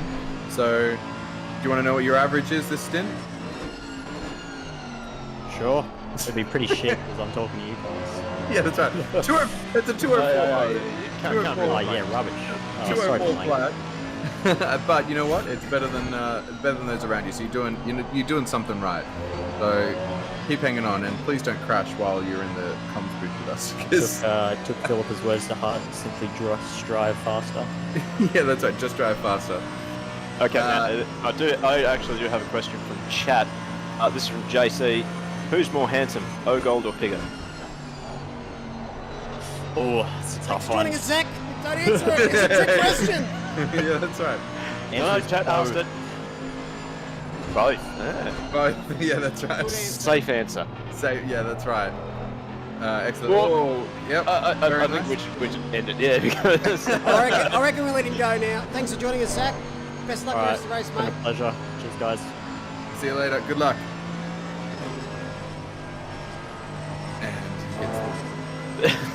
And that was the polite. Yeah, it's been great, guys. that was so polite. Oh god. Yeah, I think Yeah. the drive. Actually, I really like the getting him in. It actually amps up the energy a bit. Yeah, it does. Abdul Aziz, we saw him stopped on Mountain Straight. Game froze. On the assumption controls worked, I slowed it and didn't steer in case I turned into anyone, and sorry if you hit anyone. Okay, there you go. You know what? You've done good then. So if you've slowed it, didn't steer, yep, excellent work because it stopped you and everyone was getting past you just fine. So yeah, I guess good work on that. And also another update from Chat Harding. I don't know where he is currently in the standings. Has no force feedback, which is why he stopped on the final corner. I didn't even see someone stopped on the final corner. You can drive with no force feedback. It's just really, really shit. Yeah, 0 out of 10 would not recommend it. Yeah, it's ridiculously hard, and you basically, yeah, I do not recommend it whatsoever. It's like driving with no audio. It's almost, that also feels virtually impossible. So who have we got in chat right now? I think we've got Alex is going to be coming back in to join us for the next stint, if I'm not completely mistaken, which I might be. I am here. Excellent. How are you, man? I am good. How about you? Yeah, good. Well, it looks like I think you're my filler-inner while I disappeared to go and catch some dinner, and then I'll be with you guys. Did you try and rhyme that? No, I didn't. Because that's bannable. All right, well, you guys get stuffed. I'm Okay, going rhyme something with repugnant. Oh, Then you can go. okay. Me and my bunyip went and got some Fucking get out of here! Go. go. Go eat dinner or... What was that? I don't know. Look, It was an effort. It wasn't a good one, but it was C+. All right, catch you later. See, mate. Thanks, Samwise. So, anyways, looks like we've got a continuation of the race. So, there's been some more rain earlier on, but now we've got more dry conditions, overcast, of course. So, will we see some more rain pop up later on? Well, it's Bathurst, so I'm just going to say yes. Yeah, I mean, based on the theme that this race has gone on so far, it's probably going to rain with about an hour and a quarter to go, based on my estimates, because we've had so much rain. There's been a lot of variable conditions. It's made this race very interesting, even if we do have a dominant leader at this stage in the 445 car. Well, again, I've said it again. I mean, well, we're getting down to 2 hours left in this race, but the 2 hours is long enough for something to happen, and that could bring the 445 back into striking range of the rest of the field. So, certainly not over by a long shot. Oh, 100%. It's definitely not over. I mean, we can just bring him back into the commentary box, then that'll help. I'm yeah, sure. that'll be it. But yeah, if the real life races are anything to go by, then yeah, definitely could see some late drama shake up the order at the finish. Well, as long as I guess it's not Jamie Winkup organising the fuel, it should be fine. Oh, yeah. Actually, you know what? I'll take that back because the amount of times I've run out of fuel. Yeah, it's actually a lot easier to do here than you think. I know I've done it a few times before. Like once, I think it cost me a podium, so that was fun. I'm pretty sure I cost you a podium the last time we raced here at Skyline, actually. Ran a little bit wide, while under pressure. Oh, yeah, that was it. Yeah, I remember all that. Yeah, no, it was just an easy mistake to make. No hard feelings with that one, but I think that's not what you said to me earlier, Alex. but something about a dartboard, I don't know. You told Alex I was coming to the commentary board. Oh no, not that prick. We'll say he said prick. Yeah, that's the word he used. Yeah, it definitely wasn't a four-letter word starting with C, ending with T. I don't think there's a main bone in Alex's body. I mean, it's not really a word I should be saying at the age of 16. Oh, please. Maybe it's just inviting you to the Northern Territory's marketing campaign of "See You in the NT." Ah, yeah, see you in the NT, of course. That is that was quite ingenious. Yes, it really was. I wanted to get one of those bumper stickers. And just remove the indie. Yes. Also had word that Thomas Riley is back. And, hello, gents. Welcome. How long have you been sitting there waiting for us to shut up to jump back in? Oh, only a couple of minutes. It's all right. No, okay. It's all right. I had it on mute whilst I was having some dinner. Had the mic on mute, watching the very, very good interview with Smithy. That was an ingenious a class interview. act. It was very, very good. And we're just going to ignore Jean-Pierre. Yeah. Sorry, Jean. Yeah, unfortunately. Missed the cut, mate. I'm mostly interested in what you had for dinner, Tom. It was a toss-up.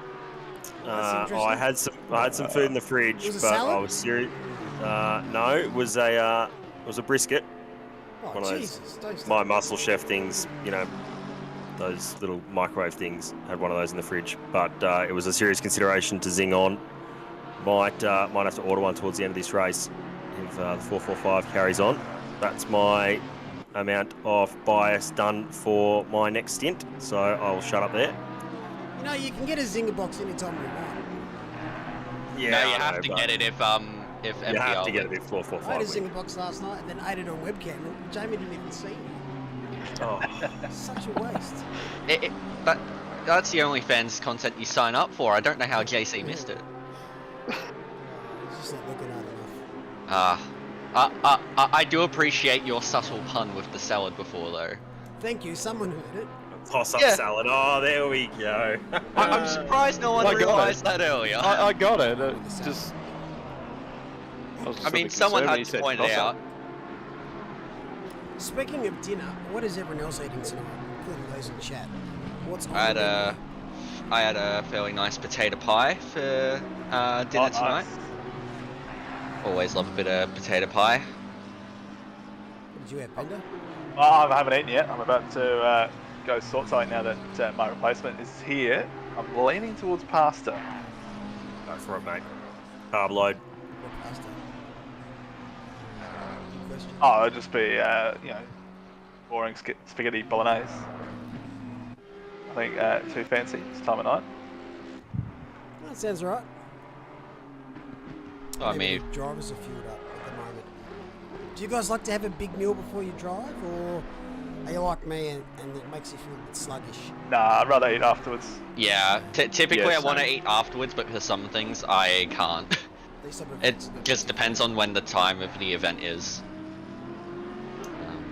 Because I know for the F1 races at 7:30, I typically have something beforehand. It's typically not too much, but it gets me through it, and I don't typically feel too sluggish afterwards. But sometimes if I have it directly before that, can be a bit, before you just go, sort of Bender, has your mind on something else. before you go, David, jalapenos, yes or no? No. That's a good question. Well, see him later. I'll just disconnect him. That was wrong answer. Oh, he's Oh no, he's back. Oh, shit, he's found us. Run. Why not? I saw you remove me. They're too spicy for you. They're too spicy for you, mate. No, I was just gonna get a quick Bender fact. The last one of the stream, since I know everyone's been hanging on for them. The oceans around the world were actually pink 650 million years ago due to bacteria that lived in them, but has since died out due to evolution. Have they died out though? Because there's plenty of pink lakes in and around Australia.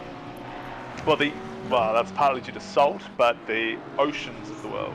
Well, it's not partly due to salt.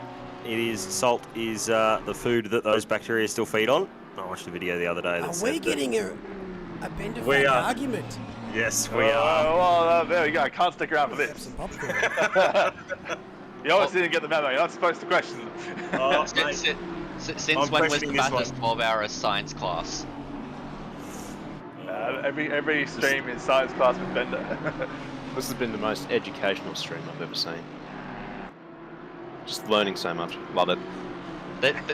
This has already taught me more than like a year of remote learning. Useful everyday information, you know. It's more than what Life changing. More than what I learned in 12 years of education. But Yep. any- Well, I shall leave you all to it. Enjoy the rest Thanks, of the race. Bender. Thank I'll you. see you in chat. Good luck to those still competing. Good to see you around. But meanwhile, in chat, just on things that people have had for dinner tonight, looks like there's a few people that have had pizza. We've got Loud Howard with pizza, Diabols with Aussie pizza with mushrooms. That's a bit loose from Ryan Green there, coming out of the final corner. Some with chips and vinegar, some salmon. Moritz talking about pizza with fish fingers on it. Why? Why pizza with fish fingers? I have seen that photo, and it was an interesting little photo that he found from maybe somewhere over in Europe. So, No, of course. yeah. Like, I just don't understand it. It makes me think of Perez. Oh, Whoa, please, that's Bender! Greeny around. That's the. Oh, he's in an awkward spot! Oh! That was close. Oh no, he's clattered the wall as he's reversing as well. That's really unfortunate there for Ryan Green in the 818 car as he gets passed by the 717 car. Not on the same lap though. I just sort of saw that happening in slow motion there because he ran a little bit wide, he was offline, and then he found that exit curb just as he grabbed the throttle, and that just pitched him off to the right. Yeah. He was saying, I was watching DZ's stream in my off time as well and jumped in TeamSpeak with him, and he was saying that car felt a little bit sluggish on TC2 for some reason, so wasn't getting the exit that he wanted. I think at that moment he probably would have preferred to have TC2 there. As we get a replay here of what happened. So started all by himself, no one around him. He was sort of catching the driver ahead of him, and may have just tried to be a little bit clever. Yeah, he just got himself wide, hit that exit curb way too early where it's not rubbered up. And this Ferrari. That Ferrari was so close to hitting the rear of that car. I reckon he took the right time. I reckon he took the top layer of the paint off that McLaren. Honestly, that's how close he was. I would not be surprised. That was super close. Oh, fair bit of damage too. Yeah, that's a lot of damage on that car, as we see. Bit of side by side through there. That looked interesting. Too wide going into the chase. I don't think it was for position though. No, Manning it's still brave. And, no, it wasn't for position. So you see Chris Taylor, the old farts entry, running in 36 at the moment, still plodding away there. So they're doing all right themselves. Yeah, they may not be having the best of races position-wise, but this looks to still have a lot of fun out of this one. And it's always honourable to see a lot of the teams, even if they're a long way back, still keep going till the very end. Yeah, so you'll have to see Relahi here passing the 420 brake Czech Republic car. Well, the number 10 just came out of pit lane. I just saw it in the background. I assume that's why we started focusing on the number 10 again. So...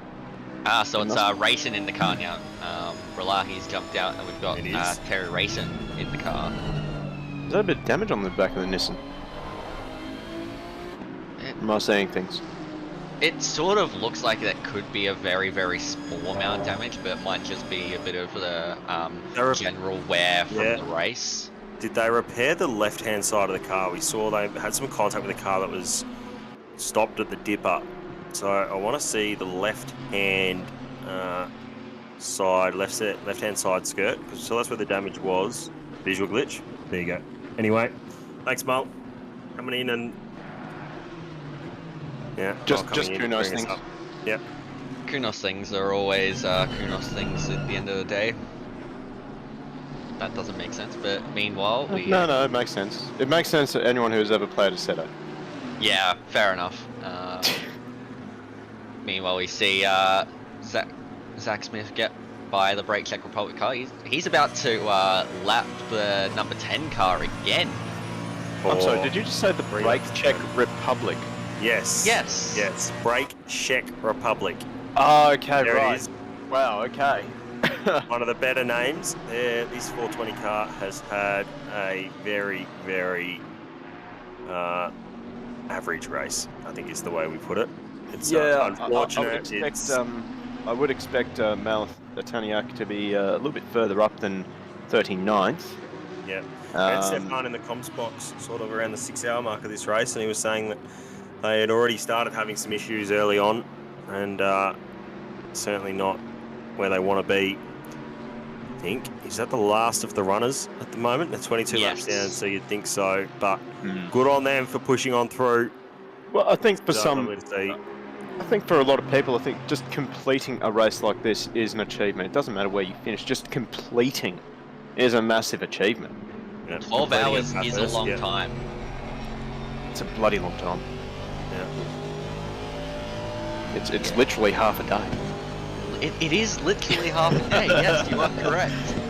I mean, we did start at 10 AM Australian Eastern Daylight Savings Time this morning, and we're going until 10 PM Australian Eastern Daylight Savings Time, so yeah, so half a day. Exactly half a day. The maths checks out. Yeah. There you go. Meanwhile, the fashionably were just riding on board the fashionably late number 4 Pro-Am car of Adam Jarecki. They're having a fairly good race for a team that entered into this one, well, fashionably late.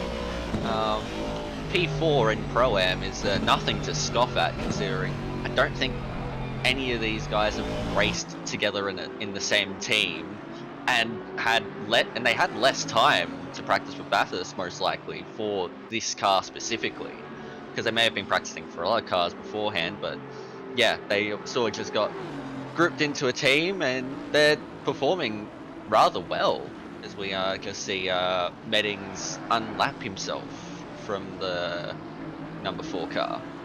Yep, so they're currently 3 laps down on Drecki. So that'll be now 2 laps down, I think, on my maths, or maybe that'll stay 3 laps down. Whatever it is, either way. But yeah, the number 4 car, they won race 1 of the team challenge on Friday night. So really good result for them. Adam Drecki was behind the wheel then, so certainly had the pace, won in class, I should say, in Pro-Am. Of course, the team challenges we did on Friday and Saturday night was points were awarded based on where you finish in your class, not where you finish. We have a yellow overall. flag at turn 2. That's the 221. That's Odyssey Academy. Academy, yep, that Porsche. Just about there he is. He's facing the wrong way, up against the tyre barrier. It's Matt McCamley. Oh no. That they haven't had the best of races, whether it be due to crash. Oh, he's going to be stuck there for a little bit longer now. He's going to have to really get a move on now. Oh. No, he's got it. Well, good U-turn. Yeah, good turn. As we look at the car from under the world, that is a lovely view. Brilliant. But yeah, these boys haven't had the best of races this time around. But for some of them, they're newcomers to this sort of thing. So you gotta give them props for that. They're putting in a good effort for newcomers to this. So Breeny's now out of the car in that 818 car, put Sandeezy back in. So they're going to keep circulating around in 17th. I think still a lap up on their compatriot team car of 717. See him behind the wheel as we watch here. Wesley Chang in the incognito mode 3 Ferrari. It's a very nice livery, this one. Just very simple, very much fits the incognito mode that they're running with. So they've got little 660 behind them, who's a couple of laps down on this car. So they're just around there circling. They're not chasing Pickford. They're not really gaining on him that much. He's all the way at Forest Elbow. So Tyler Harding here is just going to have to sit behind for a lap or two. It's right up close. That Lexus. Oh, the Lexus into the fence. That's Jake Graham, 422 again. wild cards. Not having the best race. I think choosing a Lexus here is a curse. I don't think we've seen many Lexus get out of trouble today. They've all been in it. So all had their individual moments. Yeah, well, I mean, the Lexus is very, very quick in a straight line, but when you start getting towards some of the corners, that's where you can start to get a bit unstuck, unfortunately. And that's the way that the races unfolded for a lot of the Lexus entries, but they still keep going, even with all those setbacks. And we've got a question in chat from Say it. I'm actually, if he doesn't want to say it, I'm just going to bring it up. Apparently 445 got taken out on lap 285. But just about got taken out, sorry. Just about. Yeah. Okay. Interesting. So it's actually Dylan Lester, but his name is Dildo. I'll say it. Who's got the best livery? Oh, I know which one I stick with. Number 4, Adam Drecki. 3rd in class. I think it's one of the best looking liveries out there. If I can't have bias in the comms box, that's what I choose. I'm a sucker for the 94 Lambo, the black and pink combination there. That just works magnificently. Yeah, I'm sort of leaning towards the 767 Nissan. Something about red, black and white just always sticks out to me. I think it's also something about the Nissan sticks out to you. Possibly, but no, I don't know. I just like red, white, and black. I knew that was going to get brought up, by the way. Although that Aston in the background there, that one looks pretty nice as well. Yeah. Yep. But yeah, I mean, you seem to like the Nissan a lot. A little bit, yes. I mean, I drove it last season for the sprints, and yeah, I can see why you like it. It's a fairly solid car. Can be quick in a straight line. Once you get into corners, it can understeer a bit, but if you're able to handle that, then you can go somewhere with it. That's for sure. So It's a yeah, bitch to just set the up. Nissan behind the white and red Nissan, that is. Pat Grant's got another question in chat. Thank you for the question about live timing. JC got you that one. Any rumours of new cars, packs, or updates for ACC coming up? The first one, and the probably most important one, is looking like a GT World Challenge America expansion or DLC. So I don't know how many tracks that has yet. We know that Circuit of the Americas is probably going to be in that pack, given some of the teasers they put out at the end of the 1.8 reveal video stream. We know there's probably going to be the M2 CS BMW as another support category.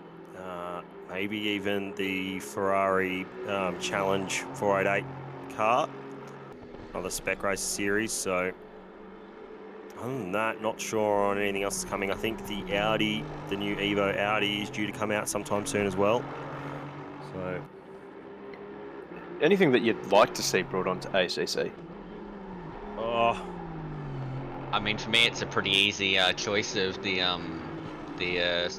Australian tracks, more Australian tracks. So you've got the Fanatec GT World Challenge Australia series, some of the tracks from that. We see car 445 has come into the pits. So that's a scheduled stop. We would have heard that earlier. Get someone else in the car for an hour or so. Then put Smithy in to finish. Not sure who's going to jump in that car. We'll find out when it goes through the first timing loop. We have inside information from Diabols. Gold in the car. So that's Zach James, who has jumped into the 445 Mercedes. That does make sense based on stint times for that one. Pignata only had 50 minutes left, so that'll be too tight to try and get Pignata in and then Smithy to finish out this race. So put a gold in. He's certainly nowhere near off the pace. He's certainly right on the pace in the most part. So you see that car leaving the pits now. I've just got a comment from Dildo again. Just said Corvette. I'm assuming that's what he'd like to see. Now, I'm actually quite interested in the C8 Corvette because Chevrolet has actually confirmed that they are aiming to make a GT3 C8 by 2024. I think that's when it is due to come, and then there'll also be a Ford have announced a Mustang GT3 series, so that'll be coming soon as well. And we've heard rumours of a Lexus or Toyota entry as well in the next coming years. So we've got Matthew Lamb in the pit here in the 15 car. We also have Stephen Ty in the pits as well. Yep, so they're just going to match off against what that 445 car has done. Get on the same strategy as them. Not a bad call. Terry Rayton's going to go through, get his lap back on the 15,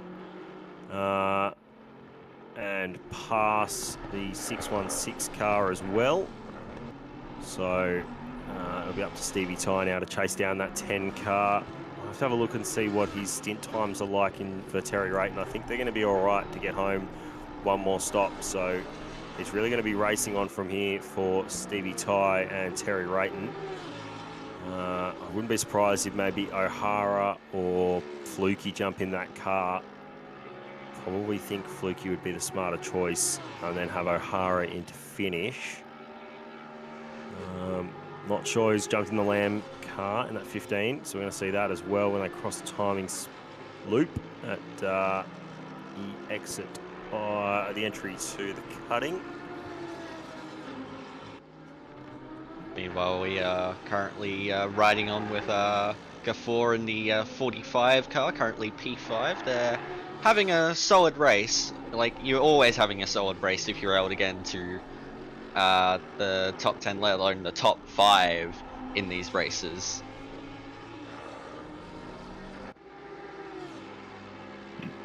Just a comment from Abdul Aziz. I was going to bring this up a little bit earlier when you mentioned Toyota and GT3.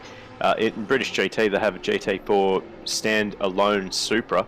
I wanted to mention that over in the Land of the Rising Sun with Super GT, in the GT300 class, they actually have a Toyota Supra running around.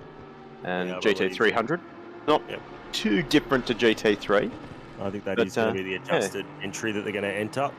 Yeah. Just quickly, so we've got Briss in the 15 car, currently P2, and Andy O'Hara's jumped into the 616 car in P4. So this is going to be quite close, I reckon, for the final podium position between the number 10 and the number 616.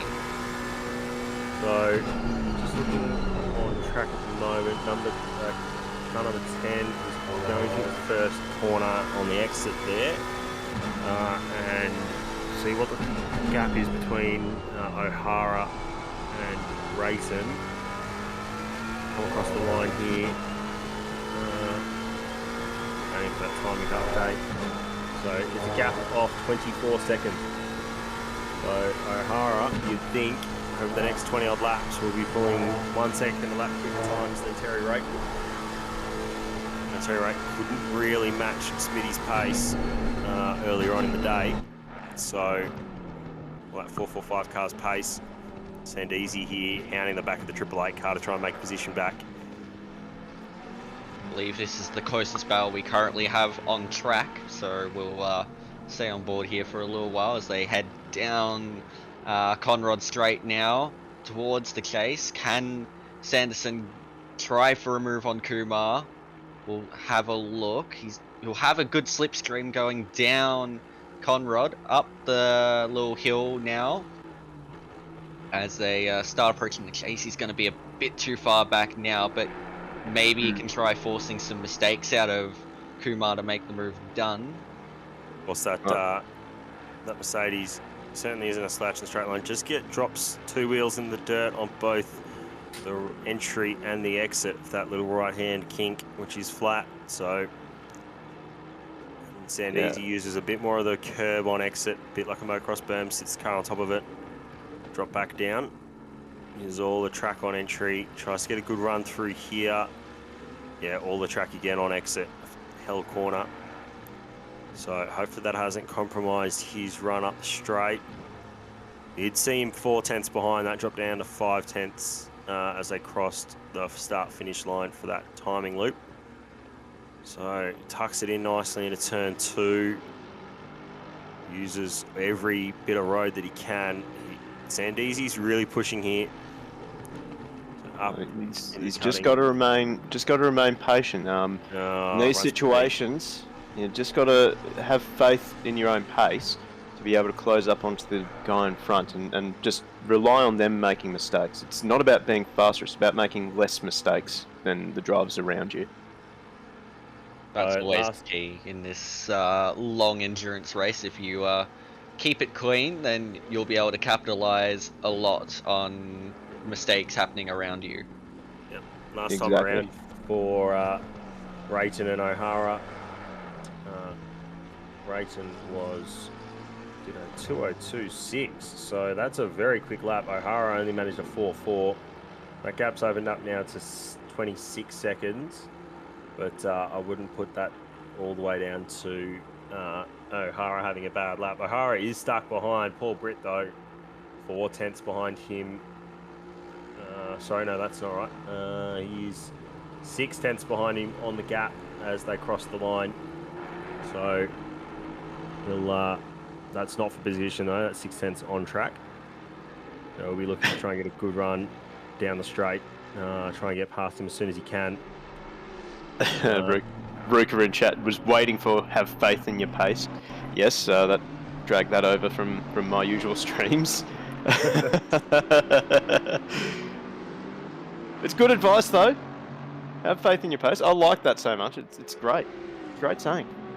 Probably something I need to follow after a bit more, because sometimes, yeah, you just feel like you're maybe a bit slow at times, but yeah, if you have faith in your pace, then who knows, you may actually be a bit further up than you think. Again, I mentioned this a little bit earlier in the stream when we were talking about, I think it was one of the Lexus, and it was the one that ended up, what was the car that ended up collecting the number 10 at the Dipper? He was just trying to get a little bit cheeky, trying to squeeze that extra millimetre to the wall, and that's what unstuck him. Like, oh, look at the damage on the back on the 5. Holy hell. So I was just about to shout out Zach Malloy and that 5 car running really nicely. Haven't dropped outside the top 10 for any extended period of time. They're going to drop down into 9th place here, you'd think. And we'll hold on to the top 10 with Misson being a lap down on this lot. See Misson in front there. Oh, look at the wing. It's almost on an angle. It is on an angle. So we're gonna have to try and find out what happened. It's the battle for the Pro-Am win, so that means Law has taken the lead of Pro-Am. Got 818 around at the elbow. That's Sandesi. He was trying to chase the 888 car. Not sure whether he lost it on entry. We'll try and get a replay of that at some stage. But the 818 car was around at the elbow. Saw the yellow flags for that. Back to this battle here, though. Malloy has a lot of damage. I think we're going to try and nurse it home to do it on the 1 stop. I think now you need to go for the box.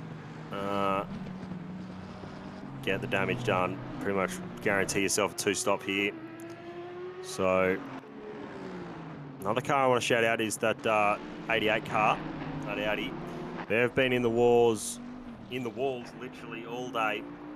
They've had a lot of damage on that Audi, but have managed to keep that car up in P6, climb it up through the field, through pretty much raw pace. So they're doing really well. This car, though, made the top 10 shootout last night, first car out. Started 10th this morning. And with that damage, certainly not ideal for them. So wouldn't be surprised if they duck into the pits now, knowing that they have a full lap on Misson. Everyone has to stop at least once, so you can pretty much hold on to your top 10 here if you box now. Oh no! He's gonna Into have the to fence box again. now. He can't hold across. it. He won't be able to hold it like that. So no, he comes into pit lane. Good decision. I'm very curious to see how he got that damage. Like, I think we're about to see it here. So here we go. So he hasn't spun it here. It's got to be. Has he done a Mostert? Backed it into the elbow, I think. Yeah, no. He's gone backwards into the elbow. Where does he? Pops out. Does he get collected from? Because that's no damage on the car. He had to get collected, surely. Have that much damage. No. Probably happened at the chase. That Nissan was very, very close. I think that Nissan would have got past him, though. Tom Malone in the car there. So I think he probably got past him. Deezy's in the pits, though, with damage. So their day, after being collected, whilst Balder was in the car, being stationary on the track, after a little contact with a 777 car coming up through Reed Park and Sulman, and then blind at the corner of McPhillamy. It's really sucks for that 818 car. Here we go, another replay. This is what happened to the 818 car. I reckon it might have been a similar incident. I think it might have been. So It's so easy to. Oh, no way! That's a very wide entry into. Oh. That is Tim Slade-esque. Yeah, yeah. Tim Slade, Chaz Mostert almost. Yeah, that's just. You hate to see it. It's so. Go ahead. Go on. Okay. It's so easy to make that mistake in that part of the circuit. Yeah. Tim Slade's was compression lock on the rear axle, just downshifted too heavy, so looked very similar to that. Not sure how easy it is to compression lock the rear axle on a GT3 car. Probably not that much, but the Chaz Mostert one was sickening back in 2014. That was. That was just 2014 or 15 or something. That was very difficult to watch. Sort of clipped was running so hard on Friday practice, turned it in heavily into that kink before you turn right into the elbow when they round that wall really quite close. Grabbed too much of the wall, broke a steering arm, headed straight into the outside wall, and was basically passenger from there. Took out the marshal post. So, thankfully, miraculously, none of those marshals were injured either. Which is ridiculous, just... crazy, and a lot of upgrades have been done there since that, because that was a very scary moment. Here's the 150 car. Sean Miller was in the box earlier. He was running in this car, I believe, in the wet. Currently sitting in 28th. Sean was very happy just for this to be a learning experience. Well, that's a just bit of, I think that was a wall tap. Yeah, that was through there. So, yeah, Sean was really upbeat about it being a learning experience, which you'll have to see. Bender, his entry here with Suma behind the wheel, Robert Wenzel. These guys are still working their way through 144. They've had some moments. Bryce Meddings here trying to get past the blue flag 144 car. So he's actually getting out of the way. Yeah, of the number 10. Right through there. So just sitting behind the number 10 now, try and get past that 144 without too much hassle. So, yeah, 144 cars beating the walls as well, literally. Had a few moments across the top, quite a few moments, so they haven't had the best of days either by their standards. I mean, it wouldn't be Bathurst if no one was in the wars. You're pretty much in the wars all the time at Bathurst. Yeah.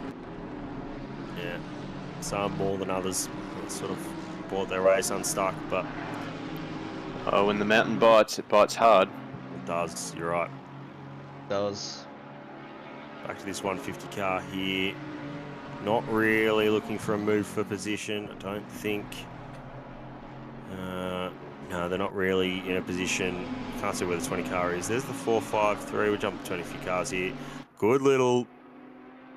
That's a good little group of Lamborghinis here. So you got Gibbo. Who else have we got? With Gibbo, the 453. There's our leader, 676, still sitting in 20th. That's basically where they've been sitting most of the day. Been running very nicely, Convicts and Colonials. Very nice to see. There's the 6 car that I was talking about, the 88 car that I was talking about earlier. Been in the walls a fair bit. We've had many parts of an Audi bolted onto that car throughout the day. But sitting very nicely in 6th position. Ahead of, only 20 seconds ahead of Charles Clark in the 191 Lexus Kovacs Racing Purple, who started the day off, very unfortunately. I think they were at the back of the pack at one stage, but just through nice, clean, safe driving, they managed to work their way back up to 7th place. Shows that the race isn't over until it's over. Shows a lot of grit and determination to come back after the start that they had, and to be just 20 seconds behind the 88 car. We could be in for a nice finish between these two, but just something I'd like to point out, you may notice that the silver in the 88 car is 3 laps down from the leaders, yet it's still in P6. Just goes to show how vastly... 777 stopped at turn 2, Griffin's Bend. So, not sure if that's the inside or the outside of the circuit. 777 car has had a few moments today.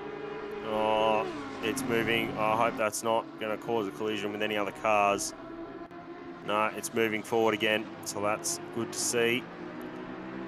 I'll just keep plodding away now. And 31st position. No chasing in 997 with Katsuya behind the wheel. Will we 676. have a little bit of battle here? Nibbler and Levine, sorry. Yep. Just coming across the line. Place. Oh, that was a bit of a touch. Oh, was that? Oh, that's an interesting one. I would say there's a bit of misjudgment on where the corner of that McLaren was. Certainly don't think there was anything malicious in that, but I think, personally, if that was me, I'd probably be readdressing at this point. Yeah, we'll leave that one to the stewards, though. Stewards will make that call. Oh, yeah. The ever hard-working team of Octane. Yeah, 12 hours they've been working. Oh, sorry, 11, almost 11 hours now.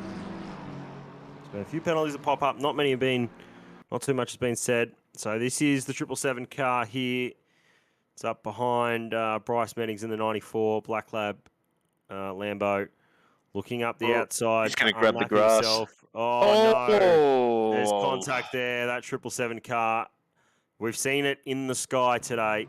It's now firmly back on the ground and with a lot of damage.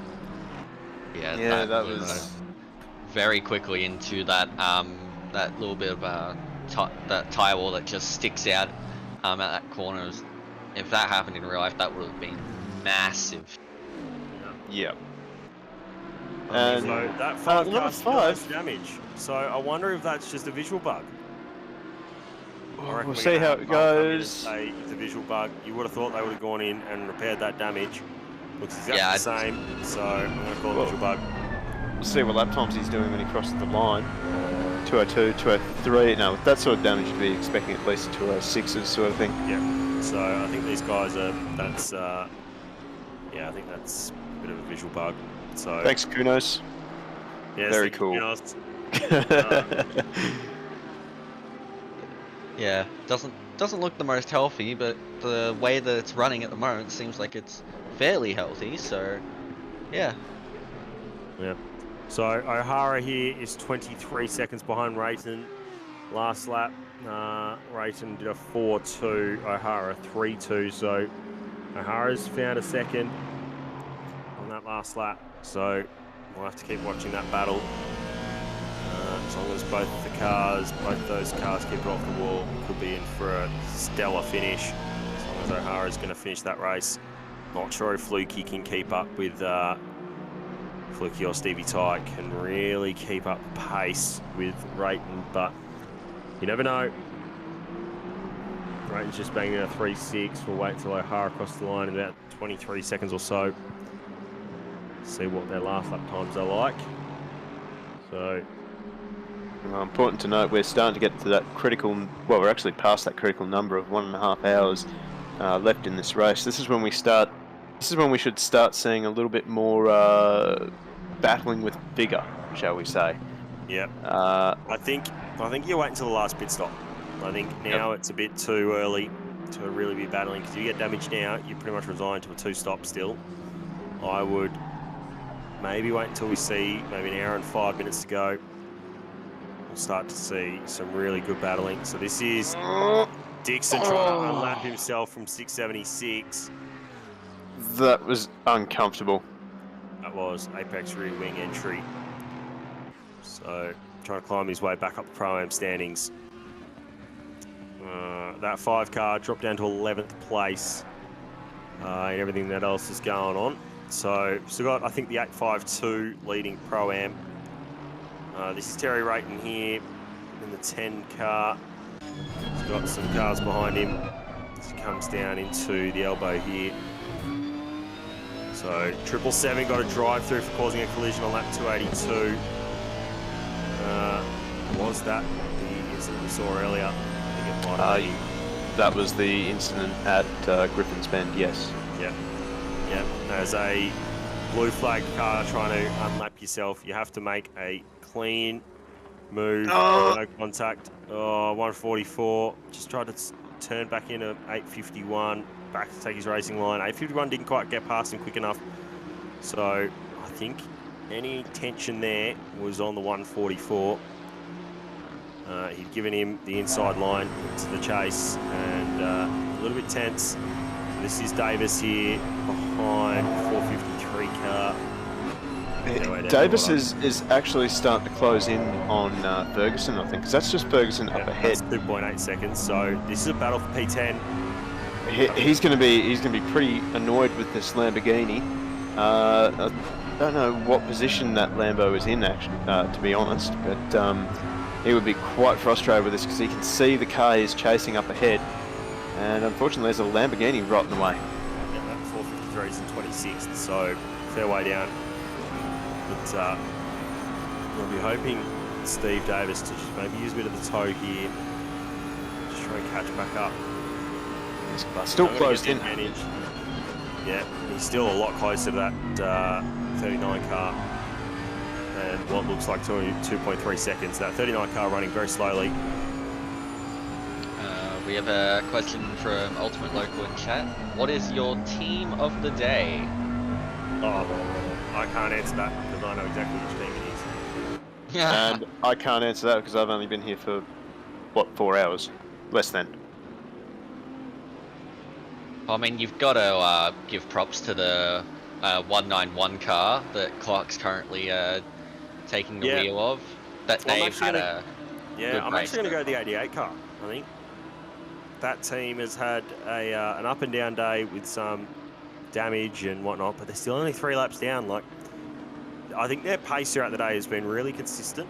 All the drivers are pretty close to each other on pace, so I think that'll be the car that I'd pick personally. I suppose we should give a shout out to 39, who's holding on to a top 10 position now. They started, if I'm not mistaken, they were down in 27th at the start of the race, and here they are up in 10th and fighting for a top 10. Oh, 39 was 39th on the grid. Oh, wow. So, okay, never mind. So wow. Actually, you know what? You've said it. I'm going to call it 39 drivers team of the day. That's, at the moment, that's what it's looking like, as long as I can bring it home here. Well, yeah, we're still hour 20 to go. Yeah. yeah. Still haven't stopped yet. But yeah, we better save those commentators' curses a little bit later for the race. Yeah. So we hold a lot of power in this commentary box. Just we saying. do. Yeah. You're right. I do forget that. I think I've cursed the 420 car and a 1 car. A whole lot of cars today. Cursed quite a few of them. And unfortunate things have happened. Of course, the 420 car and the 1 car both have drivers who have been in commentary box today. JC. The 217 has done some unfortunate things as well, Alex. Yeah, So, yeah. I'm sorry if any of those are my fault. Yeah, my apologies. Unluckiest team of the day. Ooh. Well, JC in chat, number 420 for me. Could have given up 20 times by now, but they've hung in there. That's fair. 20 times. They're still running, and we'll be having a laugh today. Goes to that 420 car. Here it is. Leith behind the wheel at the moment. Last lap was a 4.3, so certainly no slouch in race trim. Just has been unfortunate, a little bit wide there as we come on board. So I think commentator's curse has hit this car once again. I think anytime we look at them on stream, something's not going right. So, Mr. Director, thank you for showing us 420, but for the sake of their race, maybe we'll jump to another car if we can. I'd hate to spoil the man again. Well, I think one of the few things that we can say about their race is that they have a good name and they're sticking in there even with the shortcomings. And actually, a really, really nice livery, must be said. Yeah, like the it's off simple, steel blue but and good. Yeah, I kind of like that whole split livery design as well.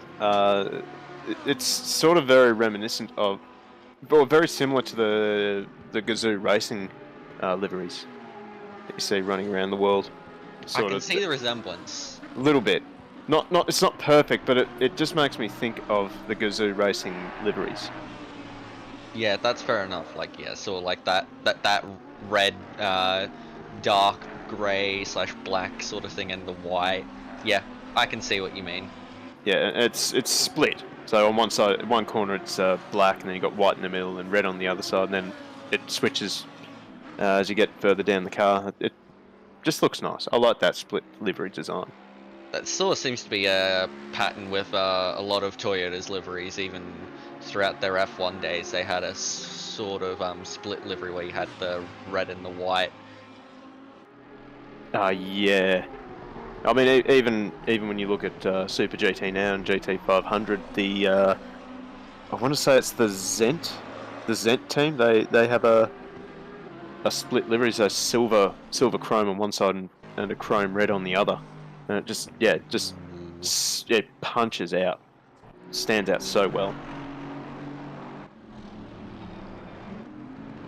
Ooh, Here we go, battle Davis and Ferguson. They're side by side, heading up towards the tree. They touch.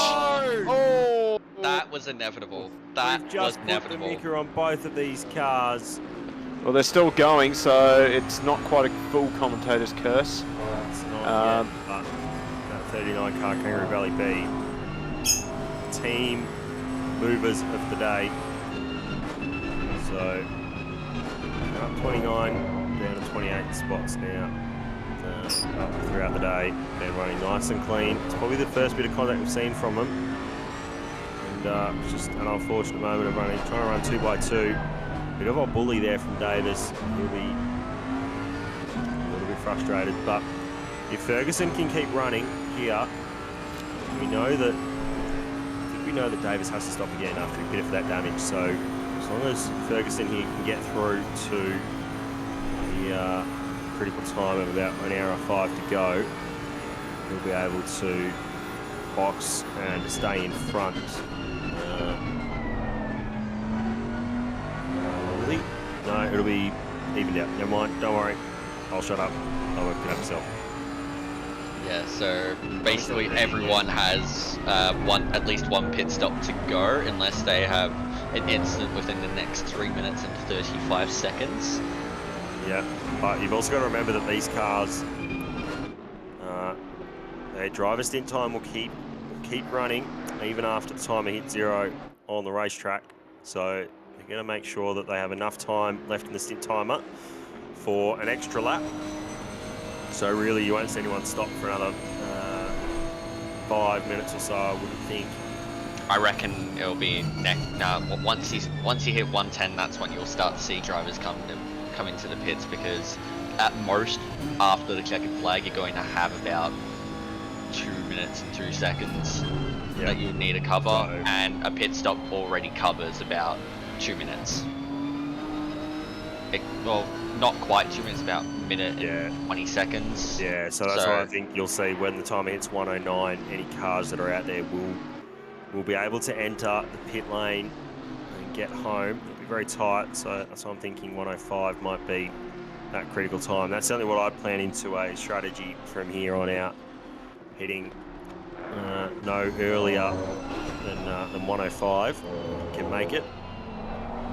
Nick De Silva here running in 6th place, as we kept saying.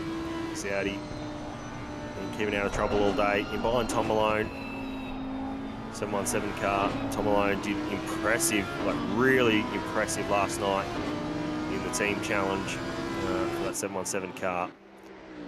Qualified up the top. Oh, we got 50 around at the top of the hill. That skyline. Oh no. That's Fajardo. So they were running up. They were running up towards the top 10 as well at one stage. Oh, he's going to bin it again, is he? Oh, no, he's kept it out of the wall. Bit of damage. Oh, he's that Triple 8 car behind him being held up a little bit. So for Triple 8's nearest competitor, who's chasing him, is Tom Malone, but he's just, I think, it's Tom Malone.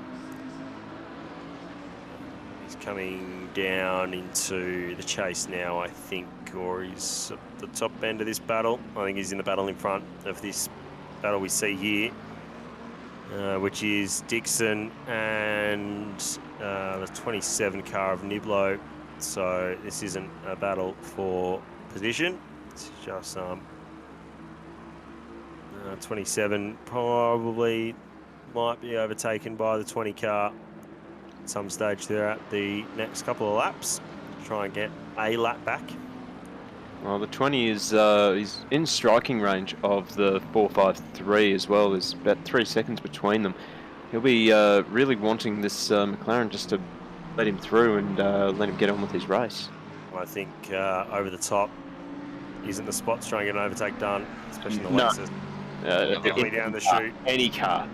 I definitely think if you try to make a move at the top of the mountain, you're either game, brave, or just plain stupid. Yeah, making a move over the top of a mountain is like writing your own death sentence. Yeah, a lot of cooperation there from both drivers to really make it work. So, well, I mean, unless you're Jordan Cox in a Honda Civic. True. Yeah, true. That video is insane. It's ridiculous. There have been some insane moves at Bathurst on top of the mountain. It's just mind-blowing. Indeed, and good to see that Jordan Cox actually managed to progress with his career, now racing TCR Australia. Nice. Yeah. He's doing a fairly solid job in TCR as well. Oh yeah. Oh yeah. So here's Sam Misson here. Not really. Oh, he's running his own race there. We've got Ferguson with, that's the 45 car behind him. So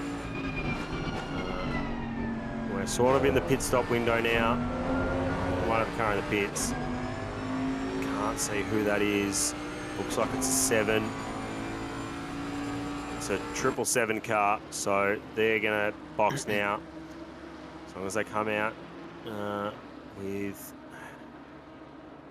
at least 108 left on the clock, which they should do. I see a lot of cars boxing in now. So the 717 in.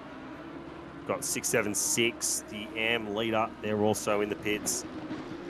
We're going to have another car duck off in front of the 818 car.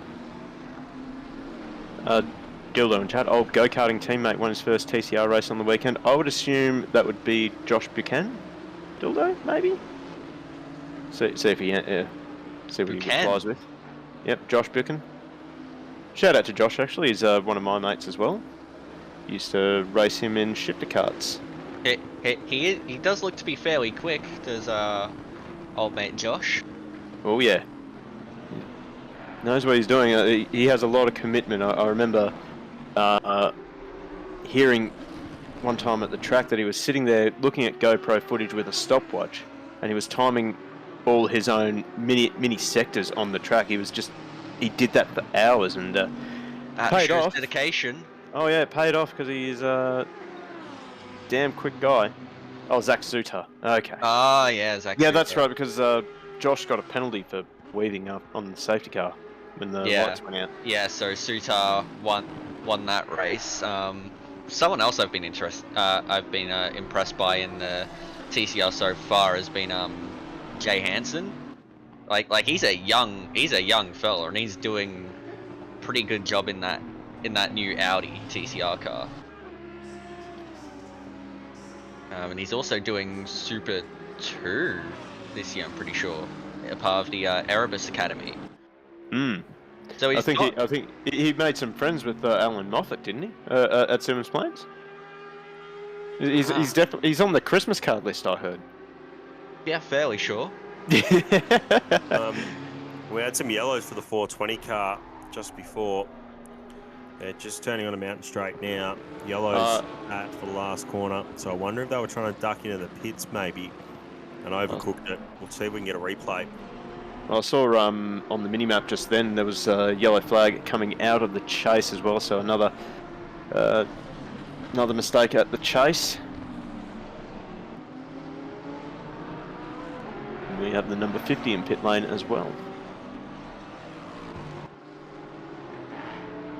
Like we have a few stories about karting, about some of these guys racing drivers from TCR in karts. Because we've got Lockie Nichols in chat saying he raced Bailey Sweeney. I'm pretty sure he got a podium in his first round of TCR. Yeah, he's not a bad young driver, Bailey. He's a driver from my area actually, so I've run into him a couple of times. Does have a bit of does fire up easily though. But I mean, he is a redhead, so. I mean, it's probably it'd be fortunate for me to have any drivers near me, considering where I live is basically the middle of nowhere, and the nearest karting track is about half an hour away. And really it depends isn't that on your well-known. definition of close, though. Yeah. You say, oh, that was a pretty clever move there. Yeah, very nicely who done was there. that? That was Suki on, I dare say Phillips. Yeah, I think it was one of the Kangaroo Valley Bentleys. They all Well, I seem to mean, have the same Phillips livery. is right behind Suki, so I reckon it was. Yeah, oh, it was a good dive bomb from about car length and a half behind. And he's managed to pull it up somehow for the chase, so decent effort. Yeah, very well done there. But we're approaching the final hour of this race. That we now- are. We are in that window that you were talking about, Tom. So, will we start seeing people diving into pit lane now? As we welcome back Samwise to commentary, how are you? Doing good, guys. Feeling fed and ready to go for one more hour. What did you have for Sounds dinner? good. I had noodles. Ah, yes. Nice. Yes. Mi goreng noodles. I was about to say, if it wasn't me goreng, you're getting out of here. Yes, it was. So, yep. It's good to see that someone knows their noodles quite well. Well, well, we can't all be noodle connoisseurs here, Alex.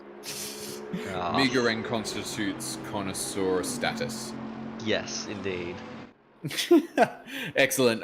So, what have I missed in the past hour? You seem to missed a couple of bins. You missed a couple of passes, and basically just bins. People have been binning it quite spectacularly at the top of the mountain, but otherwise, been quite a tame hour. Would you like to know what I think the story is going to be for the finale? Are we going to have rain? No. It's not going to be rain. No. Well, It could be. It could be, but no. Miles, get onto it. Yeah, that's right. Yeah, go and pump up that rain chance. Not that you could. No, it's car 616 v car 10. So they are 20 seconds behind them right now. Last stint, they made up 30 seconds. So that's Andy O'Hara currently in the car for the 616, 20 seconds behind car 10. I believe that is the battle to follow. Yeah, we'll definitely check that out now. Race control level 4. Level 4? I'm confused. Level 4. Level 4? We have another question from Ultimate Local in the chat. Race control. My joke failed to send. What's a good noodle dish? This is not the kind of appropriate content to be discussing on stream. Ramen Family is pretty friendly good stream. though. But obviously it's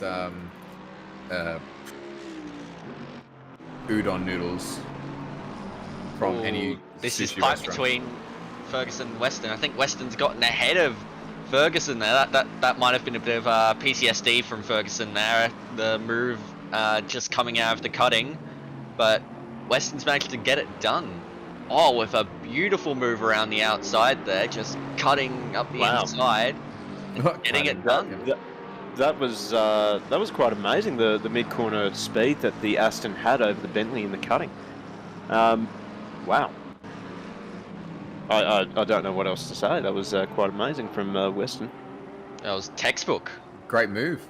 Well, I mean, I wouldn't say textbook. I would say it's very sort of out of the textbook, out of the box, isn't it? Textbook would be, like just a standard pass up the inside. This was Well, I mean that. Yes, but also I utilizing the switchback to his advantage. What he means to just say getting is the the better textbook's exit. repugnant.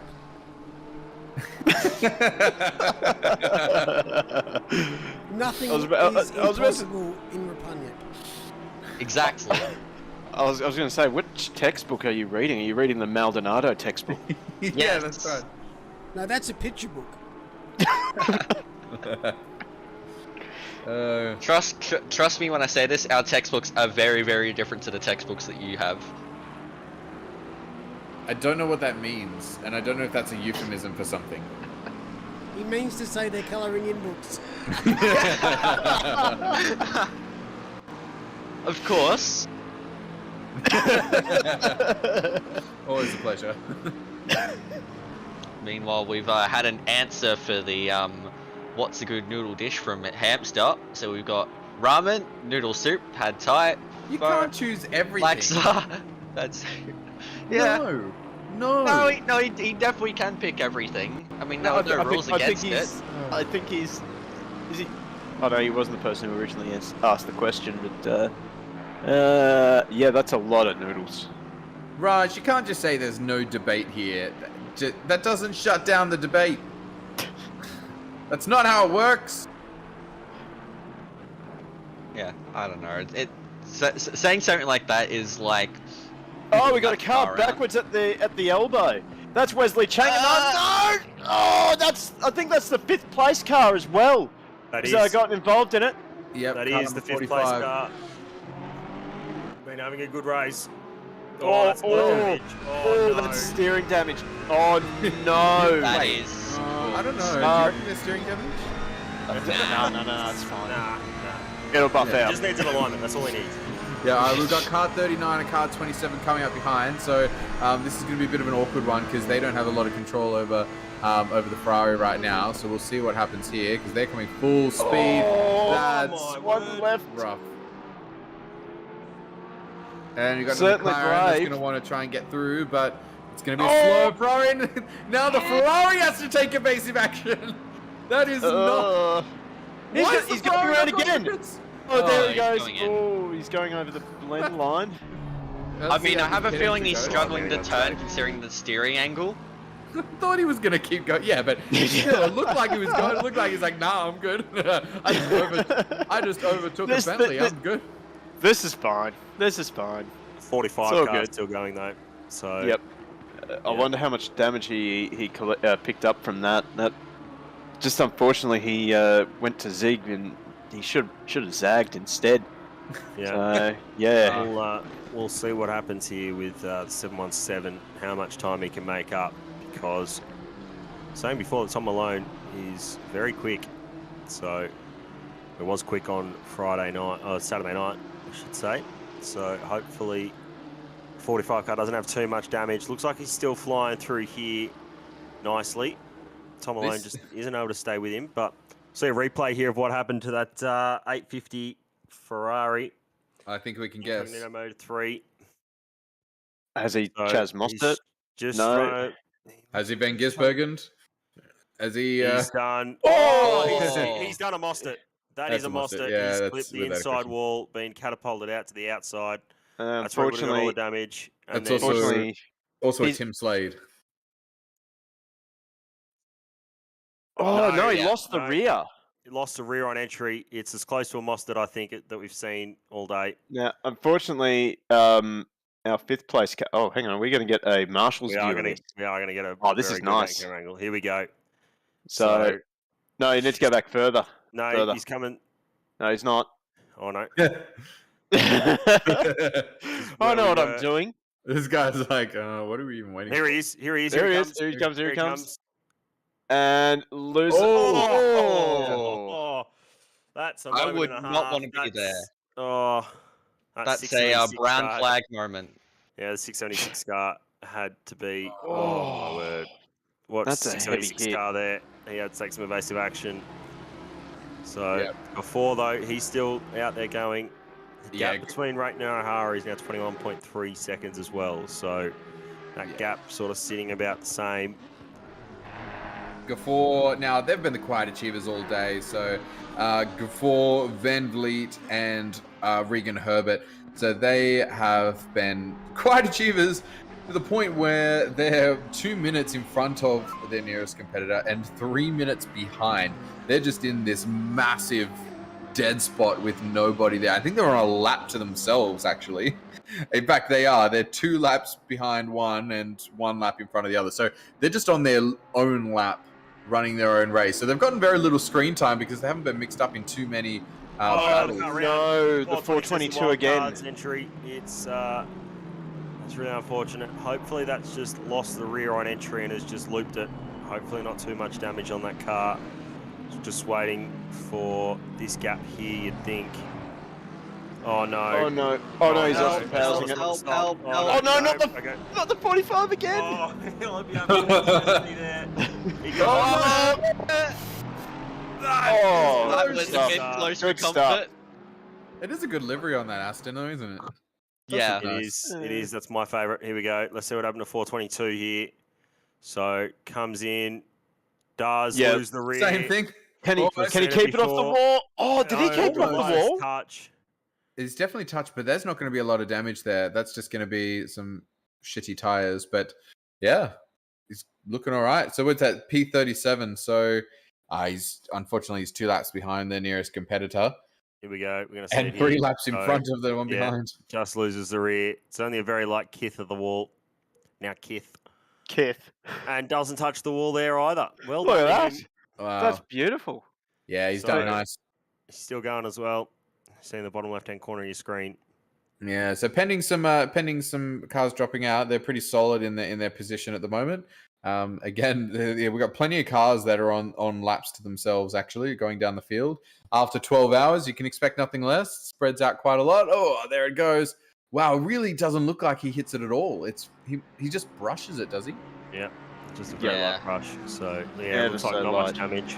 So, but then again, it's Kunos, so could have had massive serious damage, 30 seconds of damage, and ran against again. Here's the 50 car coming through to serve that drive-through that we saw on screen for an unsafe rejoin. So they'll go through 101 car of Callum Gibbons. We just car saw 10 in the pits. Yep, car 10's in the pit lane. In the pits. So this is the first, probably of the top 5 to stop. So let's see. He'll still take the lead as long as it's a clean stop. He'll still, not take the lead, but he'll stay in front of O'Hara after they stop. Oh, there was 20 seconds. I don't think there's much hope of O'Hara taking that unless there was quite a lot of the damage or something like that on the car 10. So at the moment, I think they're going to be just fine. But we'll see where they pop out. Yeah. So O'Hara's just gone in front of that lot, taken that spot back. So 10 car is back on track. It's just coming up to turn 2 now. 191 car. Sonikas, he's chasing the 852, so get another spot, and then that's a really good result for them today. So looking forward to how this one plays out for this car. As we said, yes, welcome Jesse. Hello gentlemen, how are you? Yeah, good. It's a party in here. Well, Oh, yeah. Jesse. The Mac Daddy party, that's where it's at. Apparently, I have according... a feeling that may be my cue to get going. Oh, Yeah, go on, get out of here. Thanks. Just kidding, Alex. It's been fun. Yeah. Nah, thanks for having me. It's been a pleasure being able to commentate this race, and excited to see how this all finishes up. And Absolutely. good luck for the remaining 52 minutes. Thanks, Alex. Enjoy the rest of your night. You too. Stay up. Good luck in the race. Oh, I mean...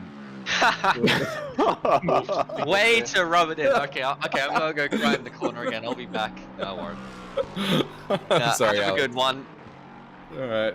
Good running. All right, see ya. All right. What are we watching now? Not gonna lie, Samwise, that was a bit of a dick move. Yeah, I know. I mean, I approve, but yeah. Just some gentle bullying going on. That's fine. Nothing gentle going on at all. Yeah, that's right. There was no lube used at all there. Who's Back that to the Sonicus? Oh yeah, there's a motor race going on. Oh, dearie me. Well, it's been good so far. All right, well, let's see. Where's we got Ralahi back in the car. So I think Relahi's potentially the fastest runner of the lot. Rayton and... Wait, are they... Lawrenson was pretty rapid. Lawrenson obviously put in a really quick... That's a 676 car. That's the class leader. That looks like it might have a fair bit of damage. Yeah, it does. So where's the 42 car coming down? That is a lot of damage. Avoids the AMG boards. Well done. But the 42 car is coming down through the chase now. So we think that the UNSW Racing entry at BMW will take the lead of this class. You can just see him go through the picture there. So that's really unfortunate. Yep, just instant repair for the 676 car. Bang, damage repaired. Good to go, mate. Lovely, Carry keep on. going. Yep. Yeah, I mean, he has got to do a pit stop anyway. So that's fine, but he's going to lose all the gap that he had. I think he had like 30 seconds to the next AM driver, but that's going to be all gone now. Yeah, so that'll be game over. So we'll see. Oh, he might be able to claw it back. You know, he's going to come out behind after repairing the damage, but you know, never know. A lot of damage on that car. There will be nearly 2 minutes on that car for sure. That's rough. Yeah. So I do think the 42 car will take AM honours at the moment. There's that commentator's curse, just dishing it out there. I know, but I have spoken about the 42 car a lot today, so I think it's a lot like you're at a strip club with the dollar bills. Just.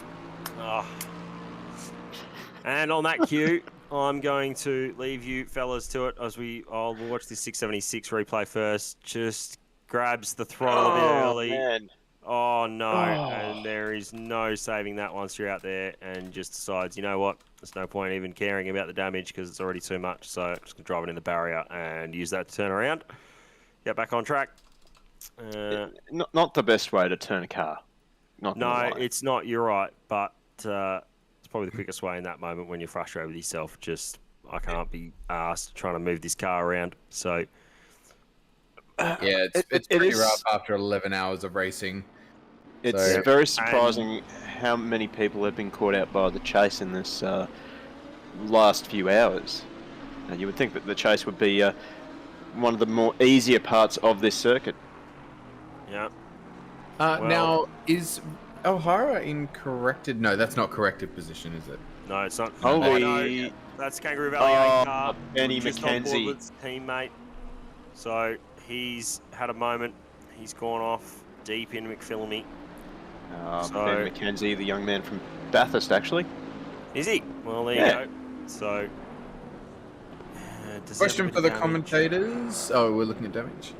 No, I can't see any damage. So, there's damage. A bit of action. The 777 car. That's running into the wall a little.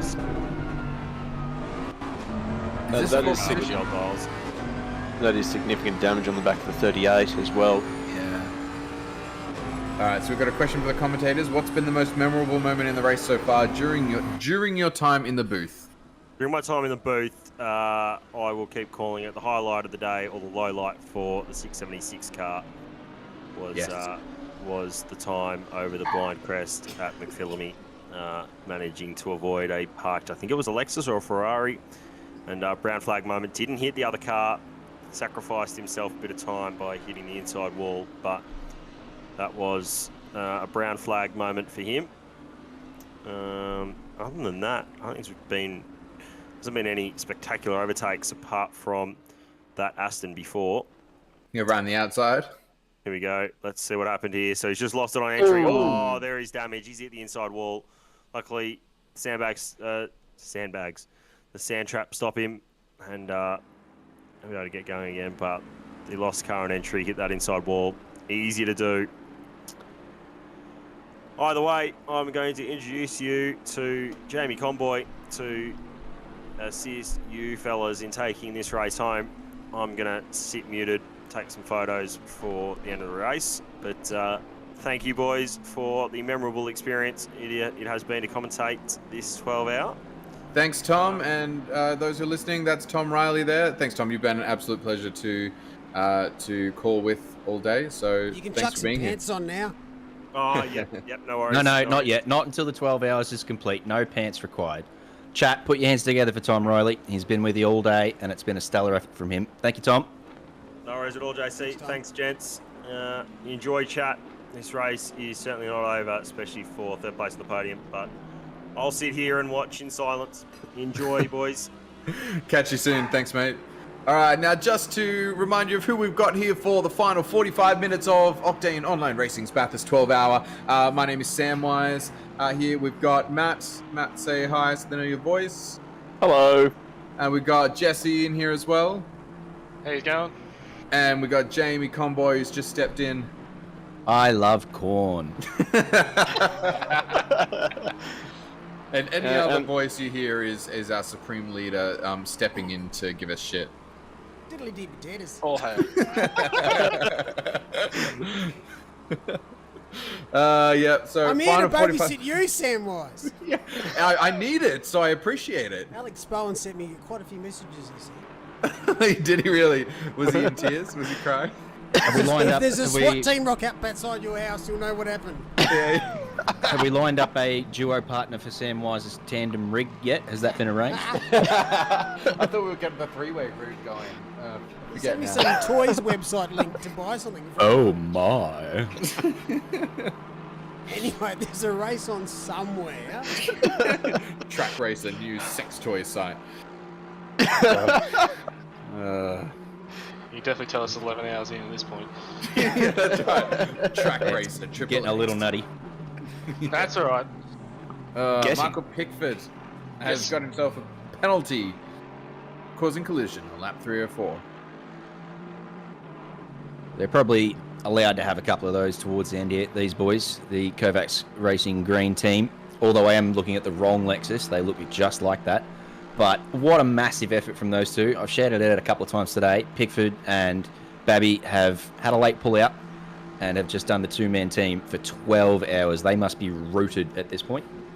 You said late pull-out and rooted in the same sentence. Just what we were talking about. I'm sorry. It's late and it's been a Samwise, long you day. sound very frustrated, mate. Do you want us to relieve you for 5 minutes? Look, don't talk about relieving I reckon you, you but only need please. 3 minutes. Oh god, this is the don't put me in for 12 hours apparently. It doesn't end well. I've already written that down on my wall. Yeah, that's right. No more 9 hours tops for Samwise. Need a drink of water. You need Jesus, I think. I'm gonna go and write an email to Track Racer and pitch Track Racer Triple X. Someone will buy it. Alright, so anything interesting going on? Well, Diabol's asked for an update on the comms team's cars. So, I mean, he knows about mine, obviously. We're doing pretty well. Gibbo still in the car at the moment in P14, about to swap over for Yoda. Jacob Weatherburn will take us home for the last 45 minutes.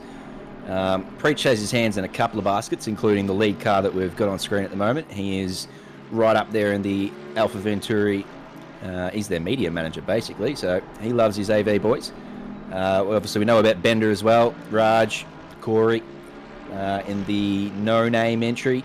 Shit, I might be missing a name there. It's Raj, it's Bender, it's Corey. Anyone else? Help me out. Car one. I reckon there's a fourth in there. Robert Wenzel, I think it is. That'll be the one. Suma. My apologies, Suma. Is there any other comms team cars out there today? Nippers, what are you doing, man, by the way? Nice to meet you, just quietly. Very happy to meet you for the first time in the comms walk. Neil, get out. Nippers, Who has a mouse that's about 400 decibels? This is what. Have you got a team that you're following? Nipperus? Nipples? Oh yeah, that's original. Haven't been called that a million times. Anyway, no, I've only joined in at about at 6 o'clock today, so I haven't had time to follow the race at all. I would never be so mean as to say that. Neil, don't even imply it. McNipples. Yeah, I have said nothing of the sort. I would not stoop so low. No, You don't. said to Track Racer. They're going to start a whole new line of products. I stand by it. I stand by the product. Miles, please. Ruka is in chat. He doesn't need any more ideas of what names to call me. Oh dear. All I'm gonna say is sorry, Jesse. No, it's alright. I've heard this all before. I feel bad for Nipples because I get Jesse's girl all the time, so it's no issue. I feel the same. Repetition. I couldn't think of anything for you. All I could think of was John McClane, Die Hard. Ah, that'd have been good. Thinking. I'll stick with that one. Yeah, you prefer that one? Yeah, of course. Well, welcome to the party, pal. Thanks, mate. Appreciate You're it. welcome. I'll also get Jesse's mum instead of Stacey's mum. That's another one. Why? That doesn't going on. Yeah, she's got it going on. She does. She's mad though. What? Are you Tasmanian? Oi. Wow. Ew. You leave my sister/girlfriend out of this.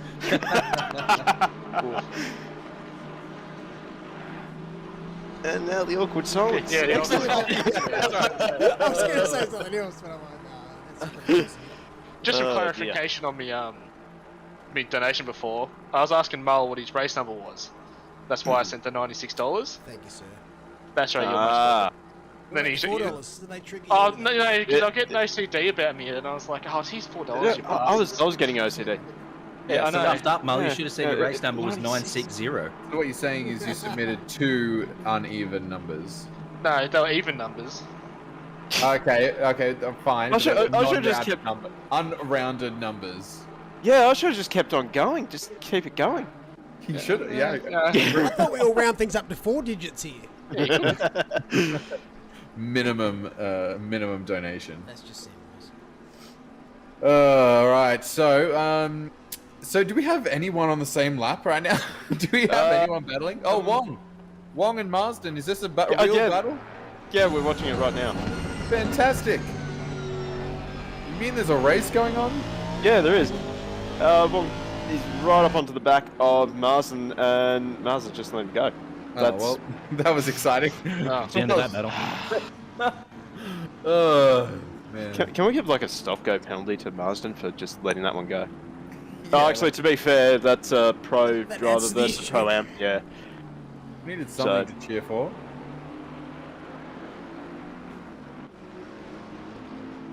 Now, what have we got? So we've got Relahi in the car at the moment, and O'Hara's. I'm just keeping an eye on that gap, so O'Hara's going to have to pit sometime in the next couple of laps. Deckers, you sensational human being, comes in with $100 for the poker fund. We love that. Thank you, Deckers. Hey, now that's a rounded number. He's still owing 2.5 million.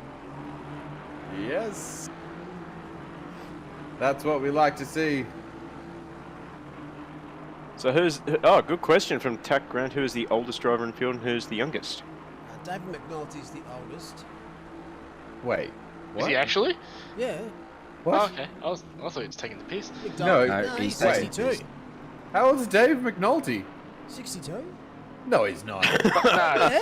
No fucking way. No, Yeah, definitely. I'm not joking. No, you're absolutely shitting us. I need That's why proof. it's so bad in the wet. I'll send another $96 if that's correct. I wish he was listening right now. No, it's not David. He's younger than me. Say, yeah, no chance. Bloody 62, hell. and he's done more Malcolms than you have, so there's a lot of work to be done there. Oh, I doubt it in real life. Maybe in the last 5 years he has. The oldest, there's a team called the Old Farts. So it's got to be one of the them. They probably have the highest age combined. I won't say exact number in case they don't want me to. And who are young guns? I Youngest know would probably be 14, 15. we've got 14, 15-year-olds. You reckon? Oh, easy. Oh, great, excellent. One's in the commentary box.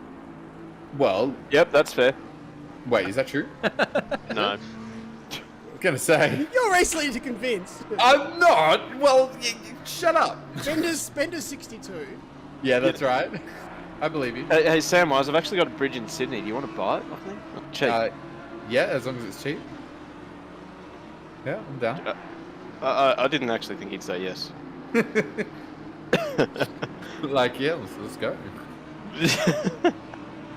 So I know Alex used to be the young gun, but I think that was like 2 years ago now. He's probably 18 by now, isn't he? Not quite. Not quite. Pretty sure he was just in the commentary box and said 16. Did he really? Yep. So he hasn't aged in 2 years. Good to know.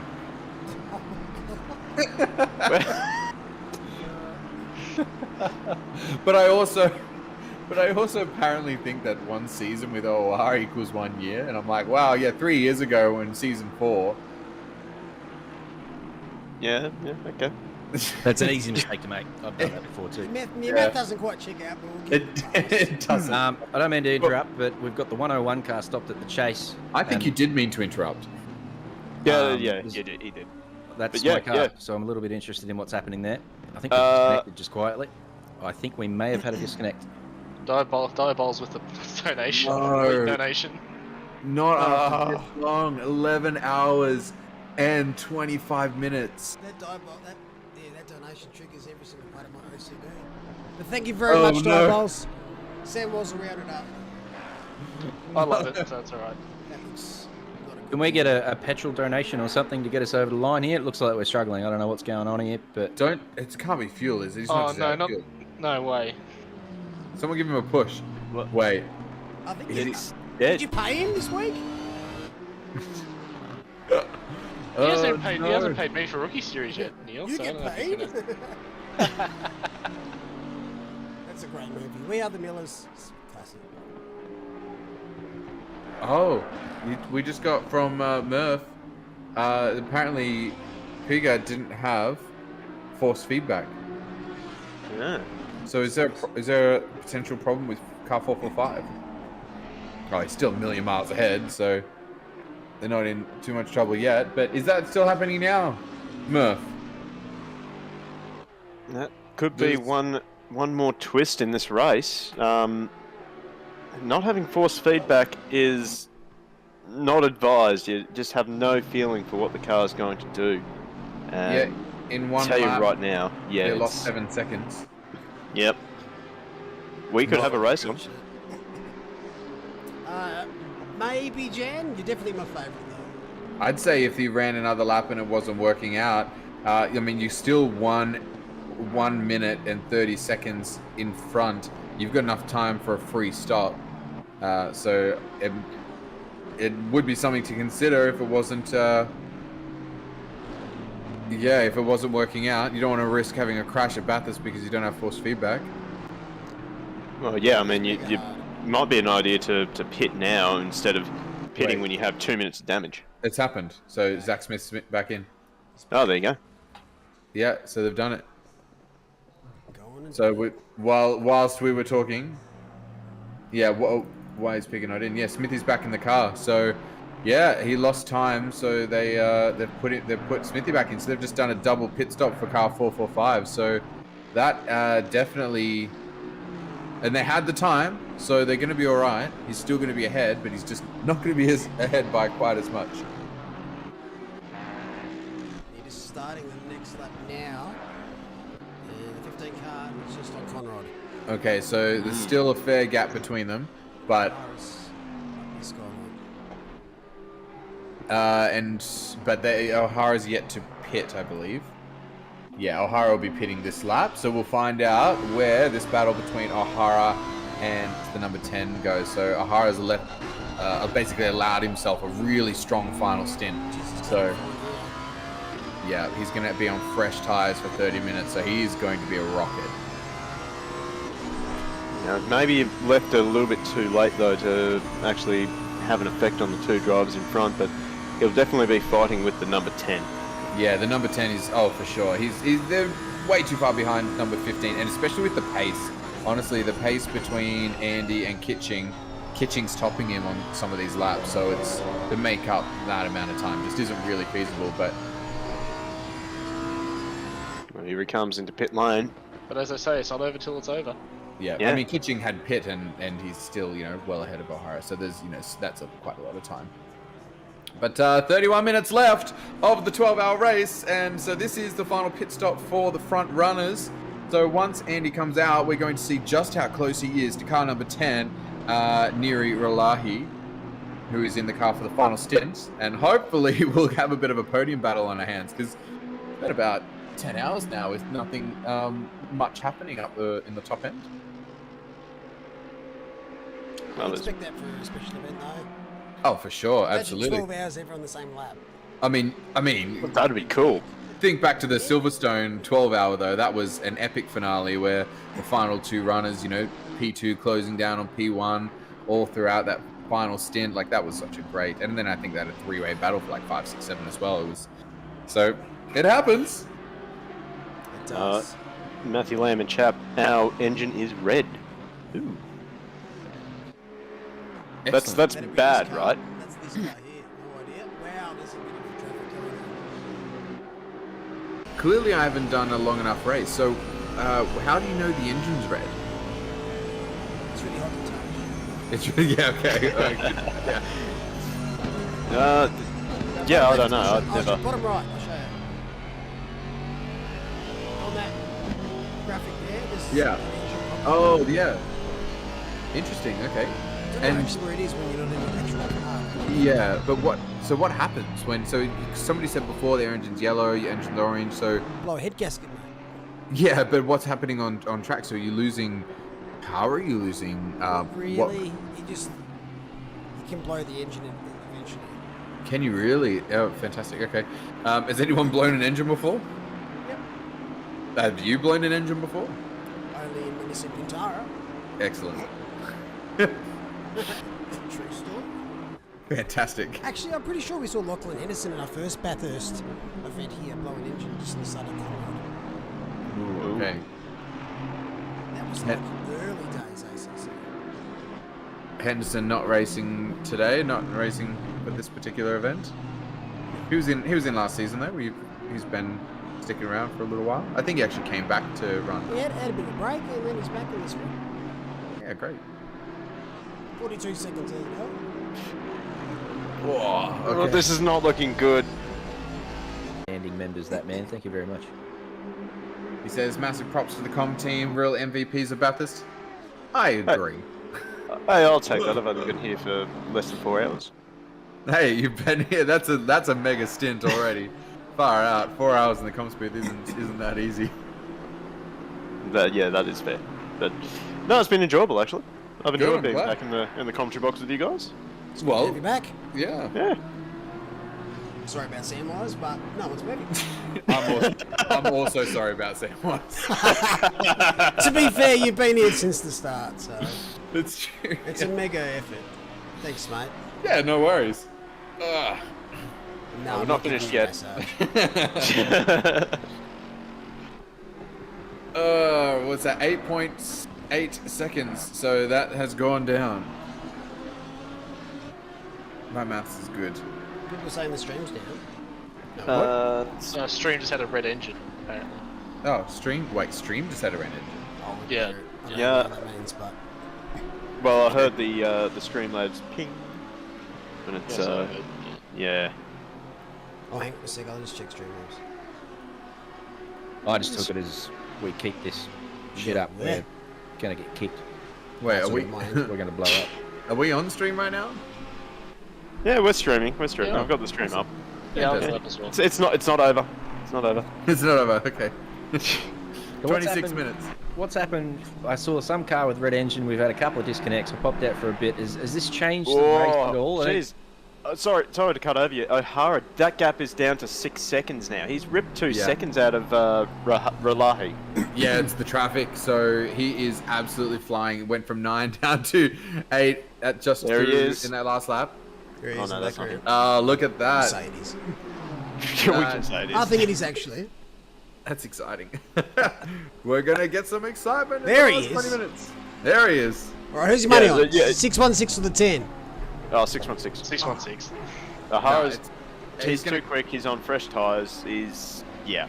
No, he's gonna catch him, but it's gonna be the 10. Interesting. Yeah. That's where my money goes, and that's just because I want to see a great battle, but I don't want to see it be easy. So, It's going to be a great battle, but I do think that Andy will pull it over Ralahi. And he's got a bit of traffic to deal with. He's also got actually a front marker coming up behind him too. So I wonder if that'll play a part. We've got the leader of the race, 445, at the back of that little pack as well. So that'll play a little part there too. So only like a couple of positions behind Andy. So yeah, this is actually spicing up a little bit. I'm just hoping Andy can feed his way through the traffic. So I want to see the battle happen. All right, got 25 minutes to go. Each one of us in the commentary box has to pick one team for their team of the day, and they can't be in the podium. And we've got 20 minutes to decide it? No, right now. I will pick one. I'm going to say 45 for me. Got any reasons? Elaborate. No. Started 15th. Been solid, consistent, stayed out of trouble. No complaints. Been well behaved. Great. Great work. Yeah, I'm going to say car number 191, who got in an incident on the first lap, got damaged, sent to the back of the pack, clawed their way back up to P7. So they were dead last up to P7. It's a good shout. It's a good shout. Next, I gave my answer in chat before. It was 420. The 420 car for me. Oh, Yeah, well, I they've gotta absolutely be, 'cause- love that they're going to bring it home. And the team name, and the livery. The whole kit and caboodle. Spot on. I had got 191, but I got jumped to the gun there. All right, you pick another one. I was going to say the 45 as well, because they have sort of flown under the radar a bit, and they're just sitting comfortably in top 5. But number 39, they started outside of the top 30, and they're just inside the top 15 now. And that would be That is a Marsden. mega Yeah. game. He started 39th, correct, didn't he? Yeah. 39, yeah. Yeah, excellent work from that crowd. I know they've had a couple of accidents and stuff too, so the fact they've kept it there is really impressive. Where did And 88 start? 88 started on 17th. Yeah, another good one. That's not a bad recovery, especially at Bathurst. Oh, and they had a great recovery drive, so they started pulling back time on these. They didn't make eight positions in the first stint. They slowly clawed their way, and they've just set really, really strong laps. De Silva has been impressive, and occasionally has been one of the fastest on track. Yeah. Now we've got to pick a team for Sadness Award. It has to go to every single Kovacs team. Does it not? And Odyssey Racing, the 217. Yeah. Yeah. I mean, my award goes to literally the same team. They've had a very sad. No, you can't week. pick them twice. That's just bias. Surely I can. They both. No, pick one. They both apply. All right, well, give me a minute. I'll find another one for you. But I do. We're trying to mix it up. Love those guys for bringing it home through all of their sadness. But I'll find another team. No, likers. Livery of the day. I'm fairly sure most of us have settled on car 4. Is that the Aston with the sort of fluoro yellow and black combo? Yeah, there it is. It's quite nice. But what else? Give me some other options. 96. Number 10. 96. What's 96? You sure it's 96? Because is there a 96? 94? Is it 94? That's the one. Yeah. I'll say 997 because I made it. They didn't submit a livery, so I did it this morning. Oh, the Lexus. The Lexus. Yeah, Said only Toyota. Thank you very much. Banned. Yeah. Actually, I do really like the really like the Alpha Venturi ones, especially the front running. Oh, they're very tidy. And because they copied almost exactly a livery from the from Kyalami 9 Hour.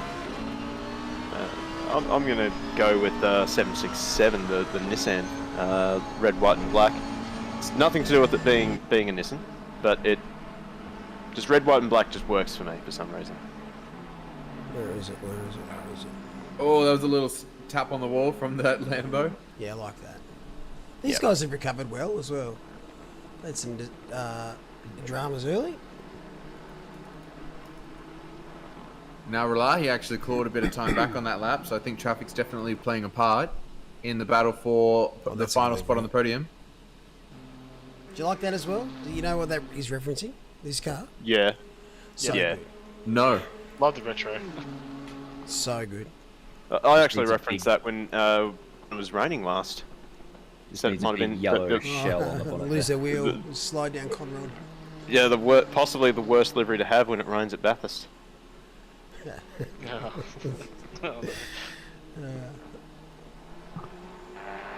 So let's go through the class battles. So obviously we've looked at the pro fairly hardcore all day. 852. They were battling the 5-car. 5-car was actually ahead for most of this race, but had some late drama in the last 3 hours. Yeah, they binned it. They binned it pretty hard. I think it was where'd they bin it at the elbow. Yep. And I would suggest that they've had another moment a bit later, because then they end up with even more damage on the car. But no, they recovered to top 10 at least. Well, touch wood, top 10. We've done it now. Yep. They did make the shootout, so they've had a stellar weekend all around. Yeah, the number 4.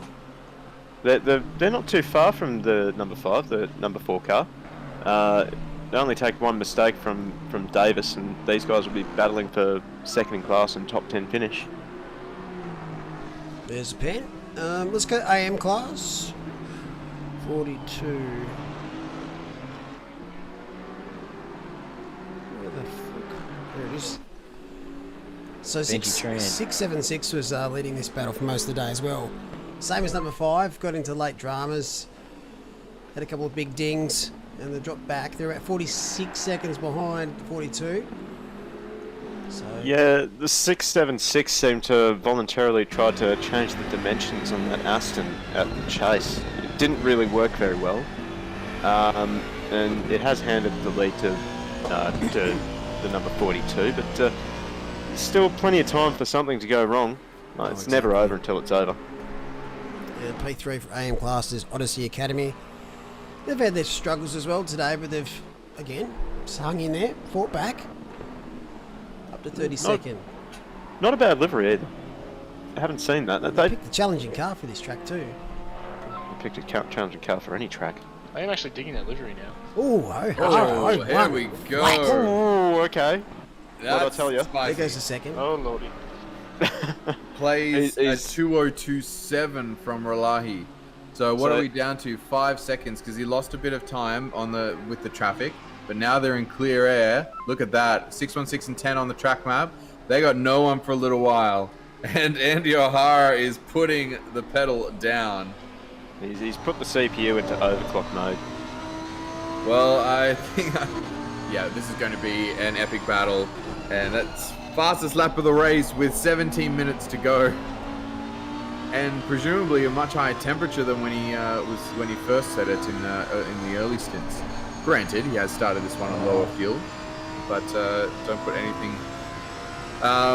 don't take anything away from this. He is clearly pushing as hard as he can to try and get onto the bottom step of the podium. It's like a qualifying lap. I reckon he'll do it too. What was the qualifying lap for? What was the best qualifying for this race? 202 flat point 2. 2 flat point 2. 2 flat point 2. Reckon he can do it? 2 flat point 2. He did it, didn't he? Yeah, he's done 201. No, Smitty didn't. Can't remember. So long ago. So 4.9 as of the last sector. So we'll see as he crosses this one here, where they're at. 4.0. 4.0. That's 9/10 up. Yeah. So what do we reckon? Is this going to be the fastest lap of the race again? Well, it's got to be close, sure. No. Not because I'm looking at the Delta. Okay. Just a guess. Cheater. He's only 4/10 back though. He's still a solid lap. Yeah, absolutely. He's still almost a second out of the last. It was 3/10 on, yeah. He's up and about.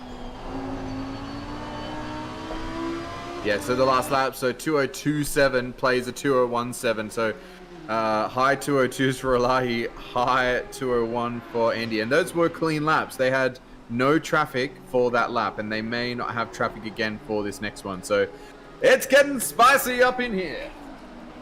What's your thoughts on the being the weather today? Have you enjoyed that aspect? Because I certainly have. Yes, sir. Great. I love that we've the had shorter showers. The showers are really cool. Yeah, it makes a big difference because it's that strategy play.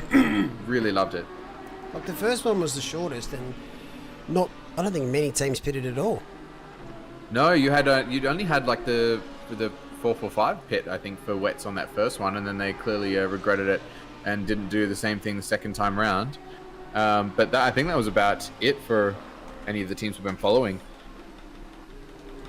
And so, but then they got that lovely, like, one perfect stint length of rain.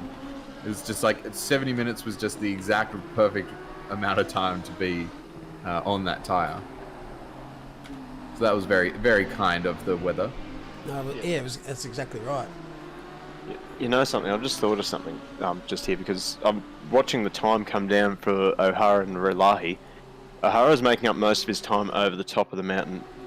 That is probably the GTR's weak point around this circuit, but where are you going to pass on top of the mountain? No, yeah, that's right. He looks a lot closer now. He is closer. Just watching it, yeah. Yeah, he's got the gap right down, and he's doing most of that at the top of the mountain. Yeah, first sector only 0.1 faster. Final sector actually basically on par, but 300ths slower. 9/10ths were on that last lap, was just in the middle sector. Same thing on this last lap. He did actually gain 4/10ths in the first sector and 1/10th in the final sector, but again 1.4 seconds in the middle sector. It's massively handy coming out of the elbow, so if he gets the elbow right and gets that slingshot happening, tucks in behind the Nissan. That's 2 seconds. He pulled a 2017, plays a 2037 on that lap. So there is clear struggle from the Nissan at the moment because that's clear air. This is nothing to do with traffic. 2 seconds is the gap. 2 seconds was the gain last lap. Oh, I'm excited. It's got 13 minutes. Plenty of time too. Yeah, but like you said, the gains are not...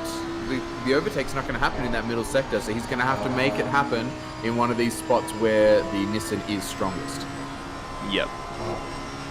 Basically, from the elbow to Griffin's Bend is GTR territory. Yeah, pretty much. Well, anything that's got to straighten the power in the Nissan is... look how much he gained. Oh, there we go. Don't worry about it. He's thrown it. That's how there we go. That is a change of position for the bottom step of the podium. Car number 10 is around at the dipper. That is devastating for them and devastating for us. Looking forward to a very exciting end battle. You wouldn't have predicted that. No, that was... He's found the wall, reversing it, and this is going to be awkward. Yeah, just going to wait. This is going to be murder for Relahi.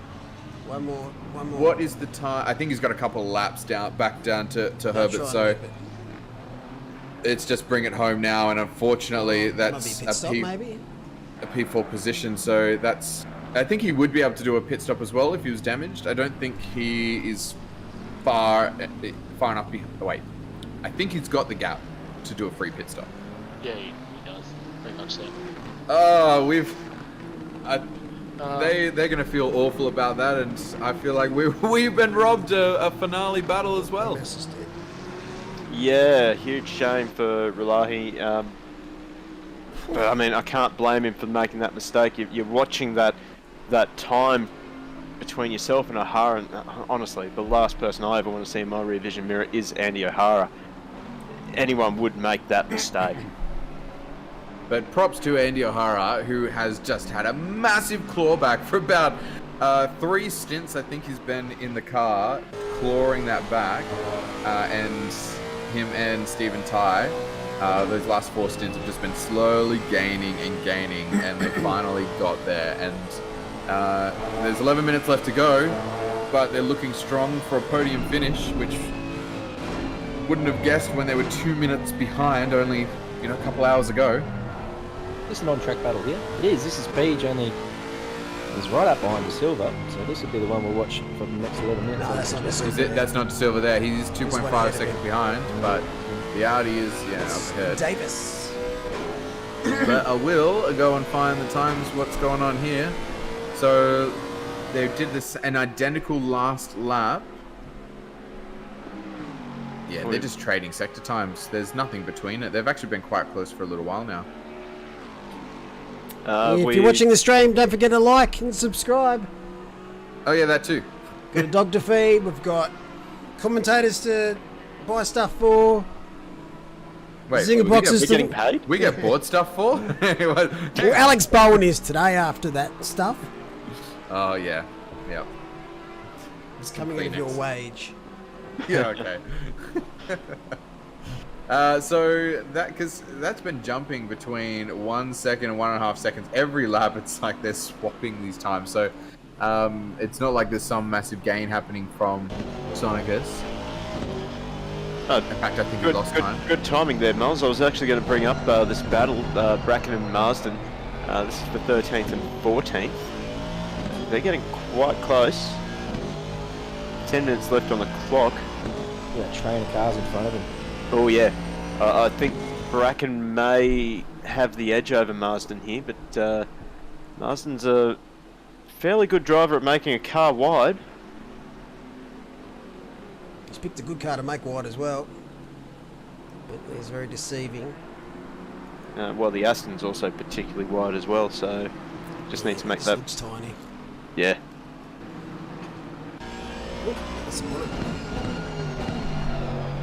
Oh, Sam, just close enough. Settle down. Yeah. Big Sam, he's battle another. on He's another Canberran, Sam Bracken. So maybe a bit of bias there from me.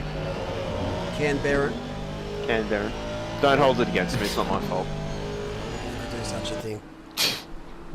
Yeah, it was looking a bit sketchy coming down into the chase. It actually looked like the Bentley might have sort of moved to defend and then moved back to the racing line. I think the Aston was shaping themselves up for a little bit of a dive, but thought better of it. It looked like they could have come to collision if they'd tried it.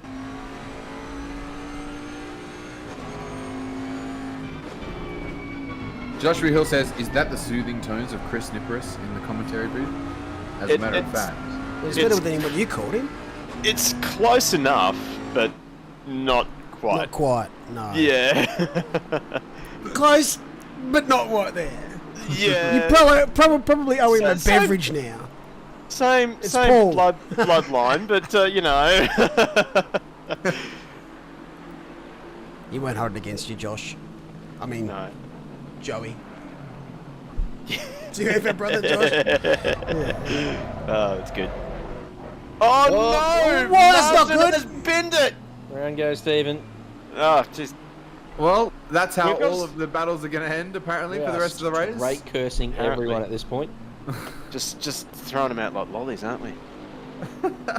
Well, De Silva Roger. has not succumbed to anything just yet. That battle is actually he's shooting off ahead of Sonicus at this point. He's actually gained himself another second on him. Oh, you Come promised on. me a battle here, Oh. Glenn. You said 35th. Oh, this is yeah, that's right. It's alright, we'll find another one. Yep. Yeah. Or we'll fabricate one. Well, Chris Taylor, hang on. He's gonna is it Chris Taylor? He's gonna overtake Kania one for 34th It's position. in the fucking pits, though. Yeah, but we're gonna watch. Okay, we'll call him in. On stream. Let's go! Let's go! Come on, Taylor.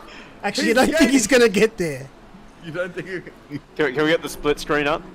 So, Keep an eye on keep an Kania eye on. one. This is the battle we want to see. Oh, Taylor has been working hard all day, and he's getting close. Here we go. Oh, he's getting held up by a damaged Lamborghini, though. Oh, he runs right at the chase. Oh, he gets.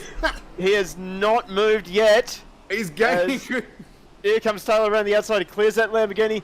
The Mercedes, I think that is has not moved. I think Taylor is actually going to take the position. I'm pretty sure he's just parked it in the pits, is he? Because I think Taylor is Overtaking going to the get day. He's got it, and he's up into the 34th position in the Octane Online Racing.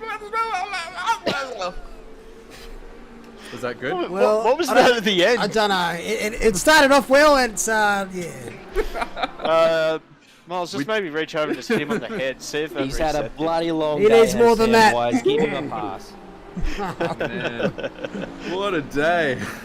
And as a matter of fact, it was. Oh, that was roughly it.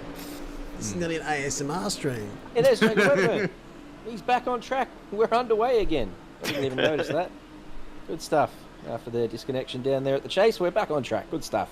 And thanks, Pingu, for your support in the chat. as we watch that spectacular 35th to 34th overtake.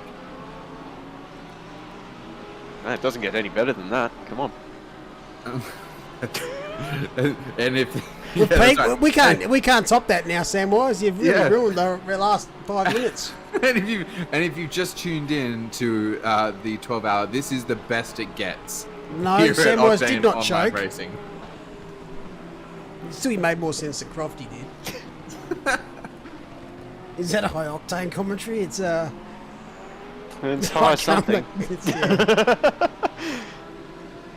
12 hours will do that to a man.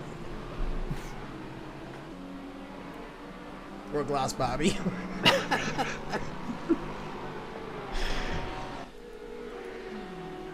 Right, Yeah, so who's gonna get us about home? the next special event, can I just sign up now? Done. Well, as a matter of fact, what is the next special event? Brands Hatch. Is it really? No. There's no way you're making a Brands Hatch. Jeez, Samwise, I could tell you No anything. chance. Samwise, you are so easy to sell. I questioned it. Brands Hatch in the Jaguar spec race. Oh, not gonna lie, my heart dropped. I was like, 24 hour, 2 drivers I'm actually hoping for a Brands Hatch race. That'd be great.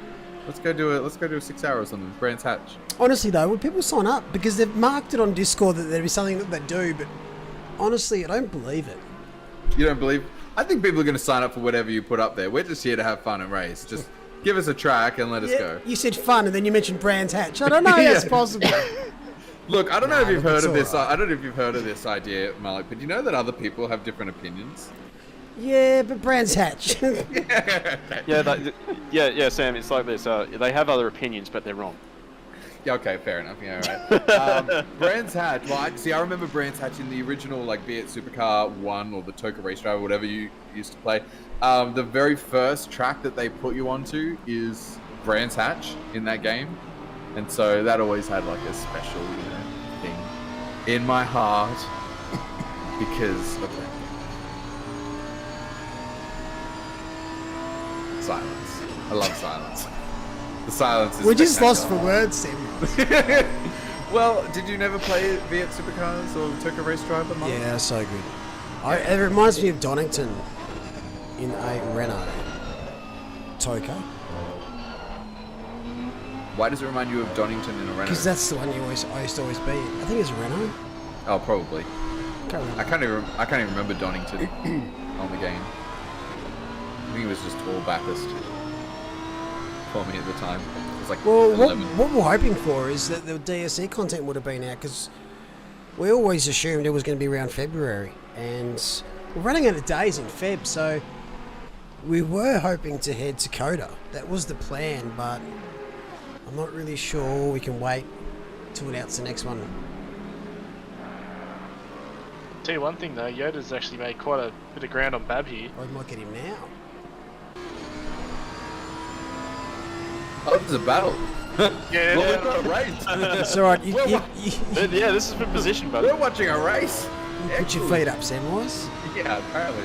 So what do we got? Is penultimate lap time, I think. Where's 445? Yeah, that is. Oh, ultimate yes. lap. Almost. It's gonna be close. Yeah.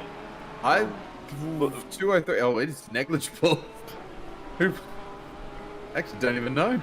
This Yeah, could be the I last would lap. say it is the final lap for our I'd say race it is. leader, Zachary Smith in the 445. As we watch this battle on the left-hand side, yeah, Josh Weatherman yeah. trying to sneak up the inside of the Lexus.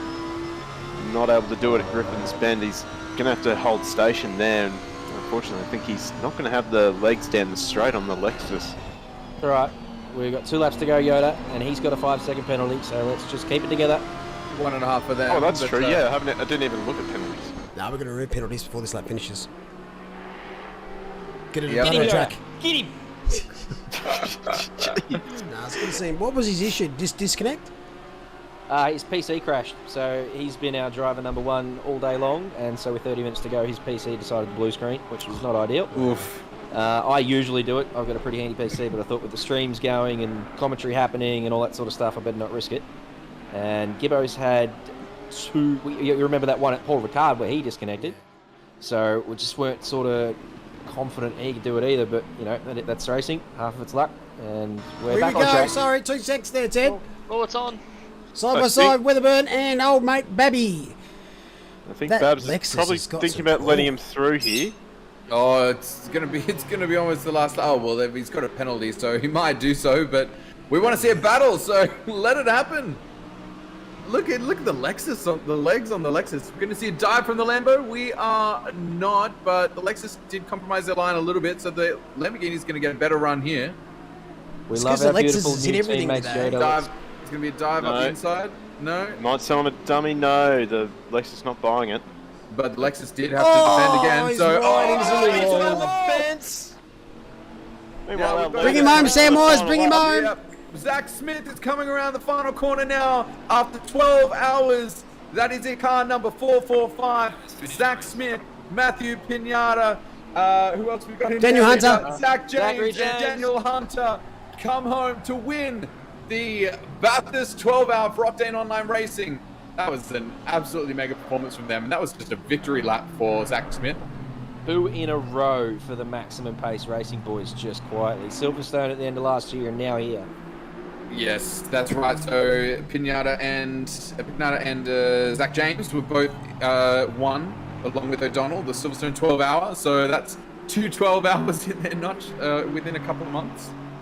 And this is car 15 coming home to finish, and they will finish in P2, pending the next couple of corners. Let's not curse them into oblivion. Incognito mode are going to pick up the P1 in Pro-Am class. Great work, gentlemen. Just trying to get this timing right. Well done. Car 445 has damage, but car 15 is about car to 10 finding the fence as well down the on main the pit straight. straight. Anyway, No idea. Boom. So car 10 has finished, so they actually had a great race, and unfortunately for them, they did lose the podium position, but they've been absolutely powerful all day. 10 and 45. As Kitchen comes across the line in P2, that is an excellent result. They've really flown under the radar for most of the day because there was not a lot going on. They took advantage of when other people were having accidents, and that car with Lamb, with Matthew Lamb, Paul Britt, Oliver Kitching, P2 is an excellent result. And props to these guys. Andy O'Hara, they brought it back from what looked like a surefire 4th place finish to finish on the podium with some mega stints to bring them closer to that car 10. And they finally got it done in the last 15 minutes of the race. So that's Andy O'Hara, Robert Fluke, Stephen Ty finish off the podium for this race. Bad luck to car number 10, who ended up finishing in 4th, but that is still an excellent result given the how great this field is. Whew. Wait for the service It's to been tick a over, day. then we'll have a look. Here we Is go. that a It's a day. car doing a wheelie up the home straight? That was. Mouse is dead. All right, so this is the race here. All right, so that is Smith, James, Pignata, Hunter, and then in P1, Kitching, Lamb, Britt, P2, O'Hara, Fluke, and Ty in P3, and then we've got rounding out the top 5, Relahi with Lawrenson, who unfortunately could only do the first stint because of those computer troubles, with Rayton and Mironenko come home in P4, and then Herbert, Van Vliet, and Gafford in P5. Great results for cars down the field, of course. Pro-Am, Law, Leung, and Wong. P1, Davis, Brooke, Malloy in P2, Weston, Jarecki, and Thomas in P3. And then for our AM class runners, Tran and Pan come home to win the AM BMW. class victory for the Bathurst 12-hour. Johnston, Bartlett, Levine, and Carpenter P2, and Braden Ross with Miller, Lilly, and McCamley in P3. 12 hours, guys. What a day. Fan. Yeah, how are you holding up, Sam? Oh, yeah, delirious, but good. Yeah. Now, You sound a little bit delirious. yeah, now I got to go and now I got to go start work. Whack. Uh, You got to start work now. Nah, I've got to go pick up a van and put a bunch of like sets and stuff in and deliver it to a performer. Yeah, I've got to go and do a late night trip now. So it's been, yeah, but I wanted to be here. So thanks for having me, guys, and it's been a pleasure commentating with all you guys today. Matt, you've been awesome the last 4 hours. Jamie, you've been in for what, a good couple of stints today, right? Good four stints, was it? Yeah, a couple. Something like that. Nah, all Jesse, you, Sam-wise. Jesse, always a pleasure as well. And shout out to everyone else who joined us for comms. We had Bowen, we had Bender, Tom Riley, who was here the whole day. And he only got a couple of breaks as well. So huge shout out to him, who did a massive stint. He started right at the beginning too. We also had Stefan in here. We had George. We had Nick. And I think I'm not forgetting anyone. Pete. I want to give a shout out to, of course, the stewards, but especially to Alex Aim, Firelord, race director today. He did a very good job in the background as well. So hats off to him. It was all right. Yeah, and shout out to Miles as well. He's just been in there in the background, just sticking it to Sam. Yeah, pretty much. I just want to give a shout out to the steward team as well. Alex, great work today. We had Benjamin Hignett, Moritz. We had Matt, Megan, JC was in there for a little bit. Jason Garvey was in there for a bit. Sean was in there for a little bit.